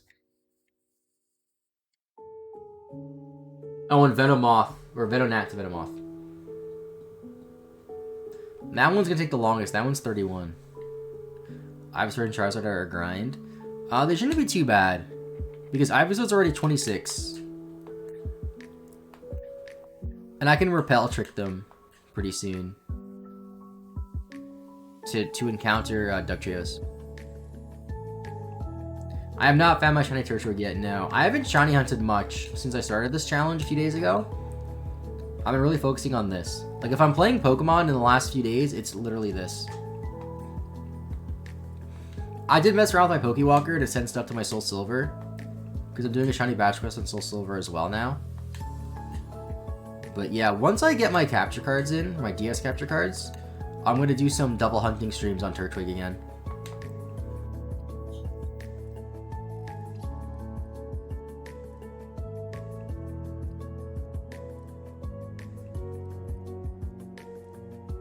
I would like to get it in under a year from when I started the hunts.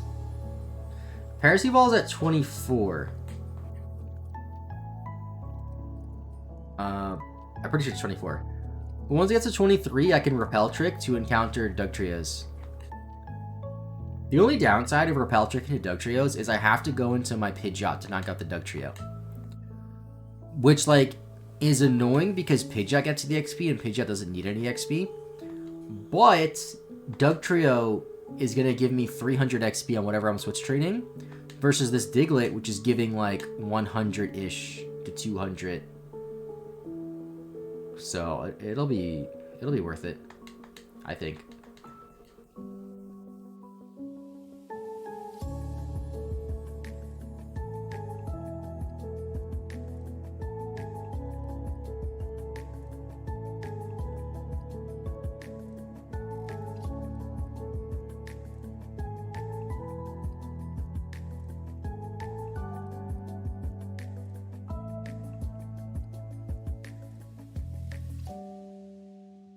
And also, Ivysaur evolves at 32, which isn't too bad. It's not 36 like the other 2 starters.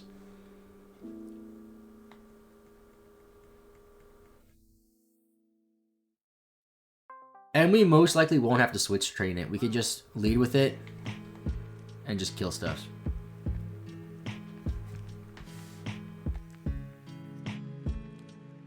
I can also use it as the Pokemon I switch into while switch training for the time being, which is kind of nice. Waste a little bit less of XP. Okay, now Paris is 23. So here's what we can do. So we can leave Paris in the lead. We can use a Repel. So the highest level Diglett you can find here is 22. If our lead Pokemon is 23, that'll force it so that the only thing we encounter are Dugtrio. However, the mechanics for encounters are a bit different with Repel in this game compared to newer games. So it's going to take us a little bit longer to find encounters, but every encounter is going to be a Dugtrio. So for just one level, I'm pretty sure it's worth it. And we'll test it out later again when we evolve like Charmeleon and Ivysaur and Drowsy and other things that evolve past 23.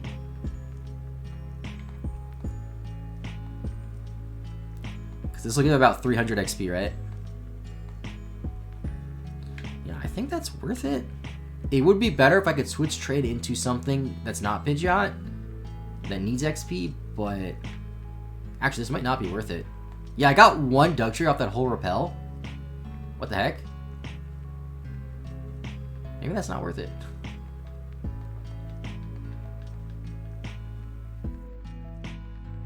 How much XP are the Digletts? We'll see in a second here. So this one's 21, which is the second highest level a Diglett can be. And I'm switch trading to Ivysaur, which is a Pokemon that needs the XP as well, which is another benefit. So we got 314 from the Dugtrio, where this gives us 120, but we get 120 on two things that need XP. So it's 240 versus 314 XP. And we have faster encounters this way. The encounter rate of Dugtrio is, I think, 5%.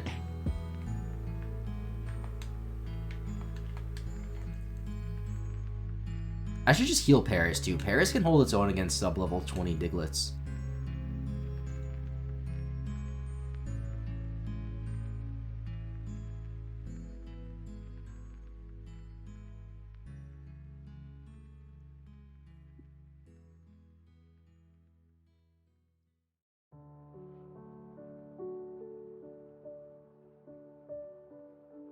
I should have potions here. I think I bought.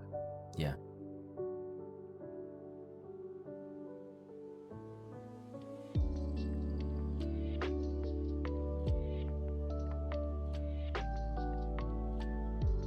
$1,100 XP. So for every 20 encounters, you will get one Dugtrio, which theoretically, it's going to take you 10 times longer to roll a Dugtrio than a Diglett. Stick with the Diglett, it's not worth it, yeah. Especially when I have to stop and use repels and like buy them. Because if I'm not mistaken, the way it works in Gen 1 with encounters with repel, right, is as I step, the game will see, oh, a Diglett should be encountered here, but it won't because of the repel, and it'll just skip it. And then I'll encounter the Dugtrio when that 5% pops up, if that makes any sense. Whereas in newer games, if you repel trick, you'll still get the same amount of encounters for each step you take, but it'll force the encounter table to change to fit the repel trick, if that makes sense. Where in this game, it just skips the encounter. Yeah, that is weird.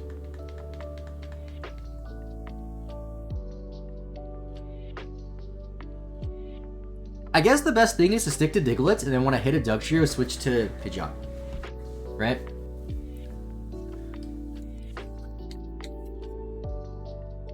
At least for Ivysaur and other things. For some Pokemon, I'm going to have to switch regardless on whatever we're fighting.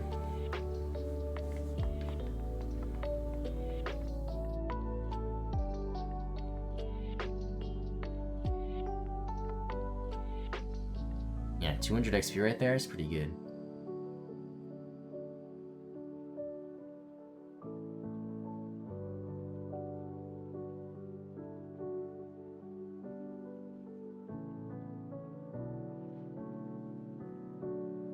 The challenge today, can I beat Crystal drunk, blindfolded, and using a PS2 dance mat? Ooh. Probably not. But that would be a hard challenge.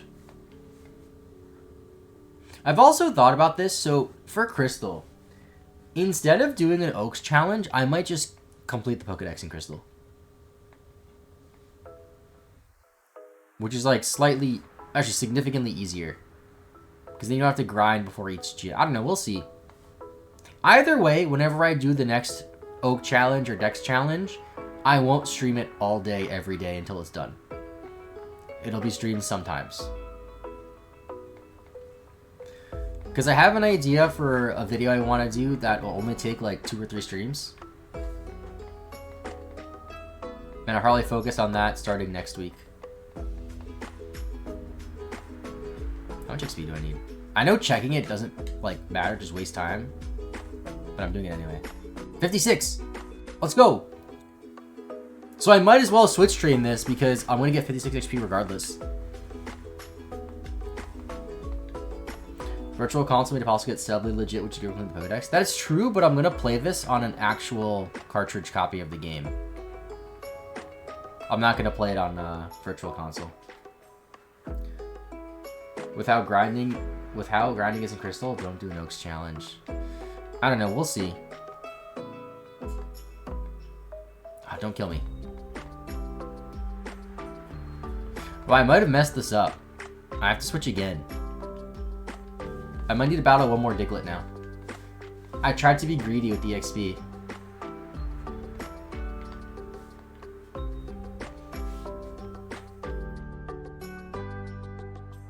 Oh no, still enough. Good. And now Paris is evolving. That brings us to Pokemon 45.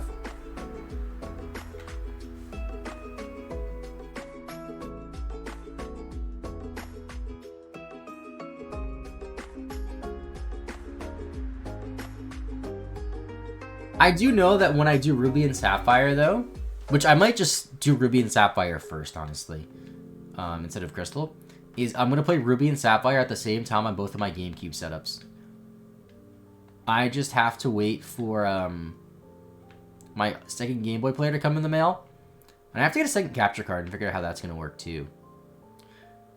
Because I don't think I could use the same exact capture card as I'm using for my current GameCube, because then my computer will be confused because it's like the same device twice.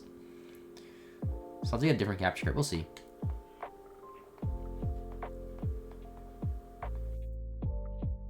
Alright, Paris, goodbye.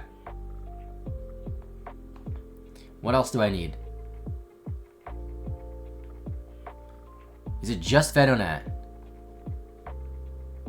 It's just Venonat. And then we have everything. Everything in our party is what we need to level up. I'm pretty sure. Right? We need 5 Pokemon. That's 1, 2, 3, 4. Yep, perfect. Alright, now we heal.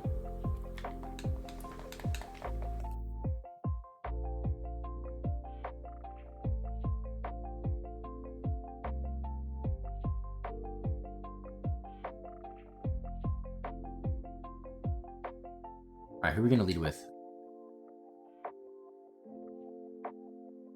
We're going to lead with, I guess, Sandshrew, because it's the lowest. So ideally what I want to do is I want to get everything to the 20s or so. Well, everything that evolves later to the 20s or so. So I can get to a point where I can just use that Pokemon and not have to rely on switch training as much.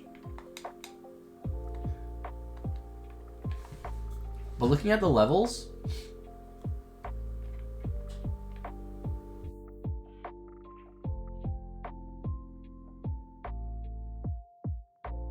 you see me doing this on normal speed? Well, I'm playing on an actual cartridge, so I can't speed up. Sandslash is 22. So this thing will evolve before it gets to a point where it can hold its own.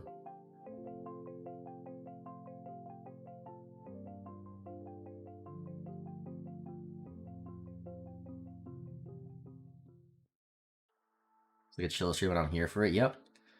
As far as I'm able to tell, unless I'm missing something or I haven't found the video, I'm going to be the only person, or the first person, to do an Oaks challenge on yellow version, on a cartridge, and like have it fully documented and 100% like verifiable. So that's kind of cool. I'm sure other people have done it on actual cartridge or virtual console, which is also like, you know, an official release. I know Coop did it on red on virtual console, but he didn't record it. But for yellow version, like I might be the only one. Because the only video that I was able to find that's like a Professor's Oak challenge in one video on yellow on YouTube is Chaotic Meatballs. There's other videos I've seen that are in parts or streams and like VODs on YouTube. But the ones that I've seen, like I saw one that used speed up. So that's like a little different. And then I can't remember the other ones, but like, yeah, I'm like almost certain that this will be the first one.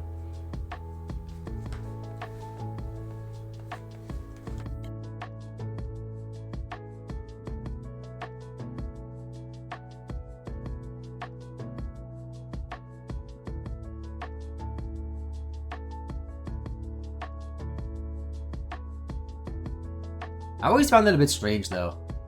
And I'm not going to say people who don't stream their gameplay are faking it, but I do think it's weird when people do like these very, very intense challenges that require so many hours and they don't bother streaming it. I don't fully understand that. Like I know Johnstone streams all of his challenges now and that's really cool. But, like there's times where I see people who they're like doing like a full odd shiny only playthrough and they don't like document it as it's going on or don't stream any of it. And I'm like, if you're a full-time YouTuber and you're doing this, why would you not just stream your shiny hunts? I don't understand. Maybe they just don't want to? I don't know. What's up, Doc? How's it going? Is content creation your full-time job? Yes. I guess if it's not your full-time job, I understand why you wouldn't stream it, because it's so much time. But at the same time, like, if you're sitting here and doing it anyway, at least record it.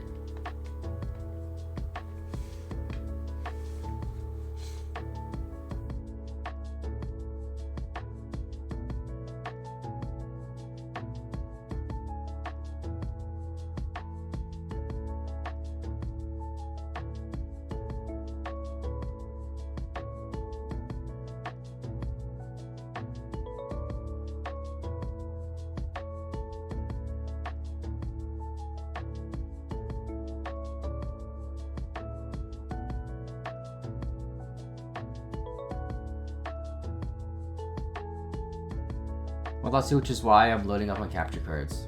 That's cool.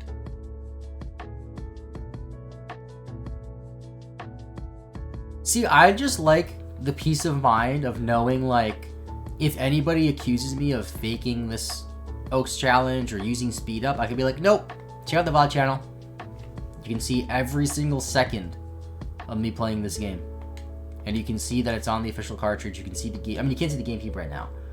But, you know, when I go full cam, you can see the GameCube. Like, bam. There's the GameCube, there's yellow. There's the controller plugged into the GameCube. Like, GameCube's on. Haven't been speeding up.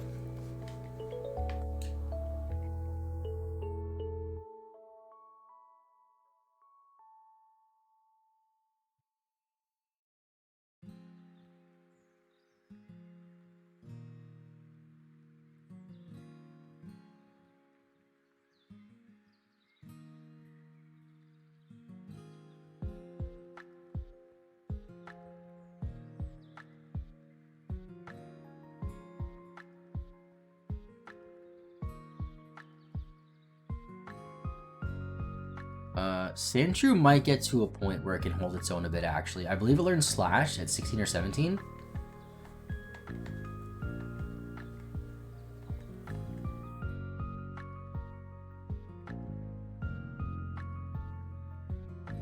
I'm gonna heal Ivysaur too.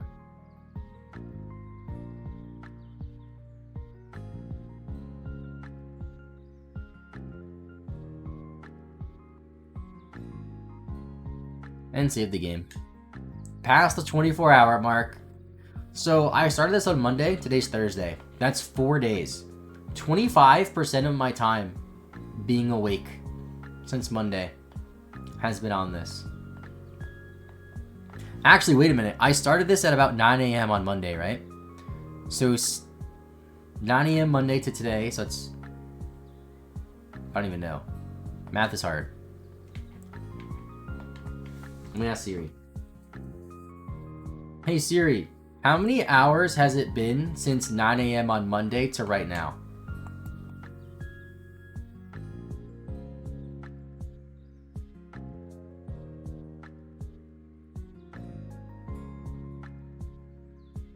heck? Why did it not tell me?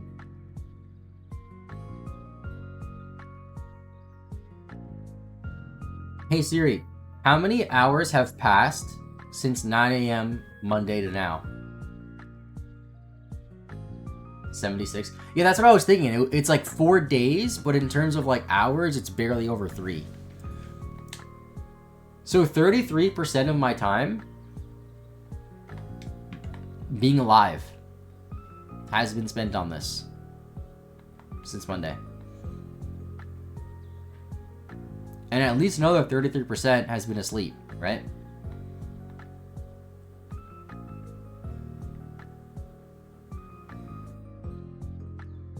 Wow. 25 hours live, 24 and a half.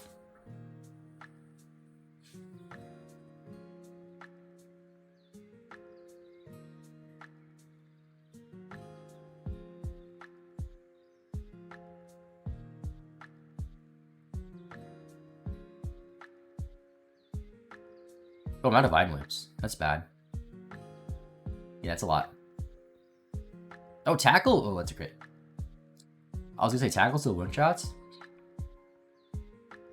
I might as well go heal.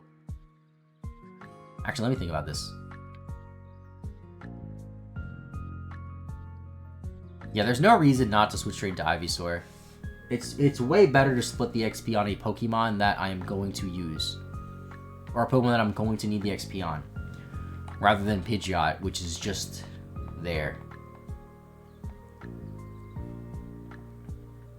Because Pidgeot does not evolve.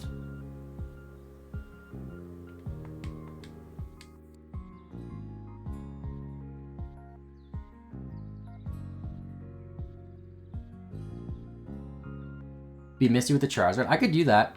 I beat Brock with the Pidgeot. I could do Misty with the Charizard.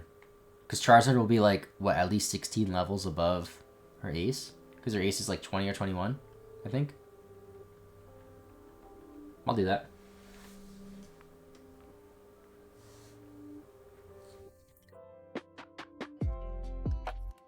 Wait, did I learn Slash yet? No, it's at 17.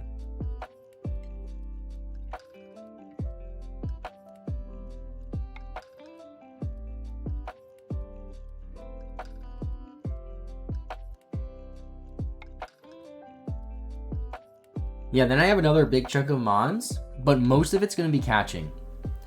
A lot of the dex entries we get after the second gym are Stone Evolutions, or Pokemon that we catch and don't evolve, or Pokemon we already have that evolve with the Stone. So it's going to be nice. So there's 51 Pokemon that we need to get, or 51 dex entries that we need. And of those, only 1, 2, 3, 4, 5, 6, 7, 8, 9. Only 9 of those 51 are Pokemon we have to grind. And 2 of those Pokemon are Dratini into Dragonite. Because like Vulpix we catch Firestone. Vileplume we have Gloom, Leafstone. Poliwag we evolve into Poliwhirl, then Waterstone. Machop I believe we can also catch Machoke. And then Machamp is a trait evolution. Victreebel, a stone Pokemon we already have. Tentacool we catch, then evolve via level up. Ponyta we catch, then level up. Magnemite we catch, then level up. Doduo we catch, then level up. Shelder we catch in Waterstone. Ghastly, I believe we can also catch Haunter. If not, we level it up like once. And then it's a Haunter. Onyx we just catch. Kind of weird that Onyx is this late. It's not in the... Actually, it is in the Rock Tunnel. We just haven't been there yet. Krabby we catch, evolve to Kingler. Execute we catch, evolve with the Leaf Stone. Cubone we catch and level up. Rhyhorn we catch and level up. Chansey, Tangela, Kangaskhan we just catch. Horsey we catch and level up. Goldeen we catch and level up. Staryu a Waterstone. Scyther, Pinsir, Tauros, Lapras we just catch. Or get gifted in case of Lapras. Eevee we're given, and then we use a stone. Porygon's Game Corner. Snorlax is static encounter, and then Dratini to Dragonite. So this is going to be mostly catching this next section. It's not going to be too... I mean, there should be a lot of grinding, don't get me wrong. But the main focus will be catching. Yeah, Dratini to 55 is going to be an oof, for sure. But after this next split, we're like basically done.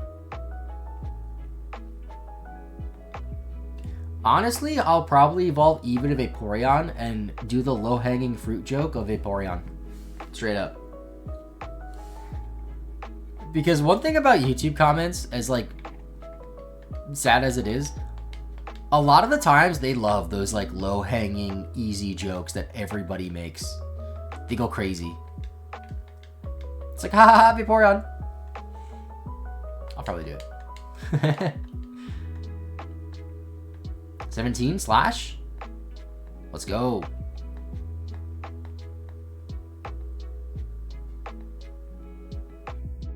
What if you baited and then became Flareon named Vaporeon? I could do that. The joke of Vaporeon. There's this copy pasta that's like, it's kind of inappropriate, but it's basically about Vaporeon and it's like, hey, did you know? And it's something along the lines of how Porygon, or sorry, not Porygon, Vaporeon is like the closest to a human. And it's not safe for work, and I'm sure you can fill in the blanks based off of what I said. Yeah, it's kind of weird. But it's like a copy pasta that somebody posted once.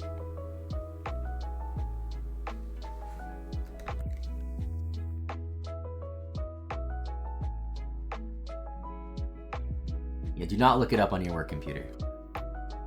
You will get questioned by HR.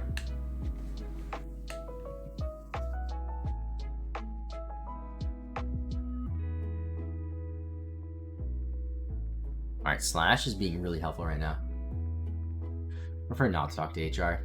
Understandable. I saw this post on Instagram and it was like one of those reposts from Reddit. And it's like, so what's the story about how that one employee got fired? And it was people just sharing these like wild stories. Like this one's really gross. There's this one guy who at work would pee in a coffee cup at his desk. And the way that people found out and the reason why he was fired is he would just leave them on his work desk. Like, what the hell? Just get up and go to the bathroom, idiot.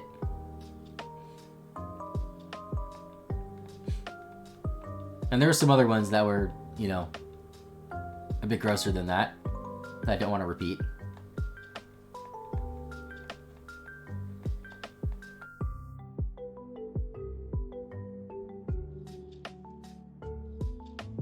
When I used to work with got fired for looking up BDSM sites on his company laptop.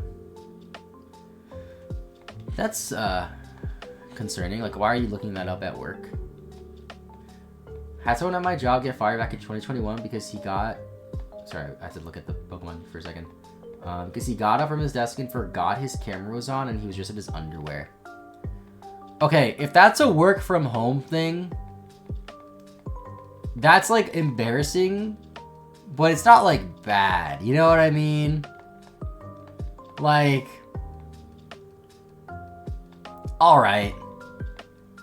You know what I mean? It's like, that sucks.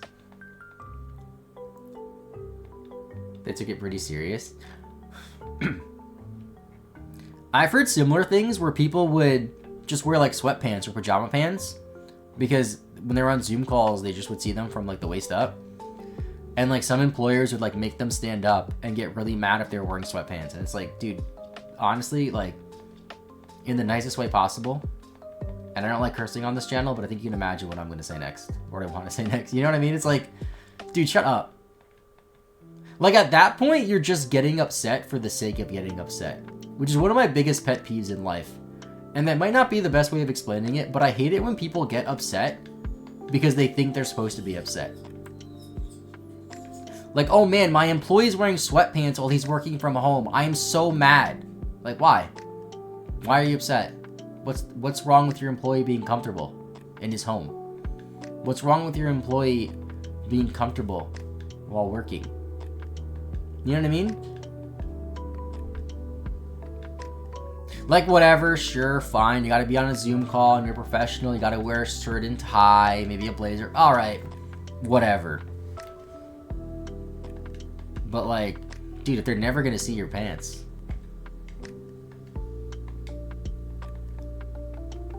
Imagine hating productivity so much you need to micromanage. That is a fantastic way to put it. Oh, I might die here. Okay, I didn't.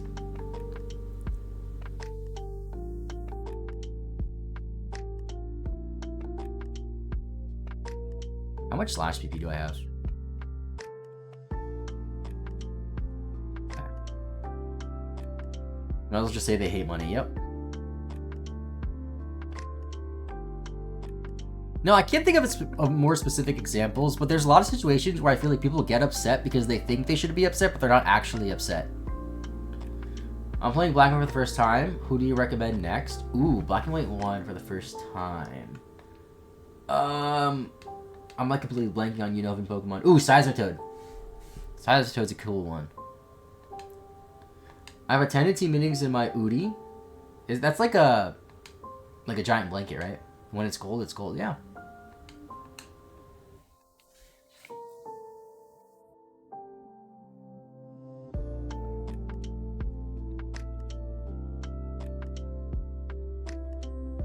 Oh, do you mean recommend next as in what you play next? I don't know why I thought you meant what do you recommend I catch next. If you meant play next, Black White 2 is good. Yeah.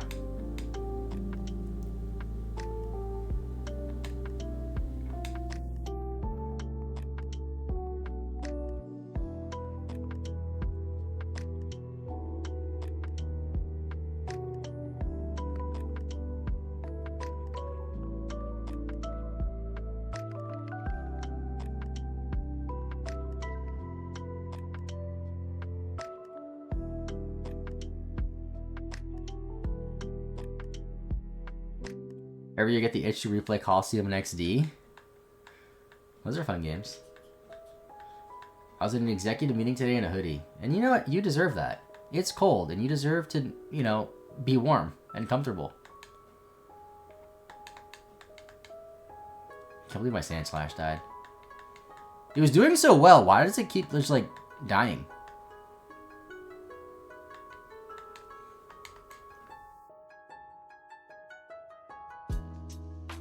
You know, like, going back to what I was saying about, like, people being upset just because they think they're supposed to be upset, I feel like a lot of that is, like, dress code related. Like, for example, right, like, you guys who are, like, professionals, you know, corporate jobs, very important stuff, you know?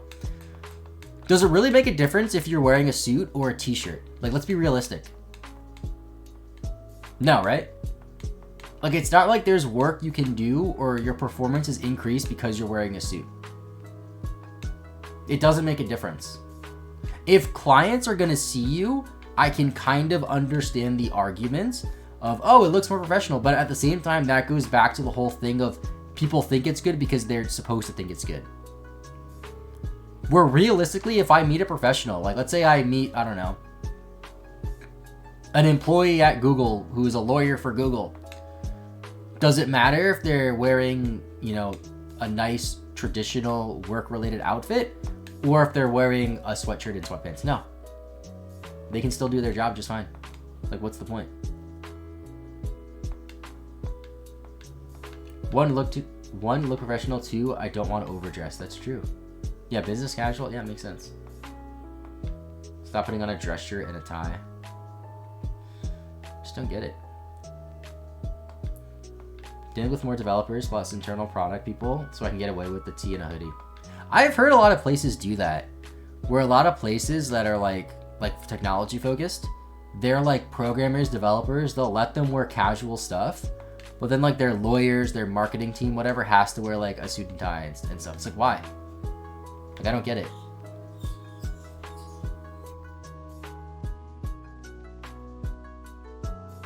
All senators wear suits and ties, and John Fetterman wears a black hoodie, and I'm all for this. I don't know who John Fetterman is, but like, yeah, why not? That was actually a thing with the NBA.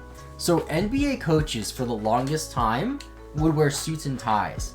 And then I don't remember what happened, but a few years ago, some coaches just started wearing like sweatpants and sweatshirts or like tracksuits.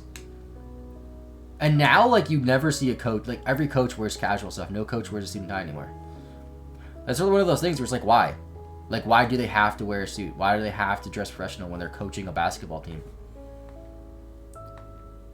Yeah, that is based. I'm sure he can get his job done just as well in a sweatshirt than he does in a suit. So what does it matter?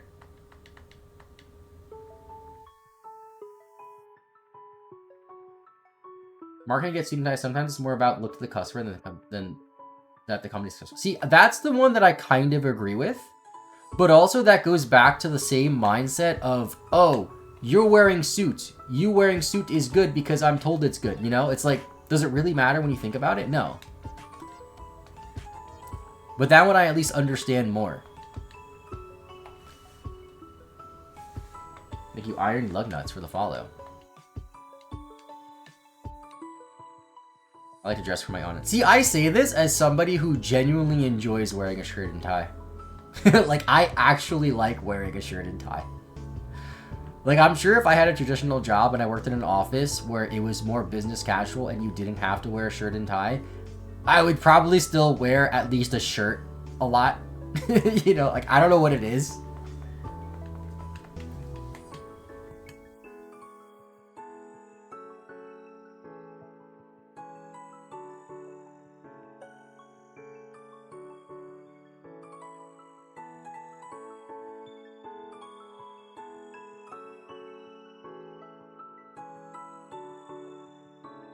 Skittles. I work in sports ticketing and I have to dress business casual, but like, why not the team's colors in more casual wear? Yeah, like, I can see that. Like, why can't they just give you like a polo with the team's logo on it? And then you can wear jeans. Why not? That'd be cool. Or even just a t-shirt. Why not?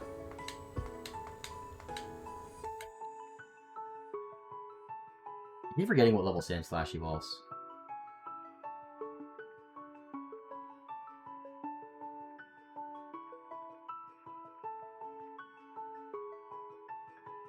$22, okay. And no one gives a flying crap if you're sitting if you can do the job. Yep. Oh yeah, supermarkets not giving their employees chairs. Yeah, that's weird. One of my friends used to work at a supermarket, and they didn't allow them to have... Well, they didn't allow them to sit, for one. But the weirder part is they didn't allow them to have water bottles at the cash register. And it's like, you know, if you're working, like, you're gonna get thirsty. Like, you need water to literally survive. Like, if I'm at a supermarket and someone's ringing me up and they take a second, take a drink of water, I'm not gonna be upset. I'm gonna be like, oh, this person is working, has been here for I don't know how long, and is thirsty. That's just how the human body works. Like,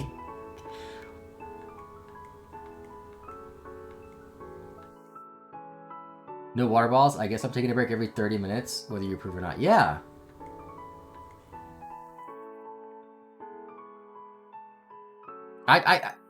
I feel like this is all like the same thing. I hate rules that are just rules for the sake of being rules. And like, that's one of them. Like, not being able to sit on the job, not being able to have water. Like, that's just a rule for the sake of being rules. Like, oh, okay, they're human. It's like, yeah. How dare you get thirsty, human? How dare you?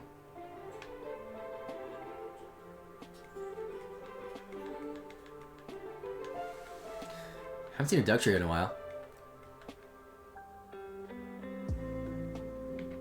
Well, not you. Let's go to Max. Treating people like self-checkout is crazy. Yep.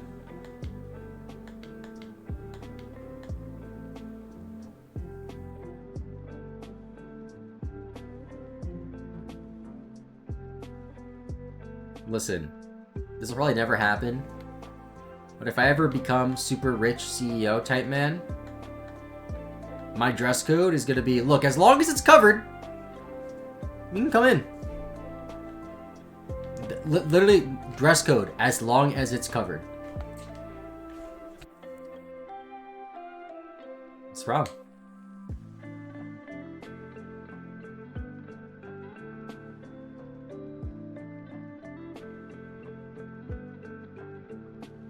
I missed a quick attack. Oh, you're underground. Okay.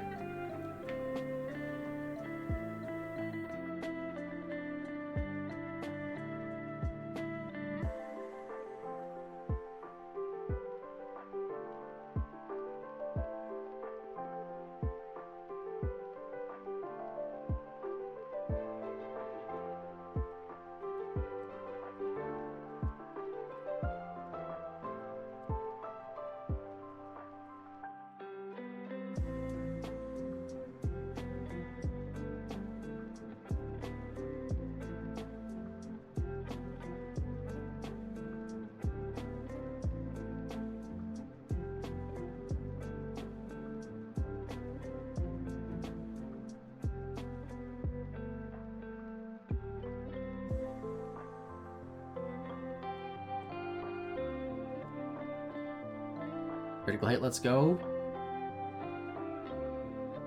I know I literally just checked, but I keep forgetting what level the evolves at. 22, okay. It's lower than I keep thinking. I keep thinking it's 24 or 26.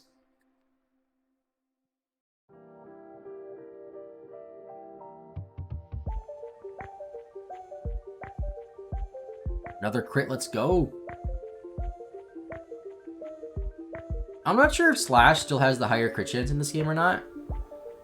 But I have been getting a good amount of crits. It probably still has the higher chance. Makes sense if it did.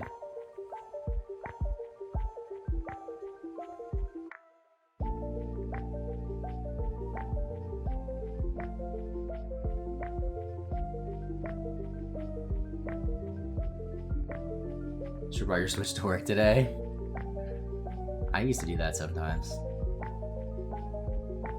That was when Sword and Shield came out. I remember I tried building a competitive team and I just never finished. Let's go!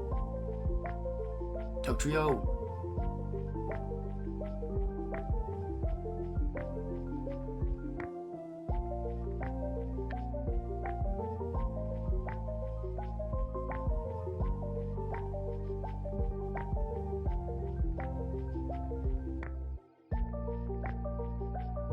It is a bit annoying how Wing Attack doesn't one-shot Dark Trios.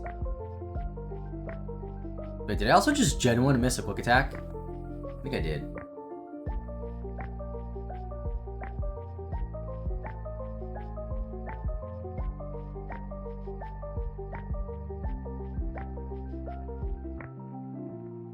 Maybe got Sand Attacked, actually. 21. One more level. How much XP is that? 1100. Okay. So hopefully we can get KOs with the Sandshrew to maximize the XP. Something in Violet, so I am speedrunning Scarlet to finish the game. To finish up that game now. Just for like items and exclusives and stuff.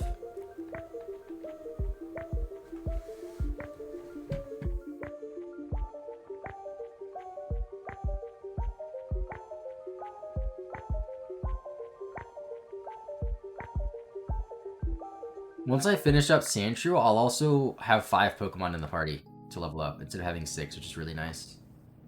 Makes things go by a little bit quicker.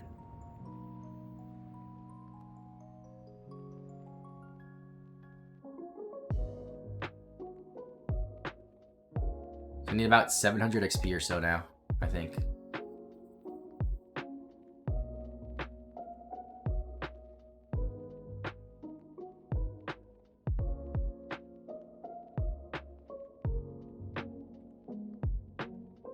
I'm gonna get it before I run out of slashes, unless I just like die to a random Diglett somehow.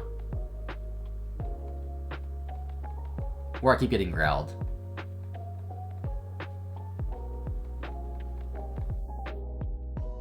Need about 500.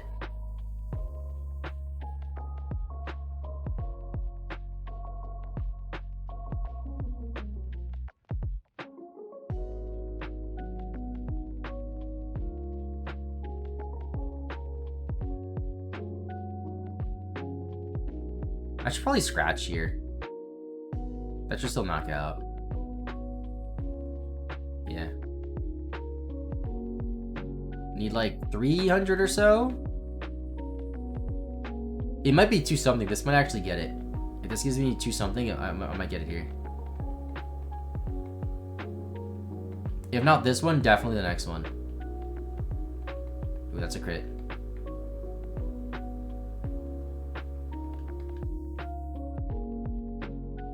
Now they give less than 2.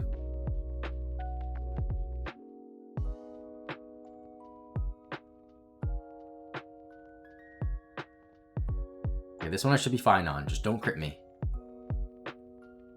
11 to 6. Ooh. Please kill. Let's go. Critical hit. 22. Another evolution. Ooh. 46.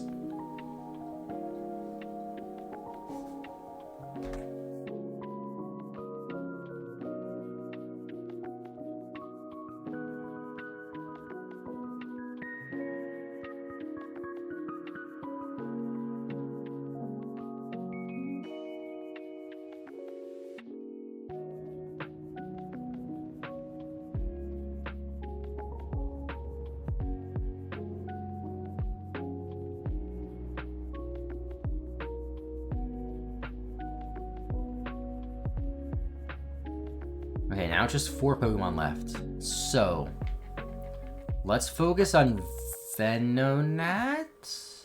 Yes.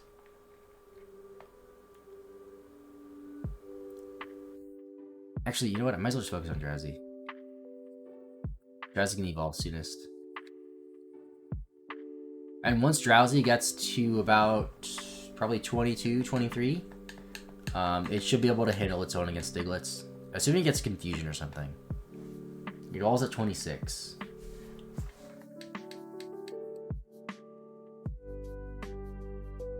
Let me save to be safe as well. Just under 25 hours. 1 badge in 25 hours.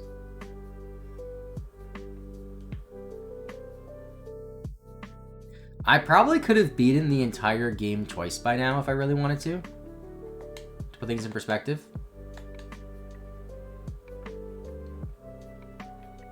Maybe 3 times, honestly.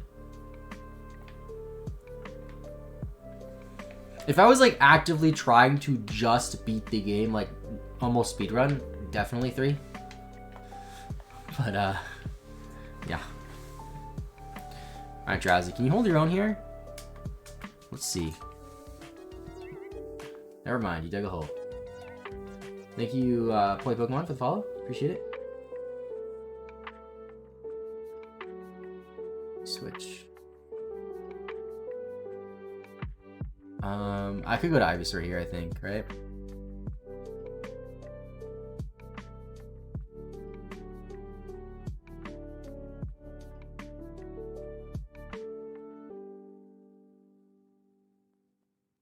How's it going? Doing Oak's challenge on yellow right now, so just a lot of grinding in Diglett's Cave. I have 4 more Pokemon to evolve, and then we're done with this section.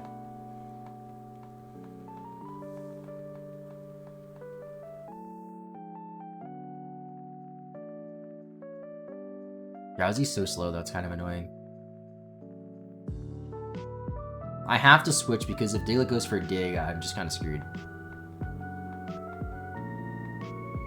And this at least gives us some EXP on Ivysaur. We might level up and evolve Ivysaur to Venusaur before I have to solely focus on Ivysaur. Which is nice, because right now I'm like solely focusing on Drowsy.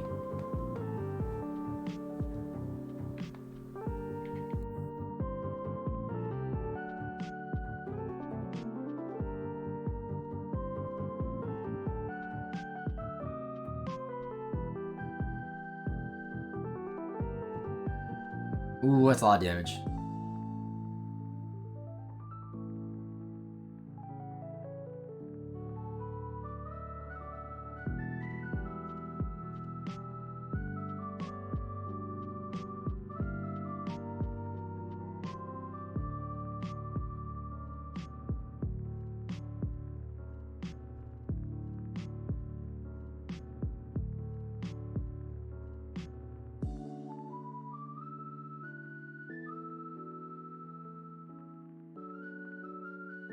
Just go to Pidgeot for now. I feel like Pidgeot just knocking out Diglets faster might be beneficial compared to going to Ivysaur and taking extra time to knock out a Diglett.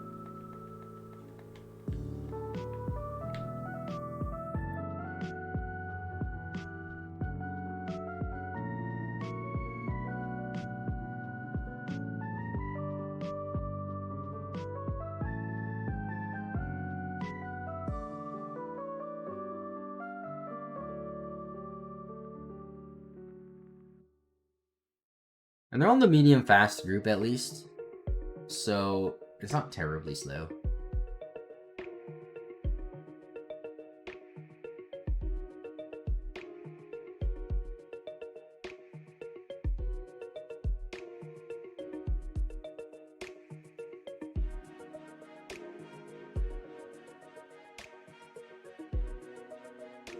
What's up, JJ? Oops, I left.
The sneeze there.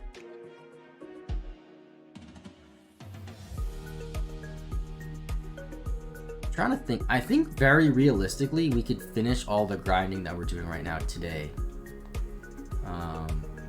Probably within the next 2 hours, I'm thinking. And then if we do that, that means tonight when I start streaming again, I can focus on just catching Pokemon. And then tomorrow, during the first part of the stream, I can focus on catching the rest of the Pokemon and like evolving them with the stones, whatever. And then the rest of the stream will be grinding them up.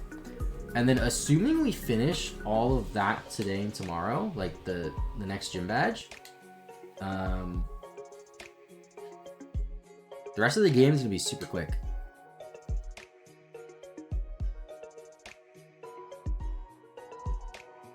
Like, the next part of the game doesn't have too many Pokemon that we need. It's a lot of stone evolutions.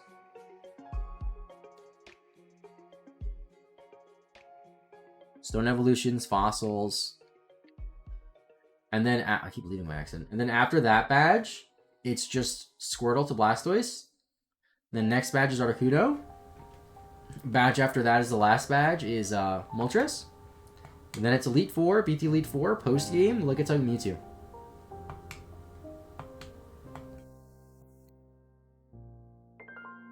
And we're really close.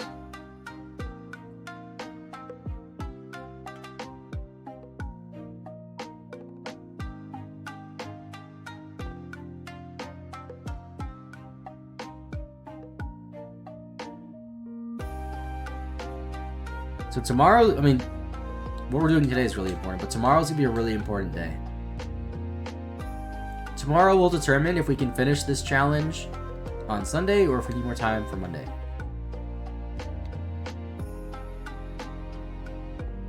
But worst case scenario, if I need to stream for 7 hours Monday, like, I'm prepared to do so. I won't be too upset. It's not like it'll put me behind, so to say. So that's good.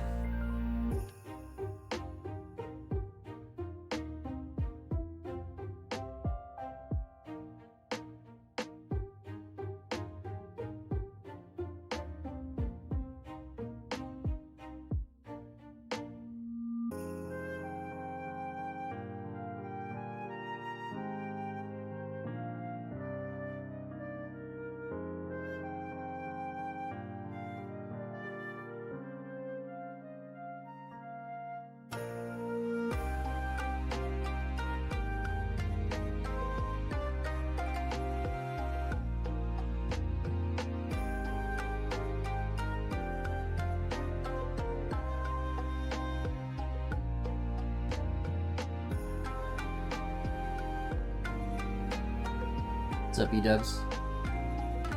Doing a lot of grinding right now, but we're doing pretty well.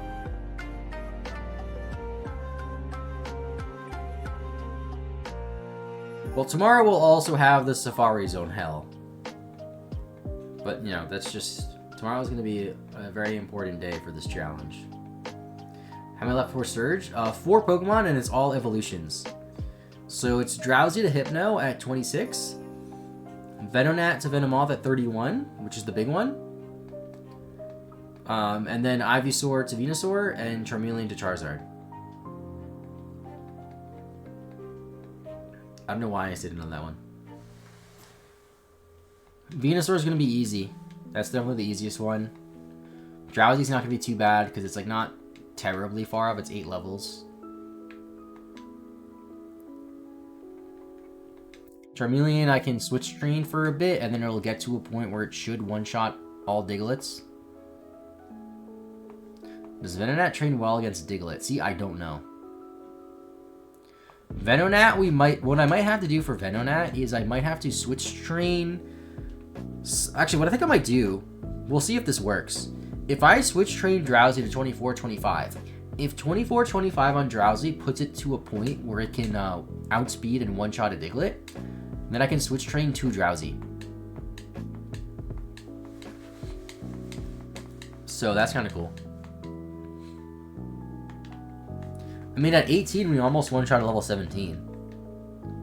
So at like 24, we might.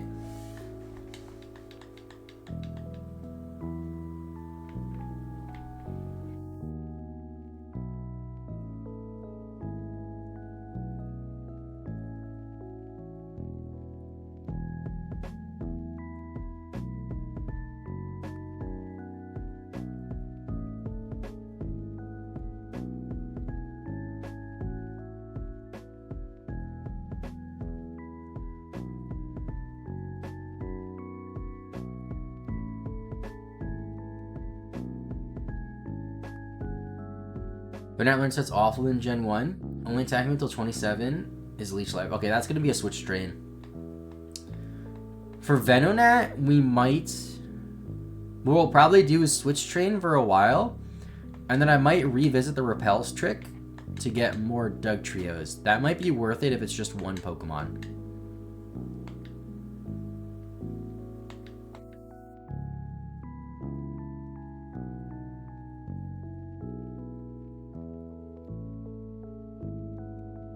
I think what I'm going to do actually, just to be a little bit more efficient, I'm going to go heal and switch train to Ivysaur some more.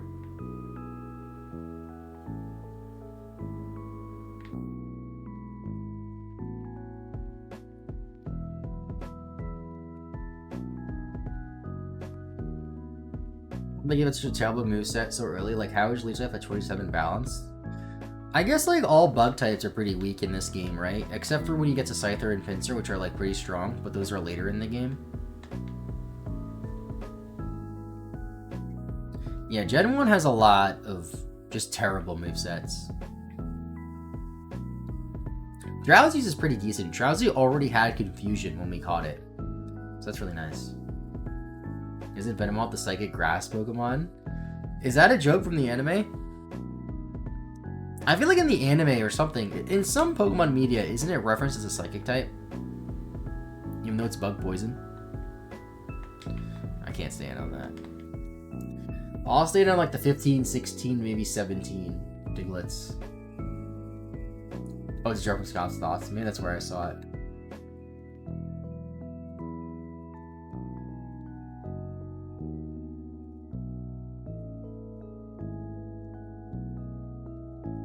I've seen some of his videos. I like him. Just a lot of like Gen 1 focused stuff, and I think he plays on actual cartridge, which is even cooler. Doesn't make too much of a difference, but it's just cooler to me when people play on like the actual game.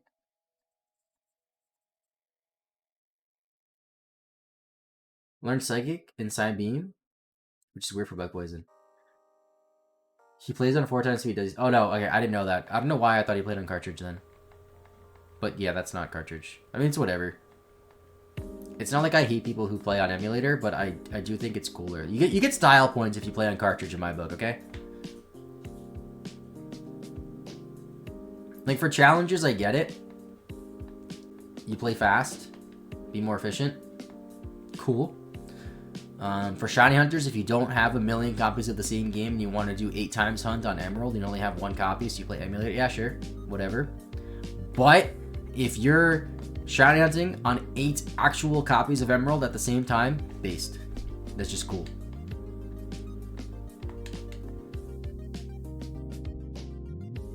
Most data true Pokemon I've seen, which I love. That is pretty cool. I've only seen a handful of his videos. And it was a little while ago.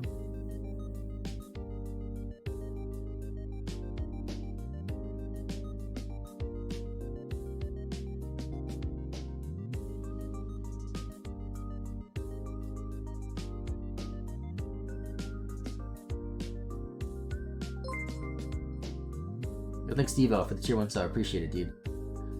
That brings us to 15 subs. I didn't want to say anything because I didn't want people to sub just because we were close to 15. But when I started stream today, I noticed we were at 14. I'm like, it would be cool to get to 15 today. We did appreciate it. Most of the content creators for YouTube for Pokemon are amazing, including you. I appreciate that. Yeah, Pokemon has a lot of really cool creators. Especially when it comes to, like, the challenge type side, so to say, you know? Like the Nuzlockers, the Solo Runners, Professor Oak challenge people, shiny hunters who do like badge quests and like those crazy things. I love that stuff. Yeah, you pushed me to 15. Appreciate that.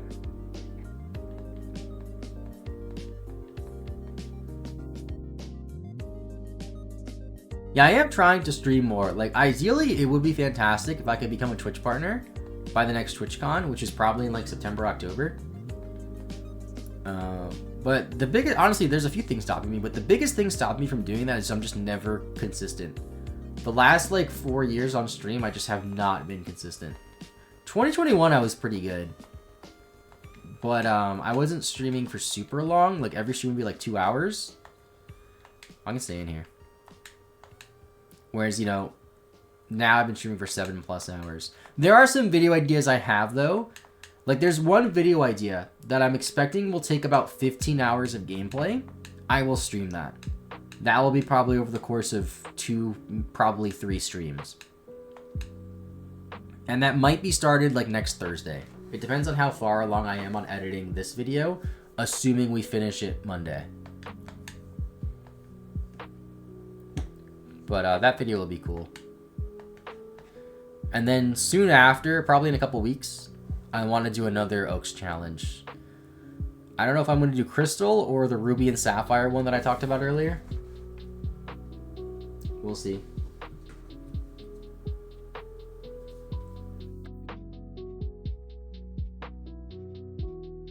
Yeah, I like Flygon a lot. I've met him in real life a few times. Both times I went to TwitchCon, actually, I stayed with him. And we had a good time.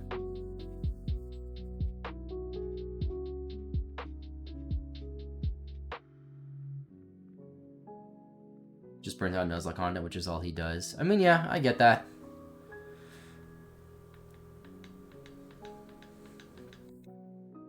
I get burnt out on Nuzlocks a lot, too.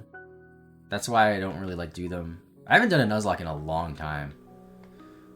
Now that I think about it. But, I was doing them a decent bit in, like, 2021. Back when I was streaming consistently. The thing with Nuzlocks, though, is it's just a nice thing to stream. You know? Like, it's just, like, I'm gonna stream Nuzlocke, you know? I beat one game, next day we move on to the next game. The biggest thing I didn't like about Nuzlocke, though, is if you lost a Nuzlocke, it's like, wow, I have no content now. Basically.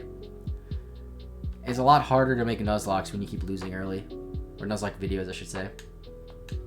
No, I'm trying not to play ROM hacks. For a couple of reasons. One, I was never super into ROM hacks. The ones that I was into was definitely like the hard ones, like Radical Red. The ones that are still like vanilla-ish, but just make them harder, those ones I really liked. Straight up ROM hacks that like add fake mon and stuff I was never super into.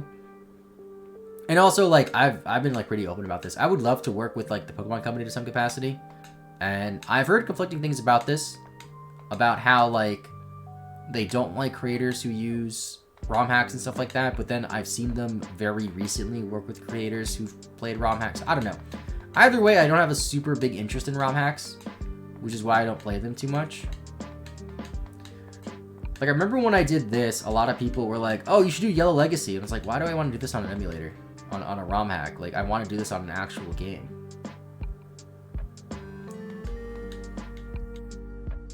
Did script writing can turn failed runs into content? I've done that a few times, yeah. The thing I've noticed with Nuzlocke, though, and like the Nuzlocke audience, is like the Nuzlocke audience is not a casual audience, which isn't a bad thing.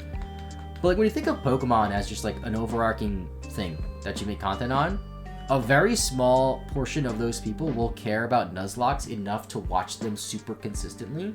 And while that niche audience is pretty big, as you can see from channels like, you know, Flygon HG, Peachel, all these other Nuzlockers, most people like just general Pokemon stuff that isn't like super focused on one aspect like Nuzlocke are.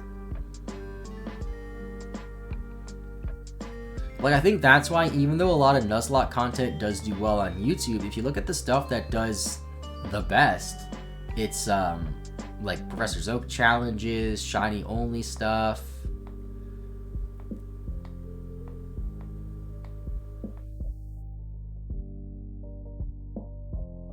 As far as I know, and I could be wrong, every Nuzlocke content creator who's like a bigger content creator is very good at the game. There isn't somebody who's like big and known for Nuzlocking that's just like funny. You know what I mean? Like their niche is being bad at the game.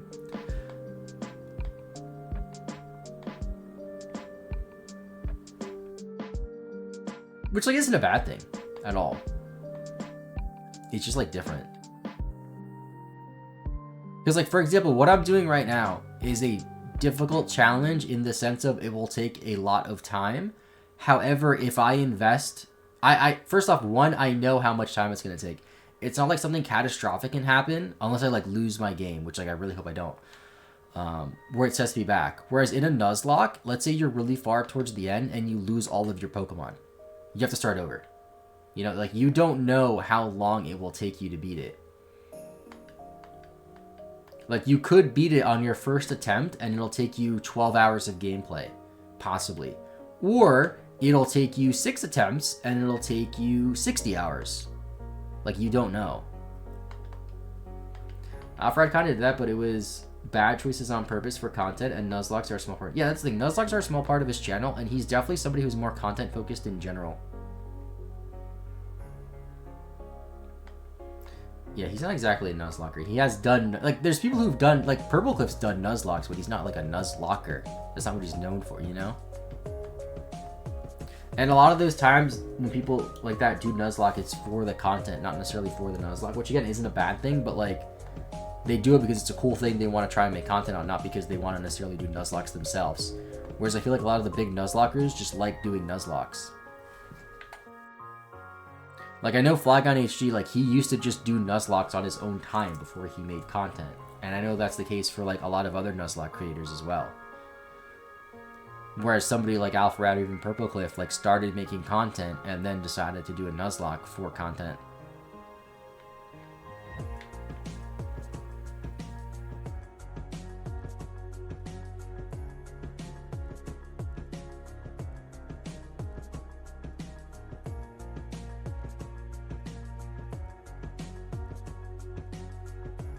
Like there's good and bad to doing stuff for content. And we've talked about this in other streams. The bad comes out when you do stuff for content and then that involves like lying or being disingenuous. Like I've seen videos where creators do shiny only playthroughs and they claim it's full odds legit. And then if you just dig a little deeper, it's like, wait, this was not legit at all. You either upped the shiny odds and didn't say so, or you just blatantly hacked in shiny spawns and forced them to be shiny. Like, that's when it gets, like, I guess bad, for lack of a better term. Like, sure, you want to make content, but there's also ways to make content while still being genuine.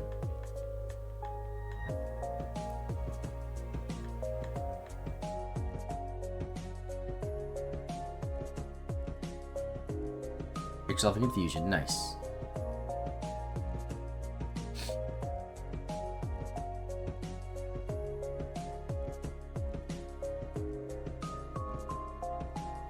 Alright, am I faster at 21 to a level 16 Diglett?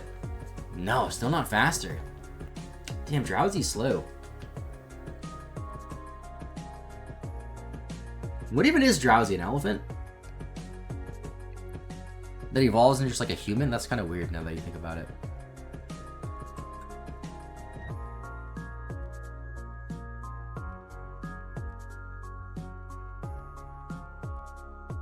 Right, am I faster than a 15? No.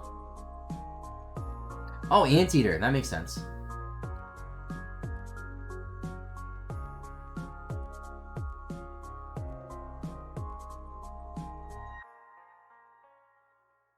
It is an Anteater. Then what is Hypno? Just a human?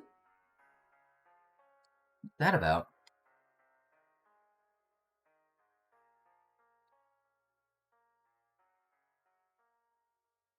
It is nice one-shotting these low-level Diglets, even though we're not faster. It's more efficient. Oh, dude, I need to stretch a little bit. I'm gonna attack, and then I'm just gonna stretch for like a second. I've been sitting down way too much this week. Oof. I don't know if you heard that, but both of my knees just popped. And my elbows. Oh, I just haven't moved a lot this week. Jeez. I feel so much better now, even though I just stretched for like a second. Yeah, going forward, when I do more of these challenges, I am not streaming 7 hours a day every day.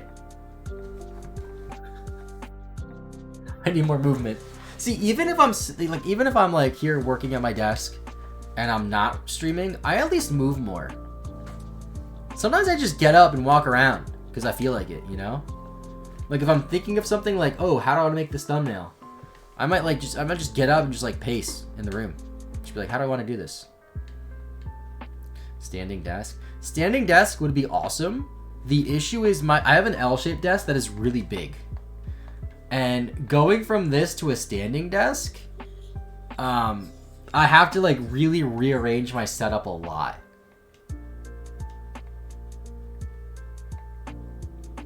I also have to fix how like some of my wires are hooked up and stuff, because if I had a standing desk right now, if I were to have this desk be like like a foot or two higher, some things would just unplug and fall. Like I would need to fix my tripod. I'd have to put the computer on the desk basically so it raises with it. But even then, like my capture card might unplug. I don't know. It's a good idea. It's just hard for me to get that all situated. I remember a few years ago, there was a few standing desk companies that would like reach out for like a video. They'd be like, hey, we'll send you a standing desk and, you know, pay you to promote in a video. I was like, that's cool. And I'm sure like it was a cool, genuine product, but like, I just couldn't feasibly use it. You know, it's like, I didn't want to promote it if I wasn't going to be able to like properly use it.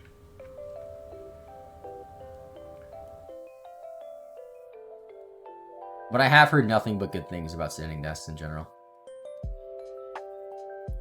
The dream would be to get a standing desk with a treadmill at the bottom that is super quiet that I can just like gingerly walk on. That's the dream. Honestly, whenever houses stop being a bajillion dollars and I can afford a house and I like have like a, you know, a blank canvas to set up my office, I'm gonna heavily consider having a standing desk. What's up, Ollie? How are you, dude?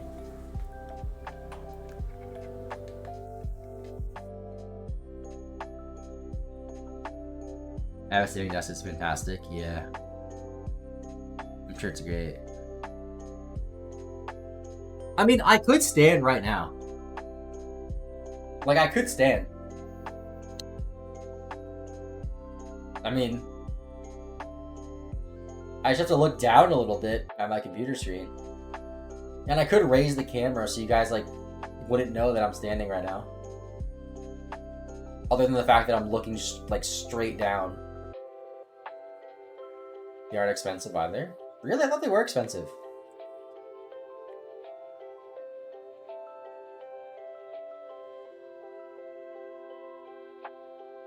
You know, imagine I had like a slow treadmill here and I was just like gingerly walking. That'd be perfect.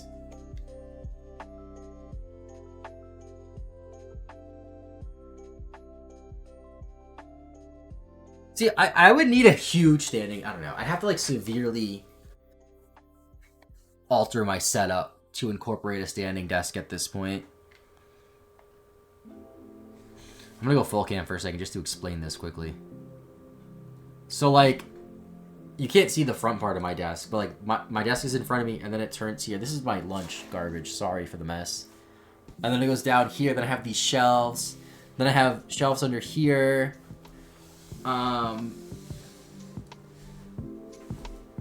Yeah. I don't know, dude. Because also the desk goes under this shelf, and this shelf is separate. This shelf isn't part of the desk. So I'd have to do, like, a lot of altering. Search Flexi Spot adjustable desk, electric bamboo standing desk. I think I've heard of that one.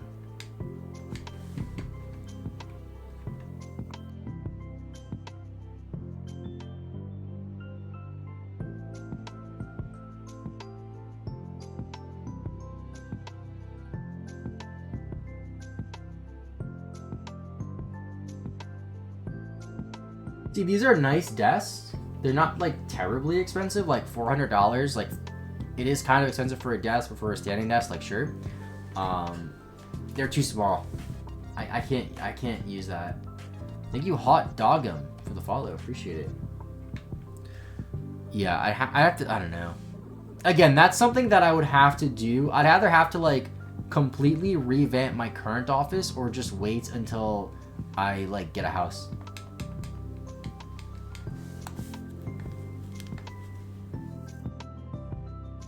I think $2,500 on a new couch. That is expensive. Hopefully it's a good one, though.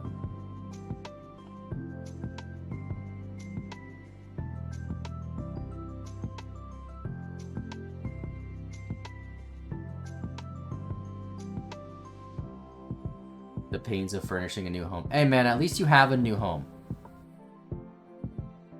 I don't want to get into the topic of housing prices because it makes me sad.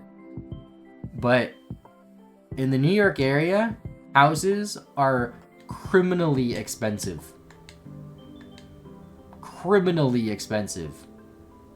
I am right outside New York City. I'm not in New York City. I am close, though. Nobody that I know owns a home. That's my age. That's like my age or around my age. Nobody that I know around my age owns a home in this area. And the few people that I know that don't live with their parents are in a serious relationship, living with their partner, and they're renting. And they split the rent. It's like top 10 housing prices in the country. Oh, easily. It might be like top 1. It might be. Got lucky and bought it before the market exploded. Yeah, people are saying, oh, wait for the market crash. Wait for the market crash. It's been like 4 years people saying that. New build in Idaho for $450K. That's a premium for... That's, first off, Ollie, I didn't know you were rich. Second, $450K here would not... You cannot find a home for that cheap. You cannot. And if you do, you're gonna have to, like, completely gut it. And, like, basically invest another, like, $300,000 to fix it. I just want a partner... Wait, what? I used to want a partner for the normal reasons. Oh, yeah, now I just want a partner for splitting rent. Yeah. Mm-hmm.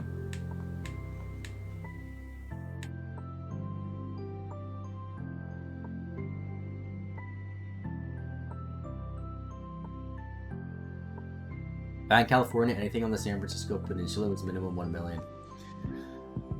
Yeah.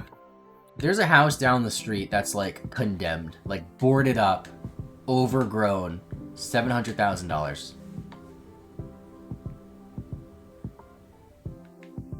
Like, brother, just make more money. I mean, you're not wrong. Sure, but like, still.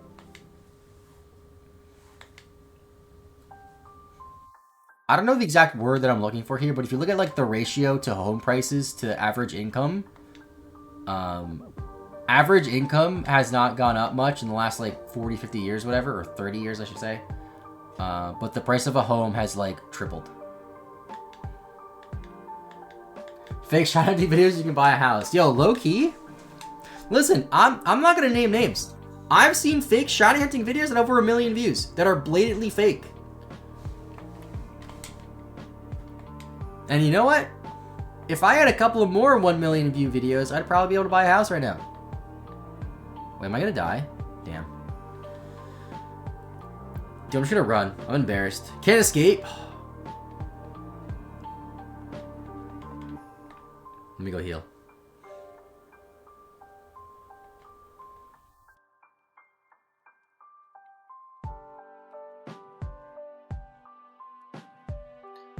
Nothing will top Johnson's big video for Let's Go's fresh shot ending content. Yeah, that's a sick video. I actually didn't see that until kind of recently, even though it's an older video. It's like 2 years old. The only thing that can possibly top that is if somebody did the same thing, but in a full odds game where there's more Pokemon. If somebody did that legit in Crystal or Heart Gold, I think that could top it. In terms of like thing you can accomplish in a Pokemon game.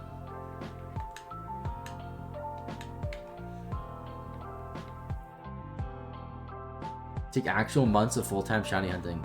Didn't Let's Go take him 2 years? But he wasn't like consistently doing it like as his only thing. He was doing other things as well, sure. But still.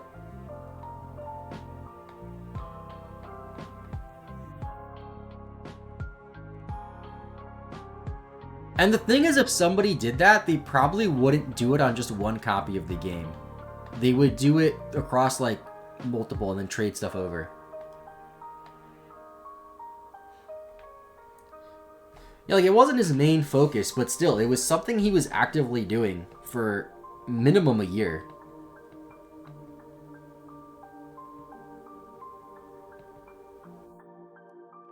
Yeah. I mean, the thing with that is something like that, since it's on the Switch, is just harder to fake anyway.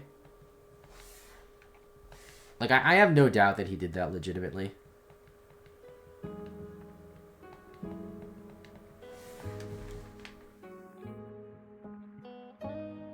Like, dude's currently streaming on Manaphy Hunt legit, too. That's, like, insane.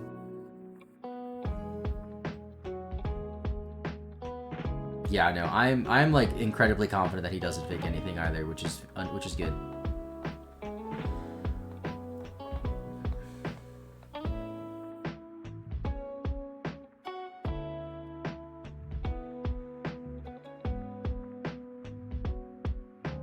$24, 2 more levels. Headbutt, why not?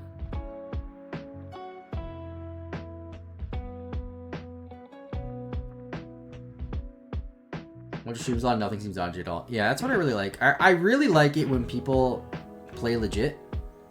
And then on top of that, when they play legit and also play on an actual cartridge. Because if they do that, then you know like the chances of anything sketchy is like super low. Especially if they stream it all or record it all.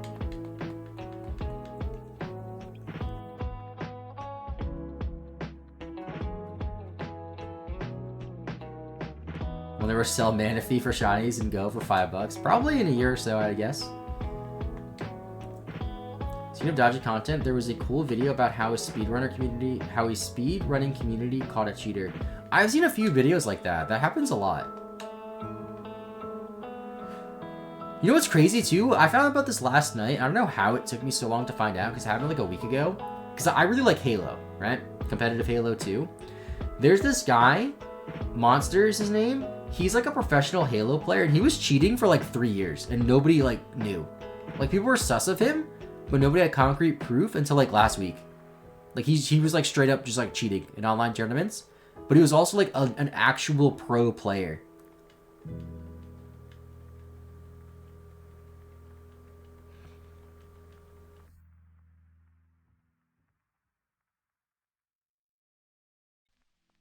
Let's go. Hit yourself.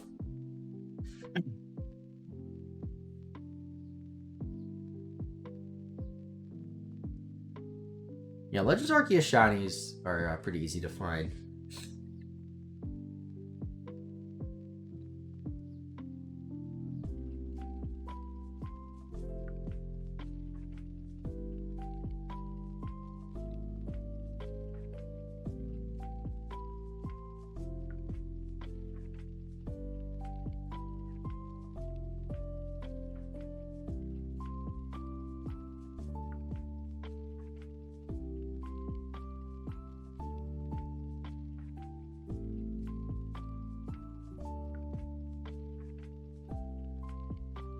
You play Legends Arceus with a full team of evolutions and handicap yourself. That just gave me an idea.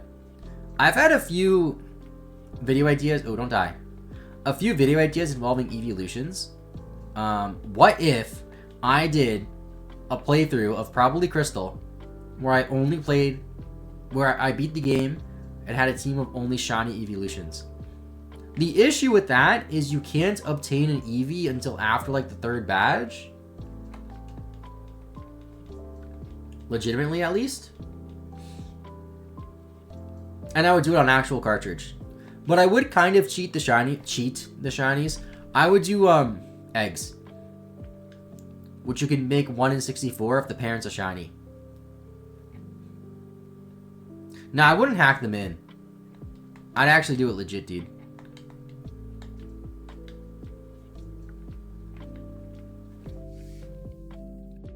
Or what I could do is I could breed them up in my Japanese copy of Crystal and then trade them over to my English copy.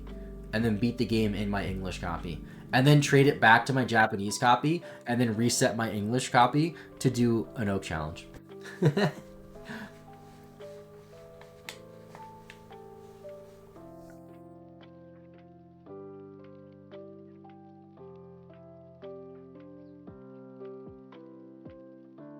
Soft reset for the first Eevee.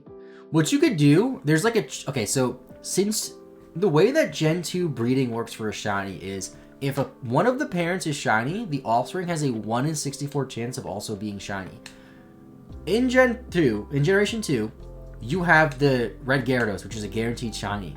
What you could do is you can breed that to one shiny and then constantly breed that to other egg groups and eventually make it to Eevee's egg group and then get a shiny Eevee. Which, like, it works nicely in Gen 2 because I could use the 5 evolutions, then 1 shiny Eevee as my team.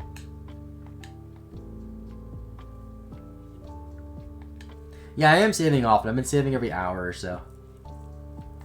And at the end of every stream, I'm backing up the save file just in case. With GB Operator. I'm not loading up the game on GB Operator or anything, and just backing up the save file.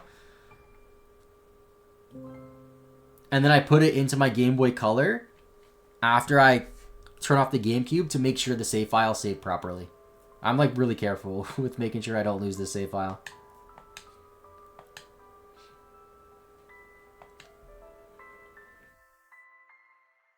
I could also do a playthrough like that in Diamond, Pearl, and Platinum if I radar hunt for Eevee. I don't think it's here anymore, but PK in chat, by the way, I know him in real life.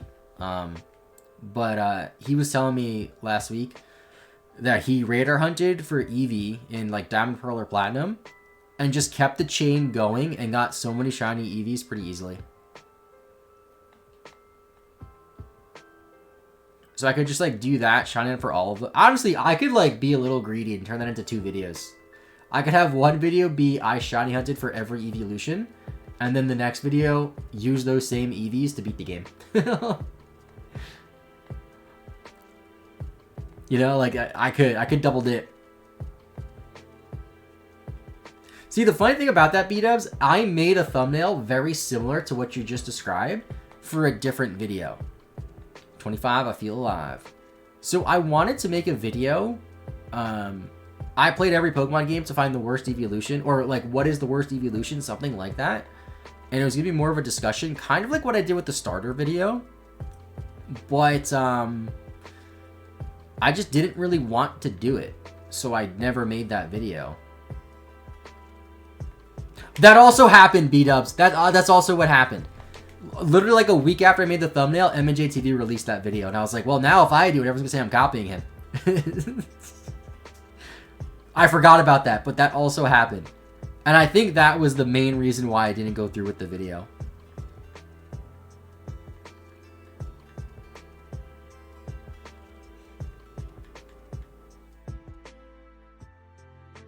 Yeah, I did one on starters, and I remember, I don't know if you saw my video or not, you probably didn't. And then he made a video with a similar idea on the evolutions, and I was like, well, crap, now if I do that, everyone's gonna be like, you're just, especially because it was gonna be so quick. Because I started writing the script and everything. Like, at least half of that script is written. And the thumbnail is made. I'm gonna die here, I should've switched. I gotta pay attention more. I also kind of want to move more into, like, less... I want more content that is me playing the game, if that makes sense. So oak challenges, stuff like that.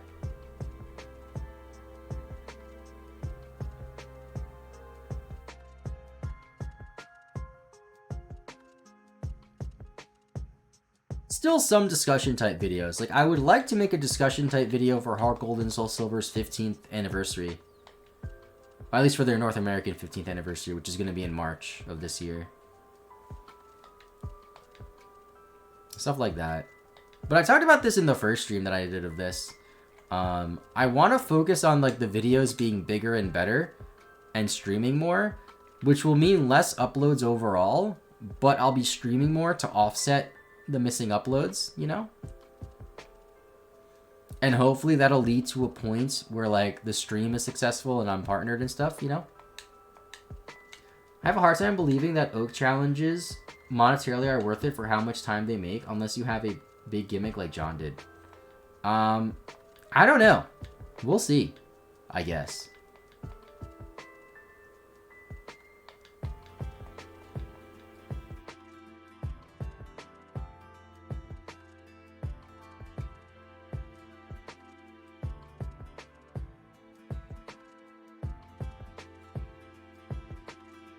Yeah, it is a lot of time. And I think that's why not a lot of people have done it.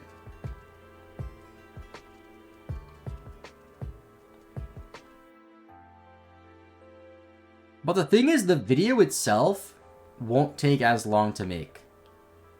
Like, the video won't take nearly as long as it takes to just beat the game.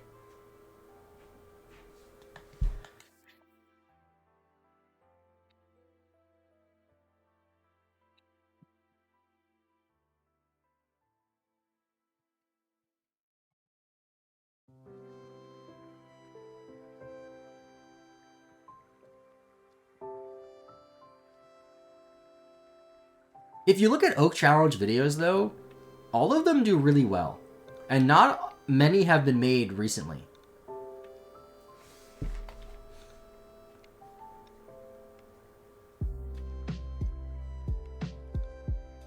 I also don't know what I'm going to title the video yet. It's either going to be I beat Pokemon how Nintendo... Oh, wait, no. I beat Pokemon Yellow how Professor Oak intended it, or like something about like I caught every Pokemon in Pokemon Yellow, something like that. Yeah, Chaotic Meatball did it for you, but his are older. His are from like, most of his are from like 2019 to 2021.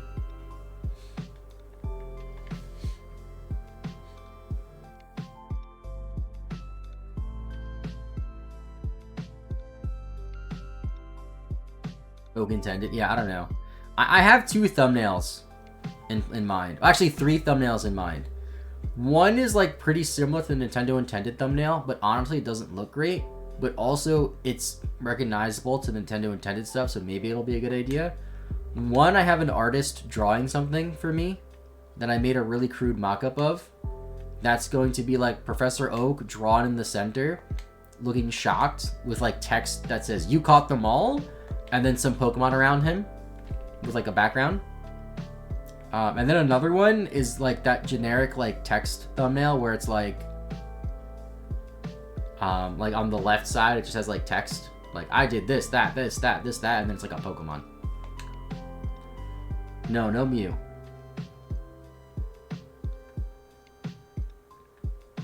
Yeah, I don't know, B-Dubs. I think Chaotic Meatball fell into a similar mindset that I did, which wasn't a good mindset.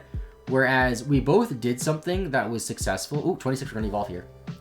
Hold that thought. We both did something that was successful that involved beating the game and thought that that same audience would transition to hardcore Nuzlocke, but that wasn't necessarily the case. Then we both kind of thought that. Anyway, 26. Drowsy evolving. Hypno. Number 47. Now it's just Venonat, Venusaur, and Charizard. Recycle the recording here too.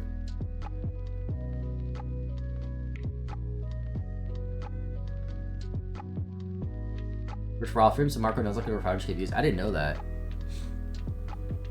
But I'm saying, like, the audiences don't mesh as well as we thought it did, even though both videos involve beating the game.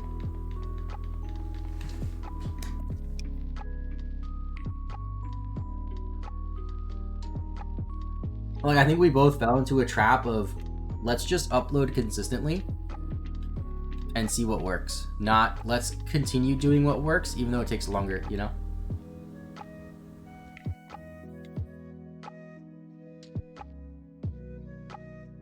I have to deposit a Pokemon. What am I doing? Yeah, I just deposit it, and that's it. And then now we focus on Venonat. I think. I did Sand Slash already, right?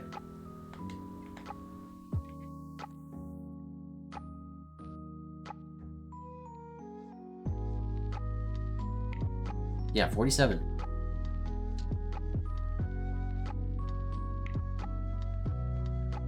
Okay, now we do Venonat. Just a lot of switch trading.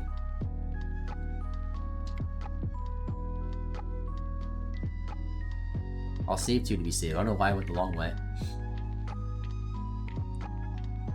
Alright, I'll be live for another at least hour or so. And then I'll take a break and be live tonight. We should finish the grinding tonight, I think.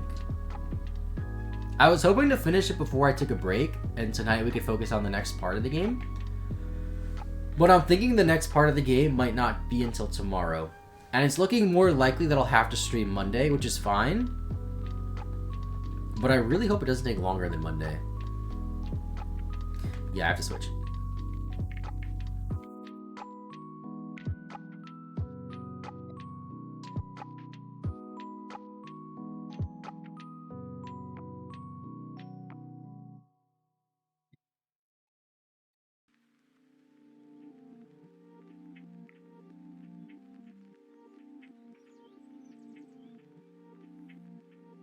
I might finish Ivysaur soon too, before I finish Venonat or Charmeleon. This needs 15 levels. Ivysaur needs 4.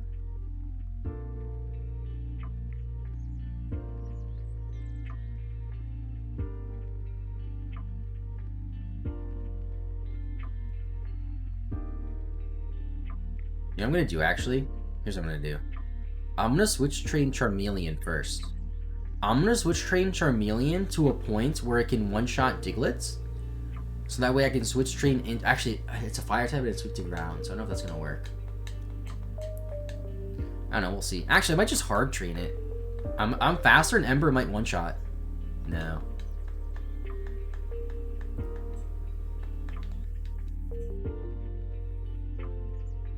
This might still be worth it. We've thought about that, battling Misty and letting Pokemon faint. I haven't tried it, but we don't think it's worth it. Any Diglett under 19 won't have Dig. I didn't know that. That makes things a bit easier. What's up, T? How's it going? Yeah, Gen 1 backspace make no sense. How is this Charmeleon right now? The horn is like not even the right color. And it's like too far back on its head.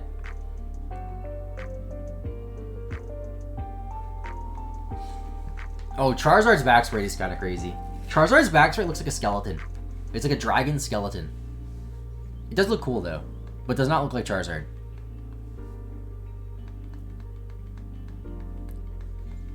Getting lucky burns.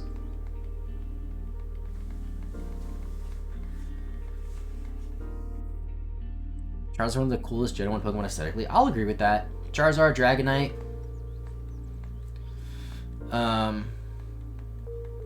What else? Blastoise, Venusaur. Well, Venusaur looks kind of derpy.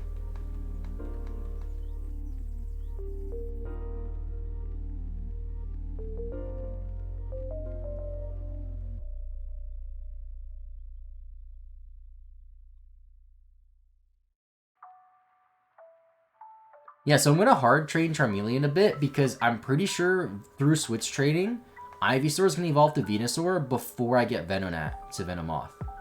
So then I can just sub in Charmeleon as the Pokemon we switch train into. Especially on Diglett's below level 19, which won't have Dig.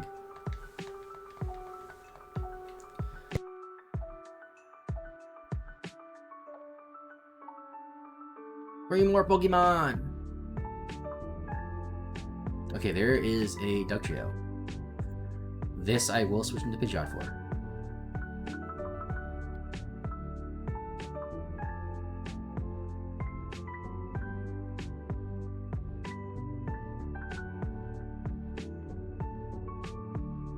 And I will miss, because Sand Attack is annoying.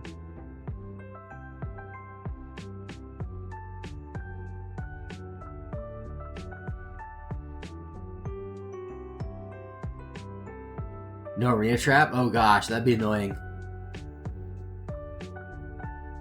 Wait, Arena Trap? That's in Fire Red Leaf Green, right?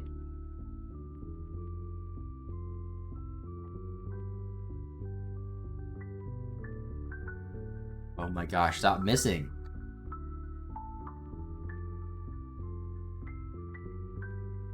So if you do this challenge in Fire Red Leaf Green, you have to worry about Arena Trap. That's something.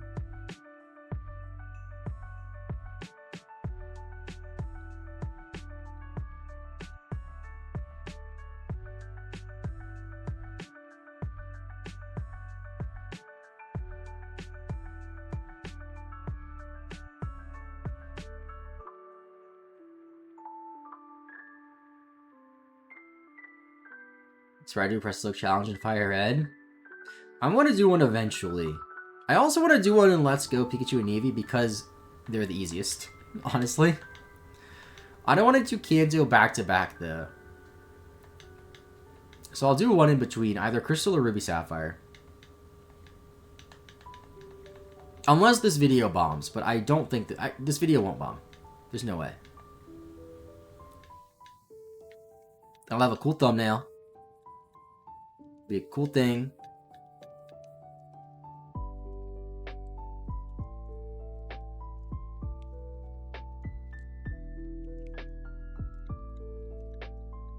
Sword and Shield, have fun with the wild area. Is the wild area tedious? You watch the video enough times so you can buy the house. Thank you. Appreciate that.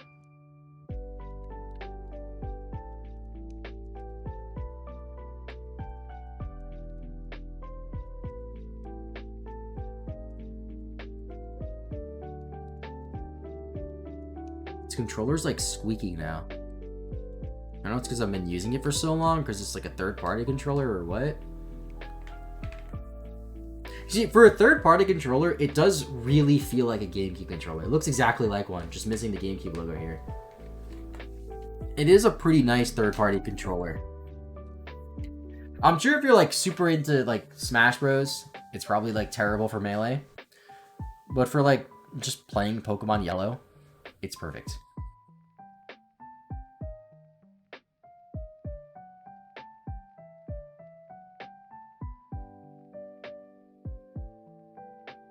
What controller? I don't even know what brand it is. There's no branding on it.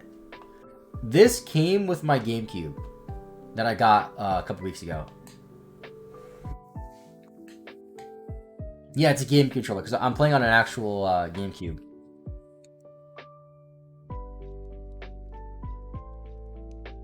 Yeah, so if you don't know the story behind this GameCube, it's a Japanese GameCube that is modded to play American games, which is kind of cool. I got it in Toronto when I was there for the regionals last month for $75 US.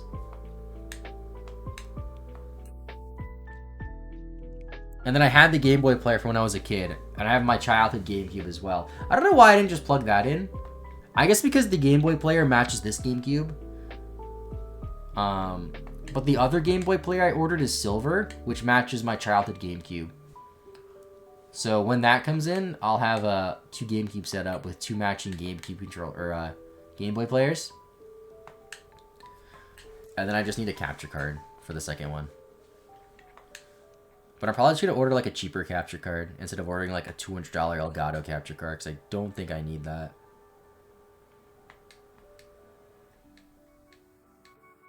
Tremolane doesn't really hold its own, huh? It does against the lower level ones. I'm just not paying attention and just hitting everything. It definitely does not hold its own against Doug Trio. Actually, nothing does. Nothing holds its own against Doug Trio. I have to use Max.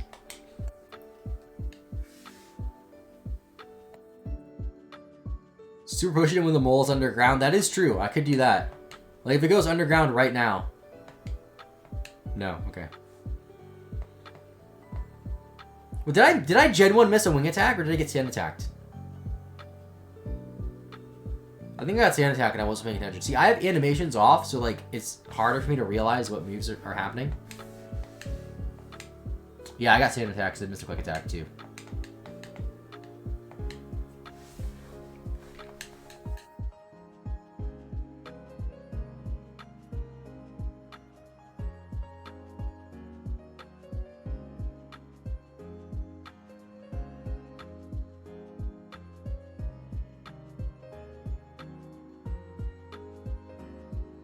Parts of avoid touching a hot pan, just burnt myself, hit up with tortilla. Oof.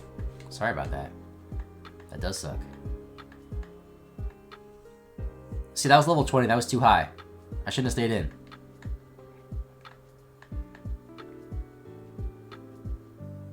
Now I'm going to get punished. Oh, I'm not going to get punished because you went for Growl like an idiot. I have to go heal the Pokemon Center, though, because I'm out of Ember PP. How much XP do I need? 114? I could probably switch trade in and I'll get that, which is funny.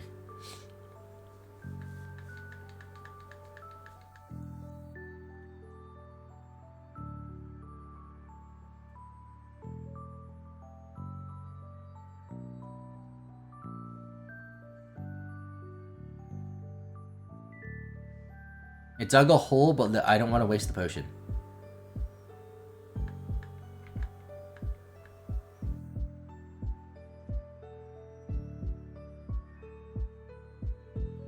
Dude, that's like 6 XP off. I'm fighting one more before I go heal.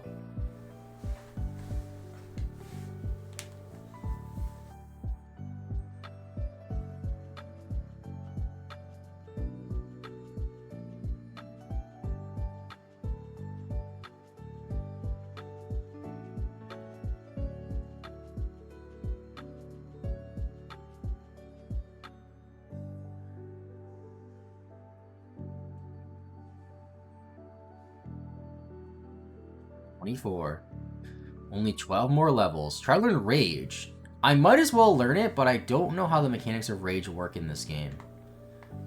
But I know it's an offensive move.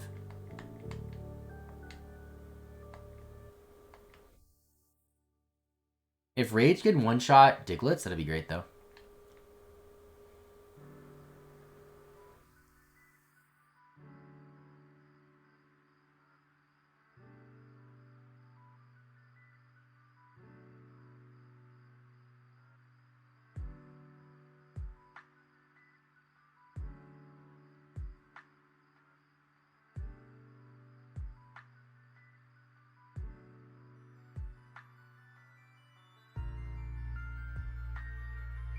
What's up, Elliot? How's it going?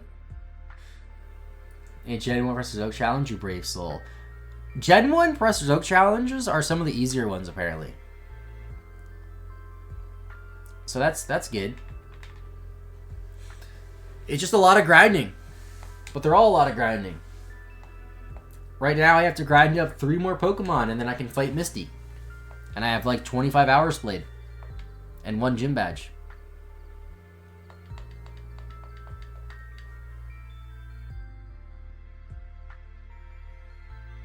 But I am playing on actual cartridge. I don't know if Kimmy told you. She was here before. This is the yellow version that was fixed at your store. On my GameCube player. And it's gonna be a completed Professor's Oak Challenge cartridge. And as far as I can tell, it's gonna be the first recorded 100% verifiable Pokemon Yellow Professor's Oak Challenge done on actual cartridge ever. So that's cool.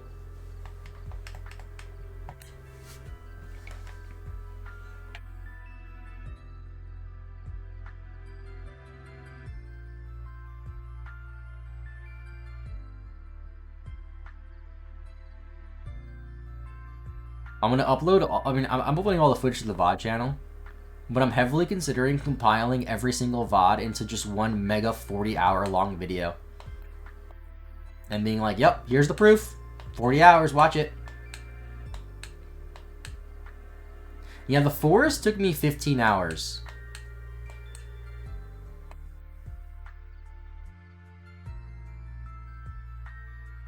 Oh, I wouldn't upload it to my main channel, B-dubs. I'd upload that to the VOD channel. Yeah, you're right, though. If I uploaded a 40-hour long video on my main channel, that would be terrible. Because people would watch, like, at the absolute most, a couple of hours. Or they'd fall asleep to it and watch it for, like, 9 hours. I probably won't do that just because it will require me to download all of the VODs and then render it and then upload it, which would take so much time because it'll be like literally 40 hours. Dude, somebody could watch that to fall asleep over the course of like a month.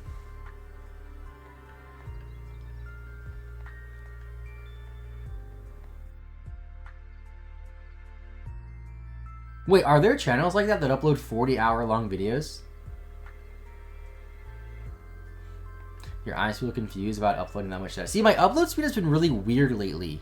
Where even uploading like a 20-minute video takes like hours.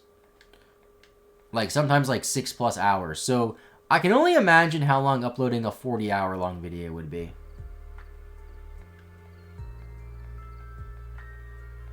Yeah, my upload speed's been really weird.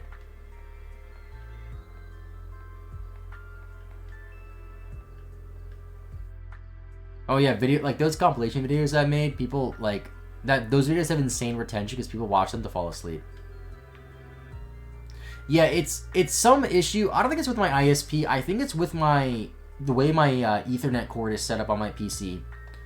Because if I have my laptop right next to me right now and I upload the same video, it'll be uploaded much quicker. So it's definitely something with. I'll do another burn. Oh, never mind, I got growled. It's definitely something with the way my Ethernet cords are set up, because the way I have it set up right now is the router is upstairs, the main router. That router is linked up to the living room, where there's like another router that it's hooked up to, which is then have another wire feeding down to the basement, to another router, which then has another wire feeding to my PC. So it's like a really convoluted setup that can get messed up incredibly easily, where like if one of those routers resets, it affects I don't know, dude. It's really weird and complicated and I don't understand it, and I've tried fixing it and sometimes it works, sometimes it doesn't. The last few weeks or so it has not worked. Strangely, streaming is fine, but I mean, if I do a speed test right now, it'll probably be weird because I'm streaming. So it'll probably be lower than it normally is. Also, the stream might lag if I do a speed test, but we'll see. I'm doing it anyway. My download speed's like pretty immaculate. My download speed is 500 right now. My upload speed is... Oh, Charmeleon's dead. What the hell?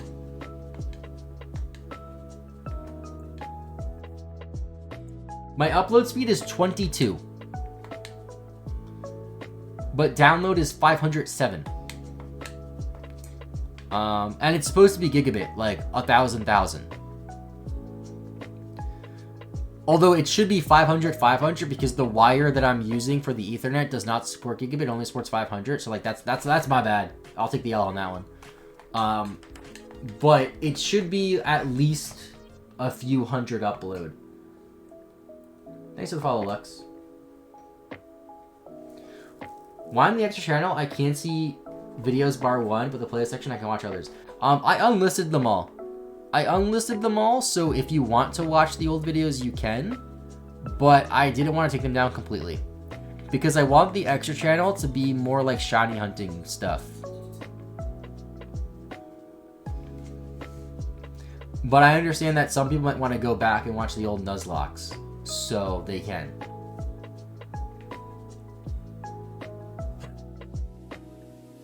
And then the cooler channel is just going to be like random unscripted stuff.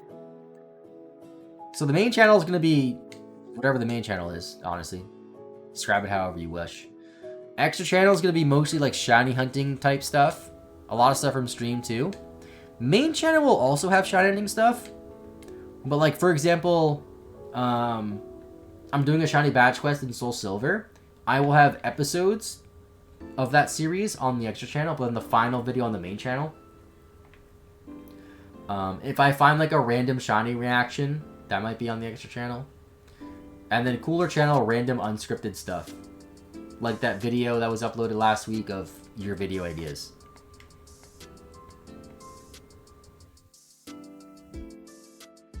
The cooler channel will be the most infrequent, that's for sure.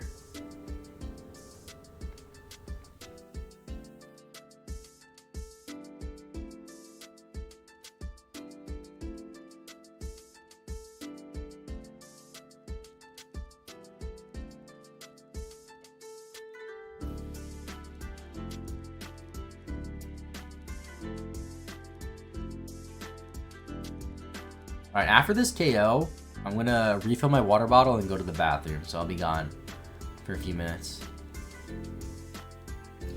Yeah, I'm saving the rare candies for right now. Pretty sure for the Dragonite line. I haven't used any of them yet. But Dragonite makes the most sense. 26 hours! I'm insane. I'll be back, chat.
Hello, chat.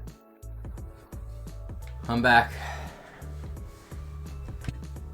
Back to gaming. In the tunnel.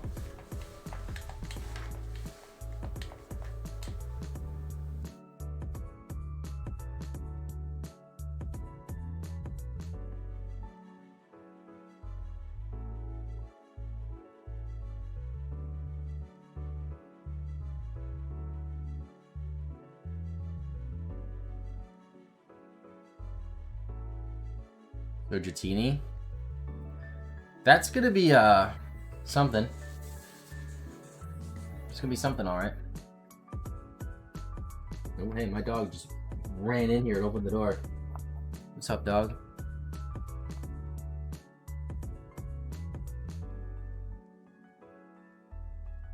What is they're gonna grab the first one at the game corner? I'm not 100% sure.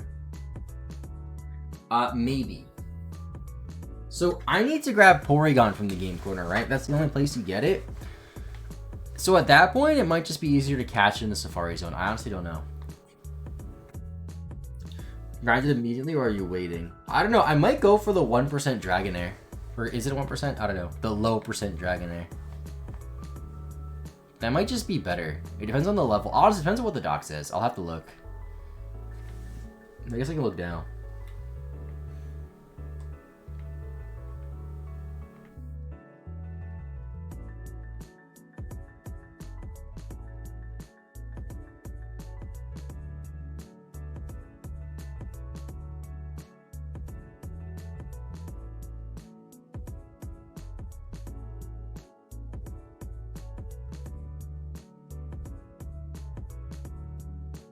Oh, actually, you might not be able to get Dragonair. It might just be Dratini in this game. What do you want, dog? Why are you back?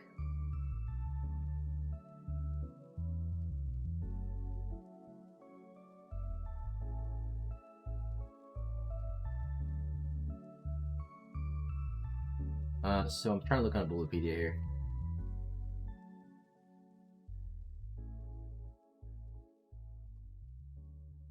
No, you can get it with the Super Rod. In the Safari Zone. In yellow.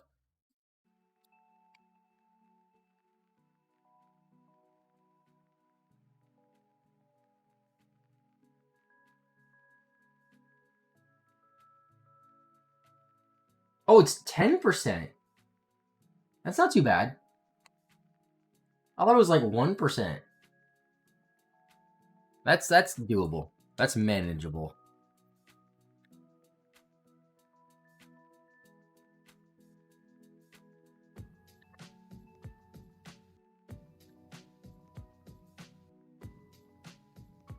What's the catch rate? 3%. That's a good point, actually. It's going to be Safari Zone. I don't know what the catch rate is. The thing is, you get it at level 15. So, like, versus 10 on Dratini, that doesn't really save too much time. So, honestly, I could just catch... It might be better to catch Dratini and then level that up. Those 5 levels aren't massive.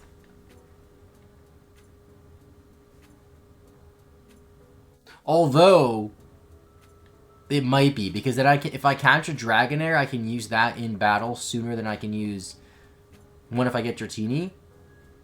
Because Dratini doesn't normally evolve till later than 15, right?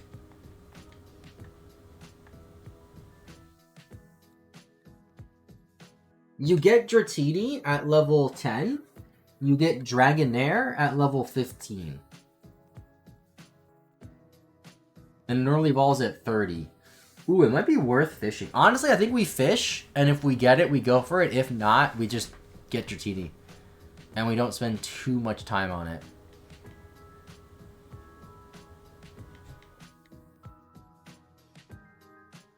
Misclicked. Oops.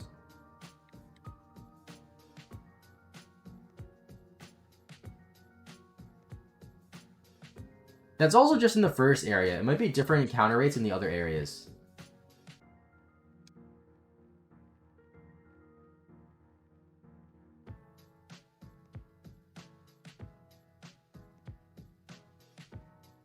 No. It's only in the first area we can find Dragonair.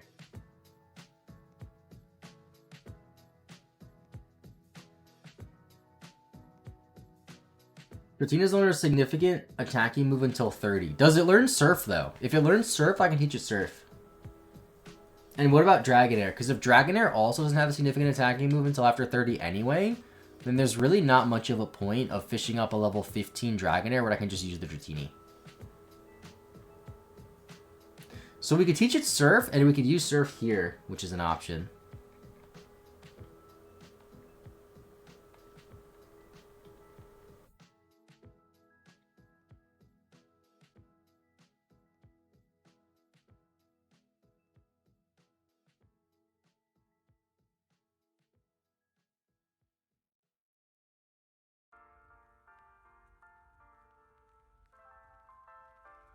You can learn Surf. Okay, that's a solid move.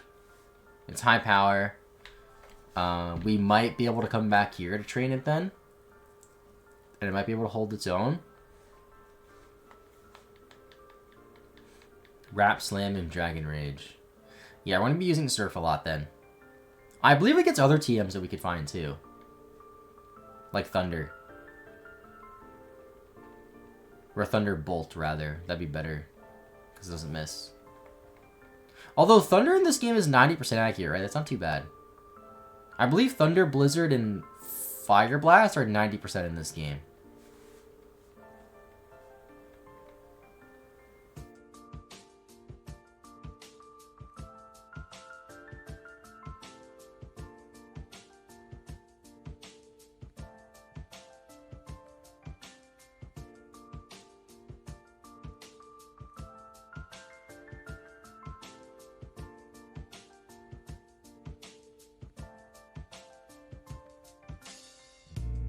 Buy 7 Thunderbolt, your best bet. I mean, Surf's, I'm going to need Surf regardless anyway. And I might as well teach it to Dragonair because I'm going to need something for Surf. And I'm going to have Dragonair. Dragonair is basically going to replace Pidgeotto. Well, actually, Dragonite is going to replace Pidgeotto because it'll get Fly as well.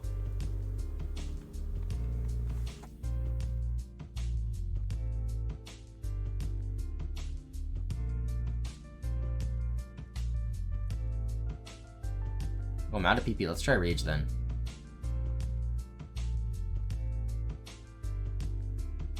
Should go heal.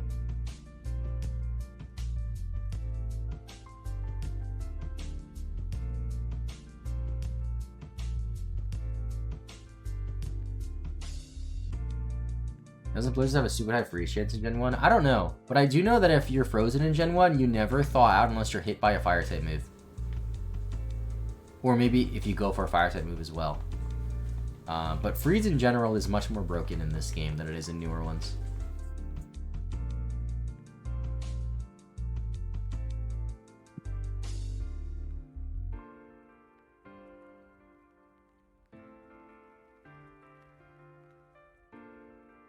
.26.5 hours.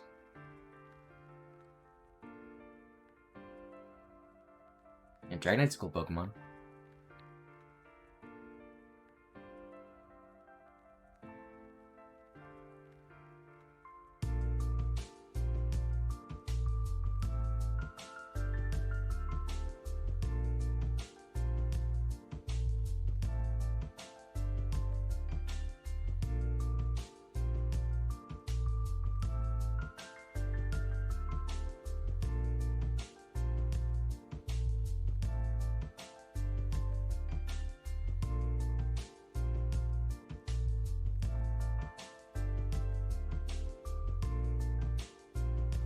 Dude, I feel like Charmeleon needs so much XP. 800 still? Dude.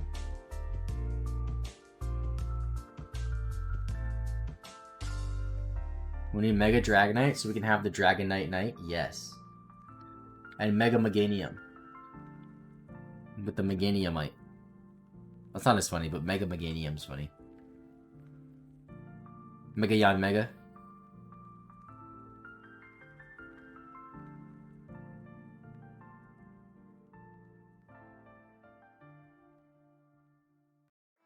Think it's our Flosion fan for the follow.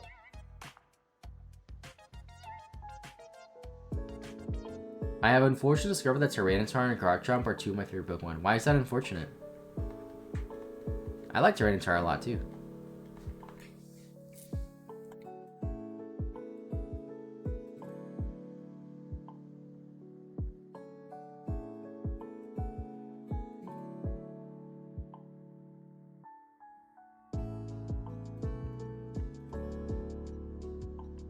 I'm not a fan of having a new temporary evolution every gen. Yeah. I mean, Gen 7 didn't have it, but Gen 7 had a similar gimmick, at least.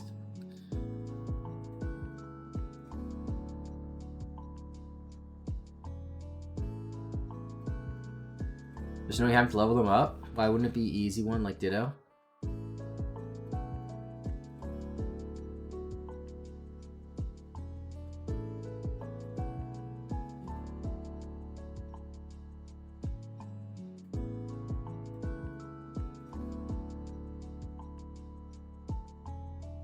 No, this Rascalize thing? It's okay. It's a little odd.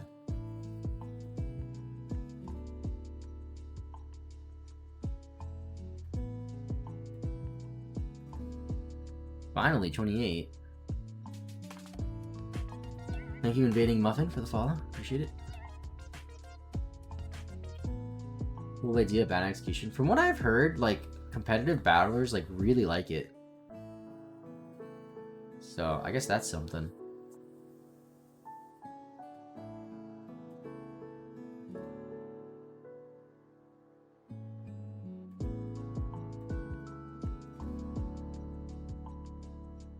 Been a while since I've seen a Dugtrio. Being Gen 10. Yeah, most likely not.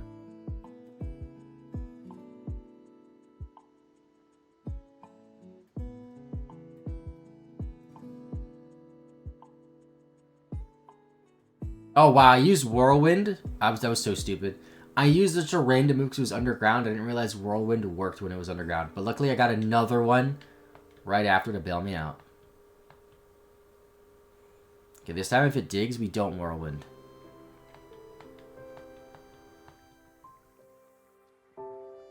Terra plays well but looks stupid. A lot of them do look stupid. I agree with that. I feel like a lot of the cards look pretty good. Not all of them. Ivysaur can't one-shot this? Probably, maybe. But Ivysaur would probably die to a dig. And it's slower. I could try Ivysaur on the next one.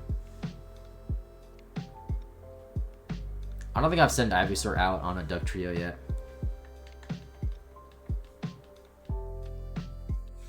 Yeah, I guess if it goes for a dig, I can just switch again. But that's annoying because then I separate the XP 3 times instead of 2.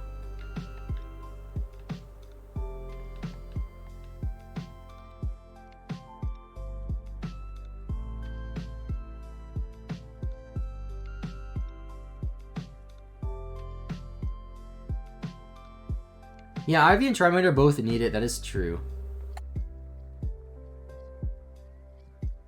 Yeah, I'll try it on this one.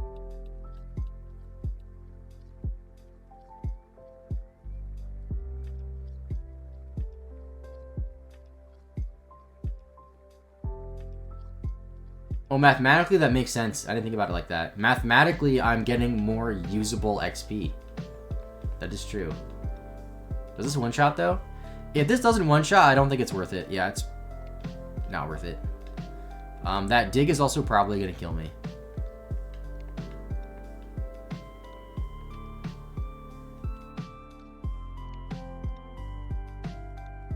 Yeah, that's probably worth the gamble then.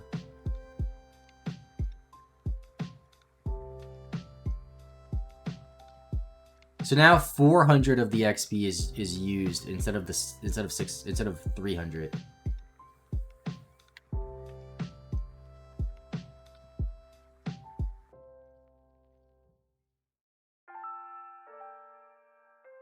Yeah, that is more efficient to do it that way.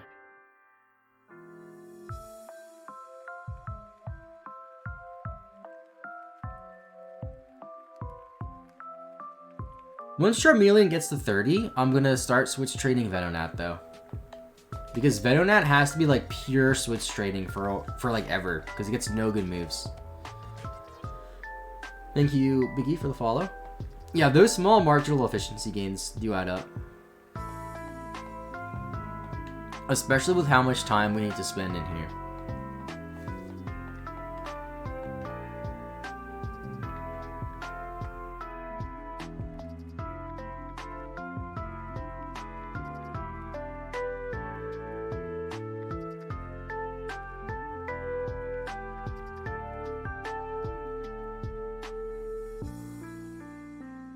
I just thought of another video title for this video, which is like kind of clickbait. But I caught every single not every single. I caught every Pokemon in 1 week,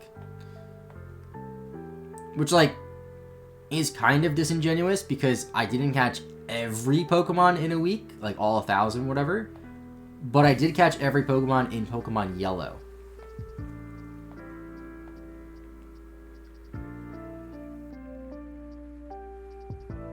But people will definitely think I mean every single Pokemon.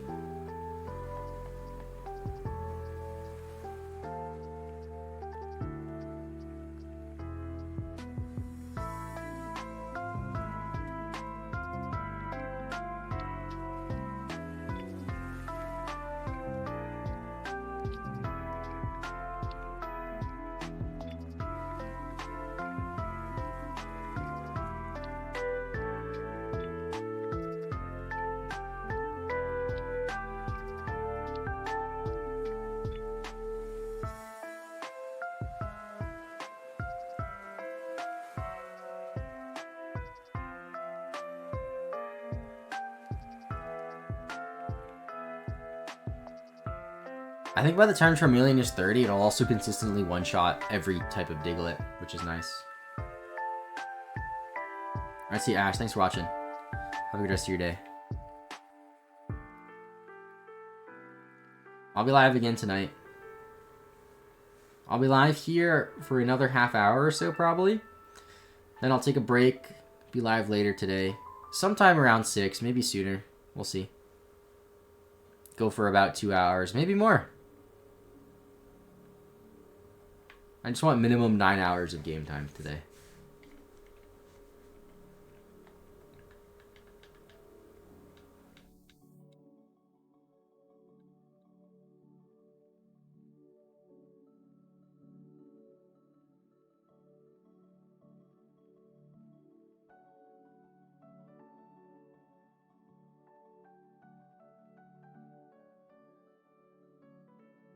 Alright, Doug Trio. Let's try to go to Ivysaur.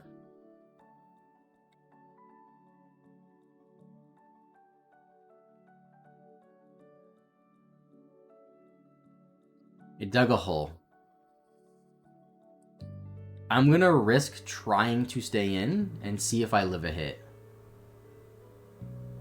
Okay, we live. But we don't one-shot. So now I have to switch because I'm gonna get killed.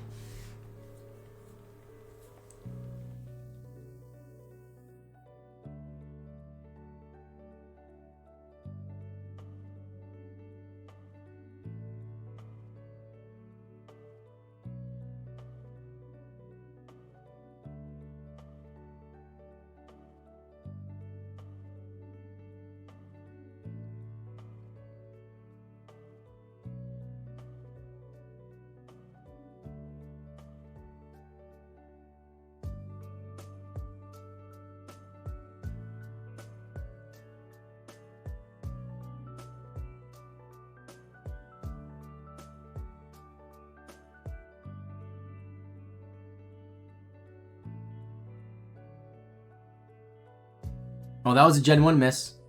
Gen 1 Ember miss. I didn't get sand attacks. Love it.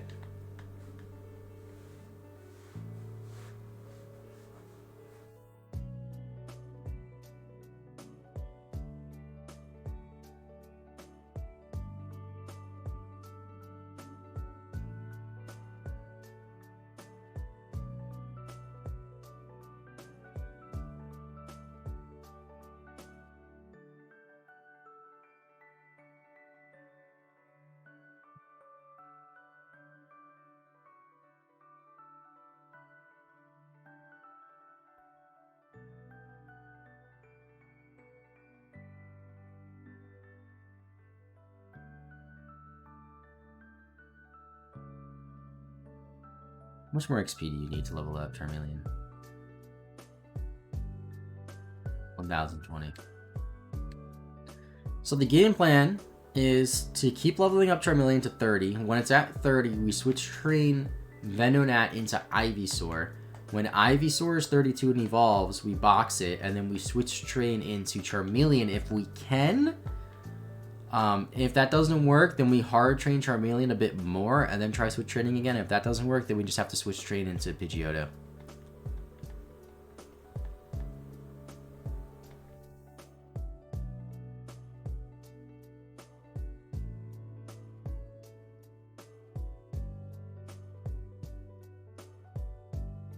No dig.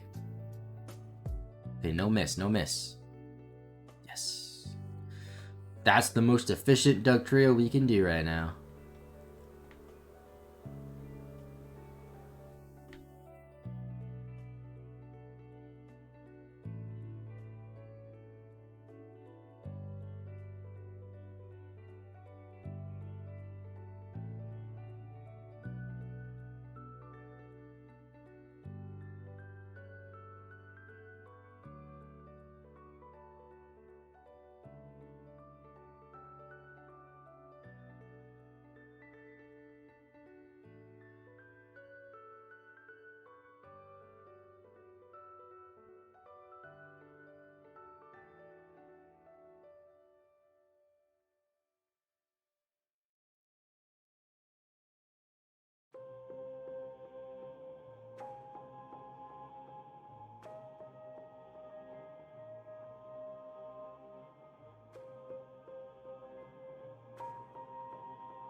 I should level up pretty soon here. There it is. Okay, so now what I want to do is I want to switch train Venonat, which is going to be tedious.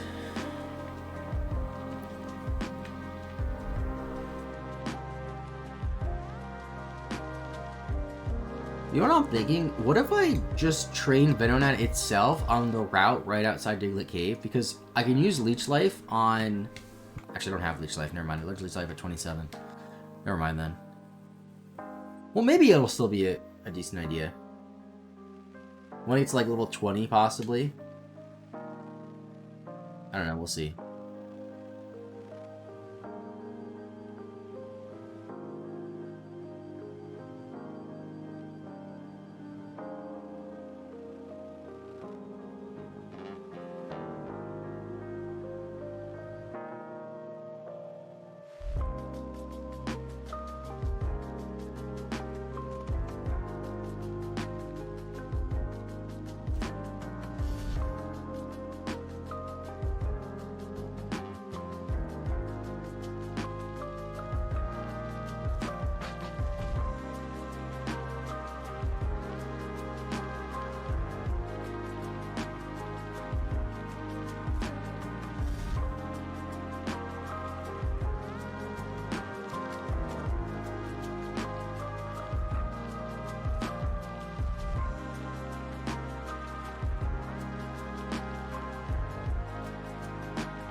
Gonna have to heal in a minute here.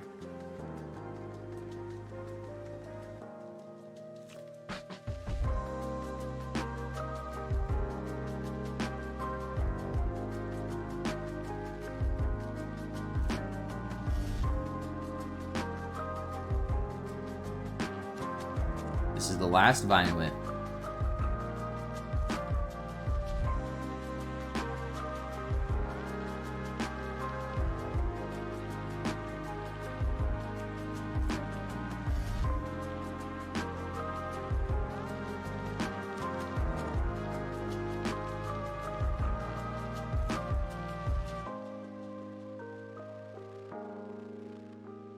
You know, I'm gonna try tackling it.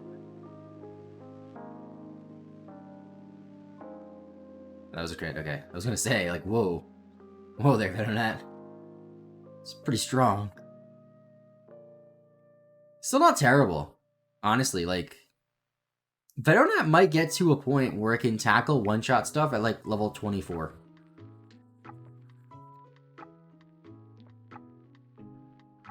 I'll take that.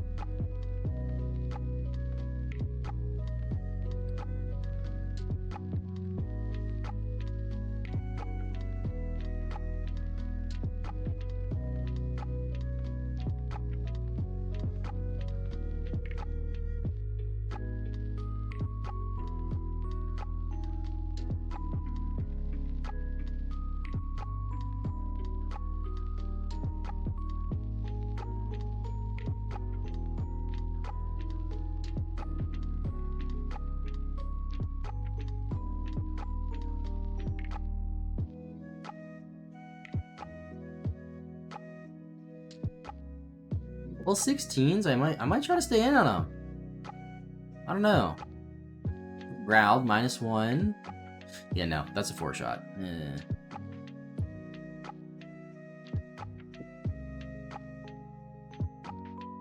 When they're at a little bit higher level though, that might be a possibility.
I have to say, chat, this is the most like a Pokemon trainer I've ever felt.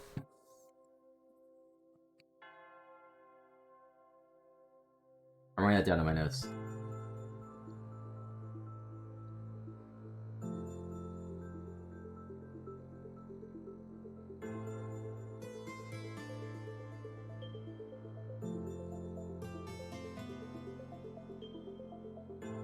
Did I accidentally move the overlay just there?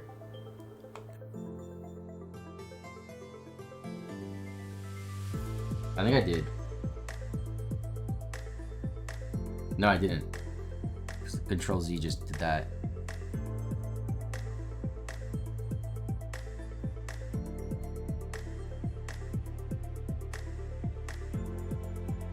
Wait, what do you mean, Steve-O?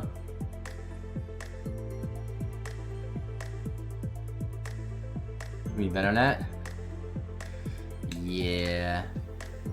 I'm switch training Venonat now. Because Ivysaur and Charmeleon can consistently one-shot Diglets. So, yeah. Also, Ivysaur is probably going to evolve before Venonat's ready to evolve. So that way I can just put in the PC and use Charizard or Charmander.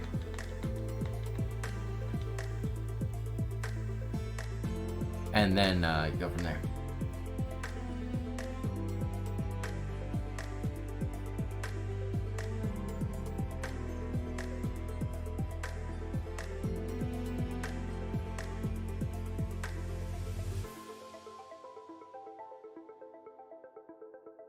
And I'm assuming we're going to get to a point where the only other Pokemon that we have to train is the Venonat. It's probably going to take the longest. At that point, I'm going to try to Repel Trick again. And see if that is worth it. Because it's a little bit easier to do when I'm only focused on one Pokemon. Also, it has to be a higher level. It has to be at least level 22 for that to work. Or 23 for that to work, right? But we have to go from 23 to 31. That's still a decent gap.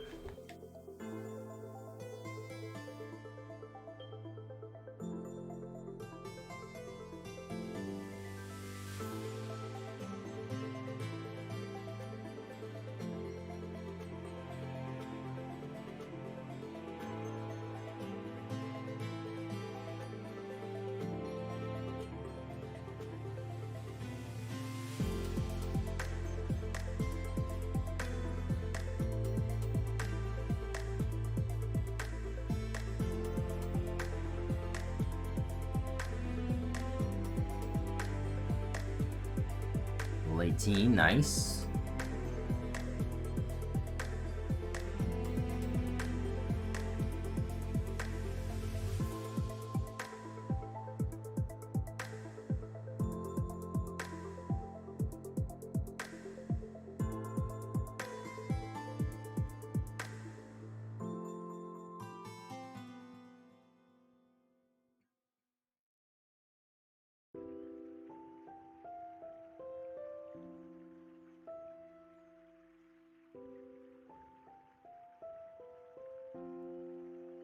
I want to teach Cut to Ivysaur. Because Cut at this point might one-shot stuff.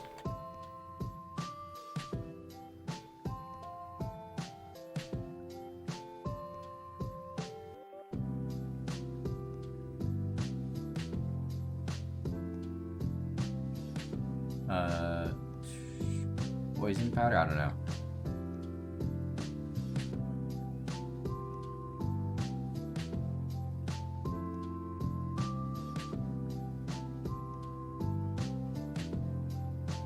We can test it out here.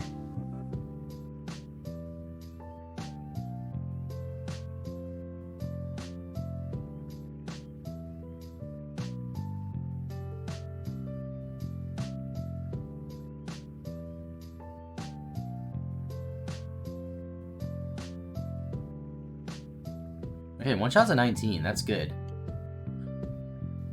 If it one shot's 22s, then we don't have to go heal as much, which is a nice little bonus. I don't know if you guys heard that. That was my fingers cracking out my neck. I know it kind of looked like my neck.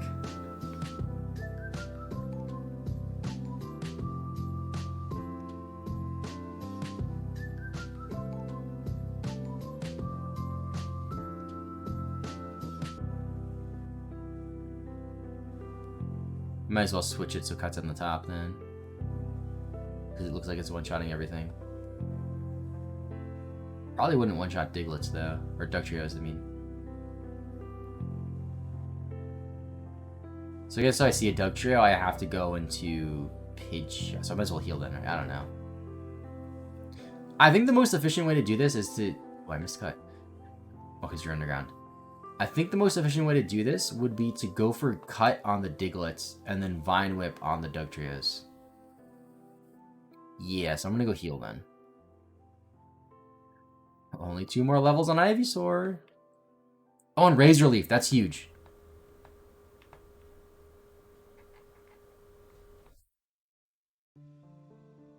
I'll keep going then. Because we can use Razor Leaf.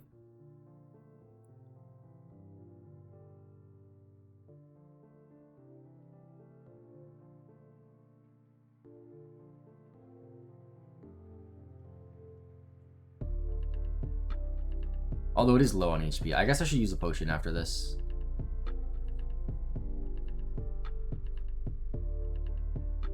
Okay, so I put Razor Leaf to the top. Although I want to use... Yeah, I want to use Razor Leaf here because I got growled.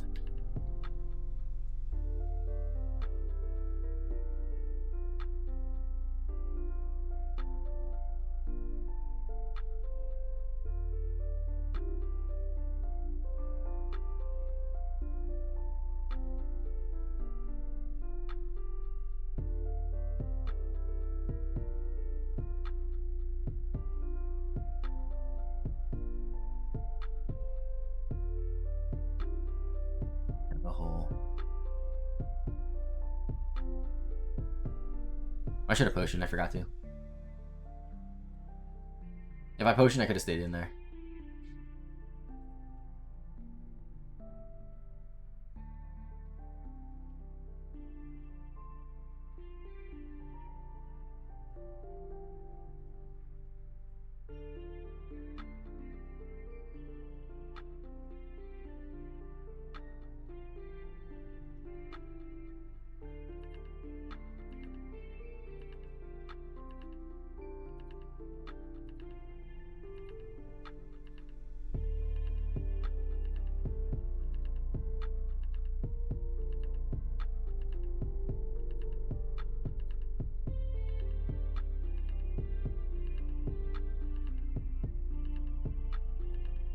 I can take at least one dig, I'm pretty sure. Yeah. Although at this point I might as well heal and save that potion, because I'm definitely going to need that potion again. And I'm relatively low on PP.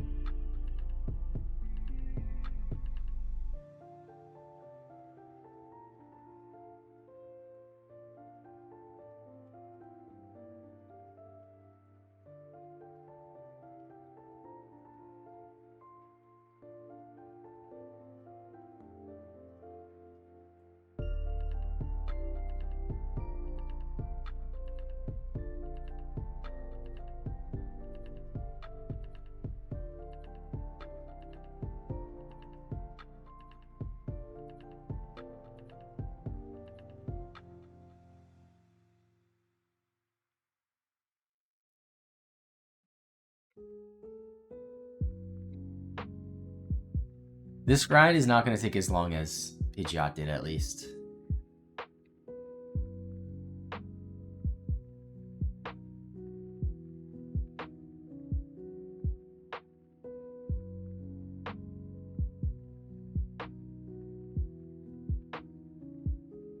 I should be using cut on these, be a bit more efficient.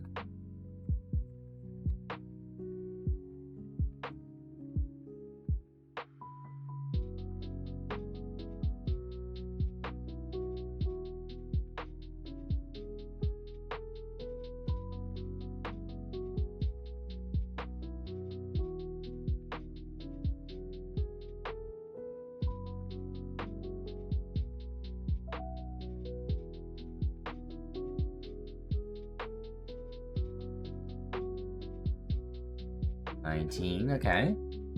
Learns Confusion. Wait a minute. That's a decent move.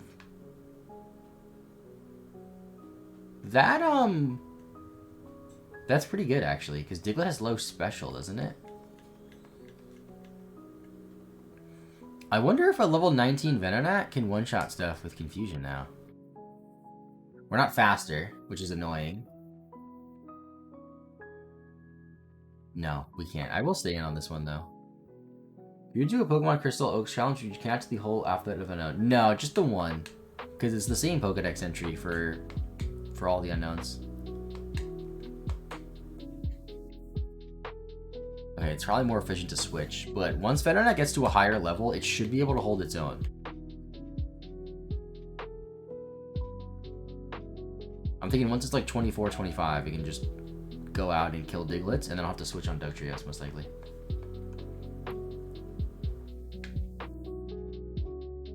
But it's a little too slow right now. It doesn't do enough damage, also.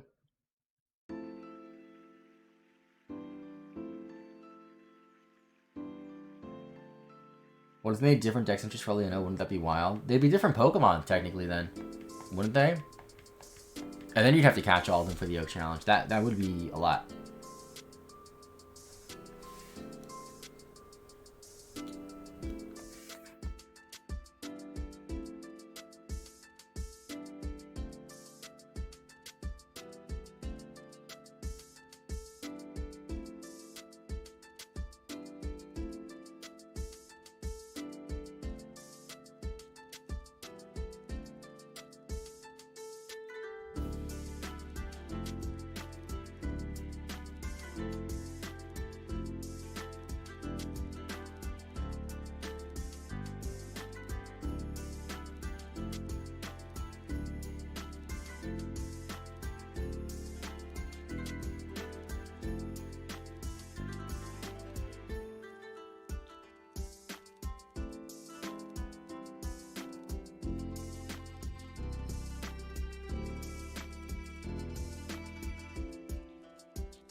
It's annoying that Razor Leaf isn't 100% accurate in this game, though.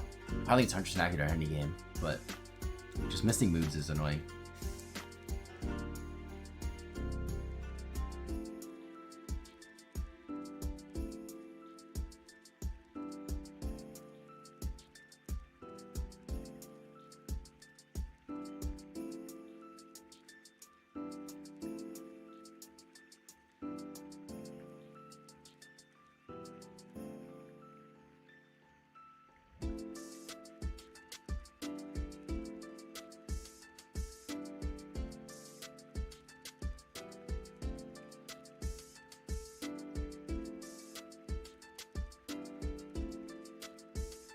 I'm gonna go for a few more minutes. I want to pass the 7-hour mark. And then I'll take a break. And I'll be live tonight in 2 to 3 hours time or so, give or take. Somewhere in the 2 to 3 hour range though, most likely. From now.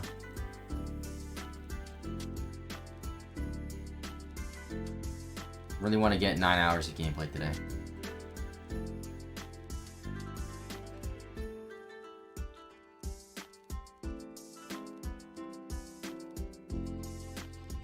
Favorite unknown letter? Unknown W. I have one behind me. Whoa, if I turn my head you can see it. It's right behind me. Unknown W plush.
Alright, Ivysaur's, or Venus, not Venusaur, what's the Pokemon called?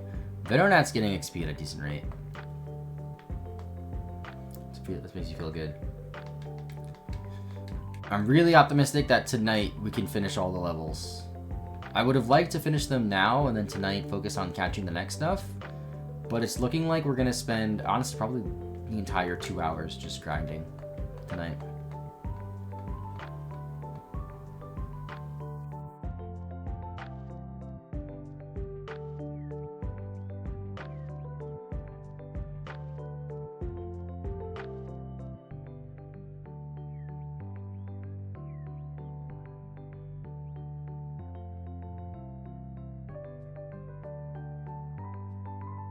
Yeah, 2 levels off of Ivysaur.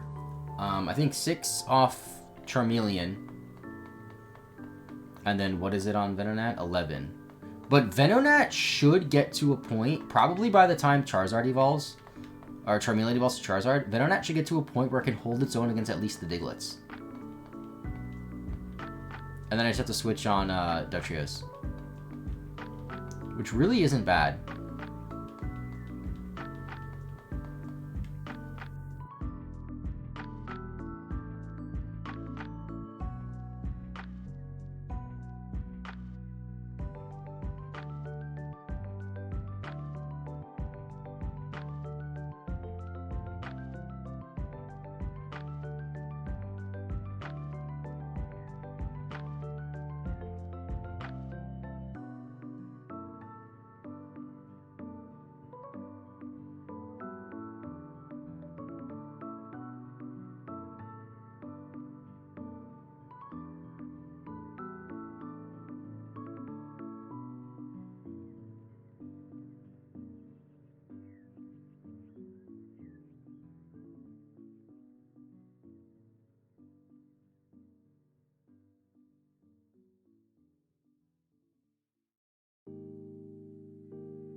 My group has gone.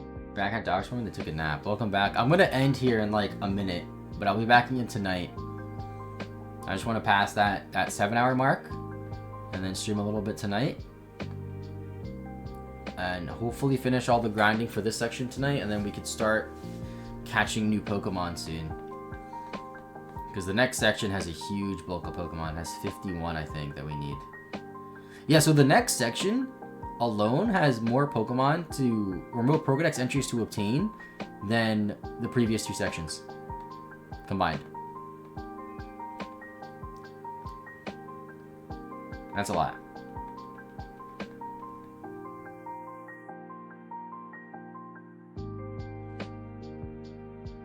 Yeah, we'll be back tonight in somewhere in the 2 to 3 hour range from now. Between 5:30 and 6:30, the stream will be live again. And I'll go for at least 2 hours. It might only be 2 hours because, 9 hours of playing Pokemon Yellow is still a lot. Listen, most people's 9 to 5s, they go in the office and sit there for 8 hours. Mine is I sit here and play Pokemon Yellow for 7 hours. I'm sure most of those people would trade places with me in a heartbeat, so I shouldn't complain.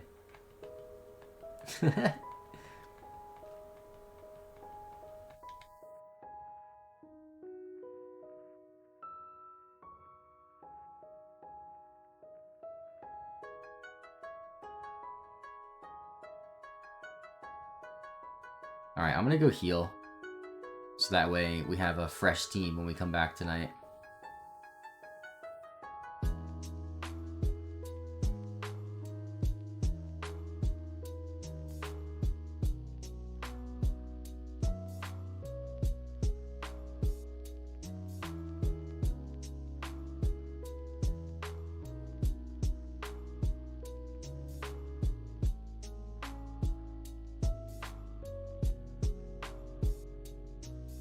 Explosion fan reminds me of what that one streamer said.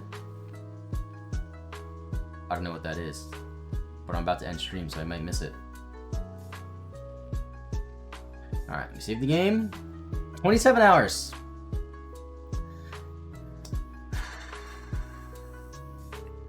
Double save, you know?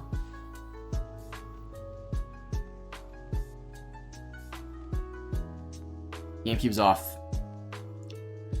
Something about streaming being harder than 9 to 5. That's not entirely true or accurate at all, I don't think. But anyway, thanks for watching, guys. I'll see you tonight for more yellow grinding. And I'll be live tomorrow too, but I'll be live tonight also in a few hours. So yeah, see you later. Bye-bye.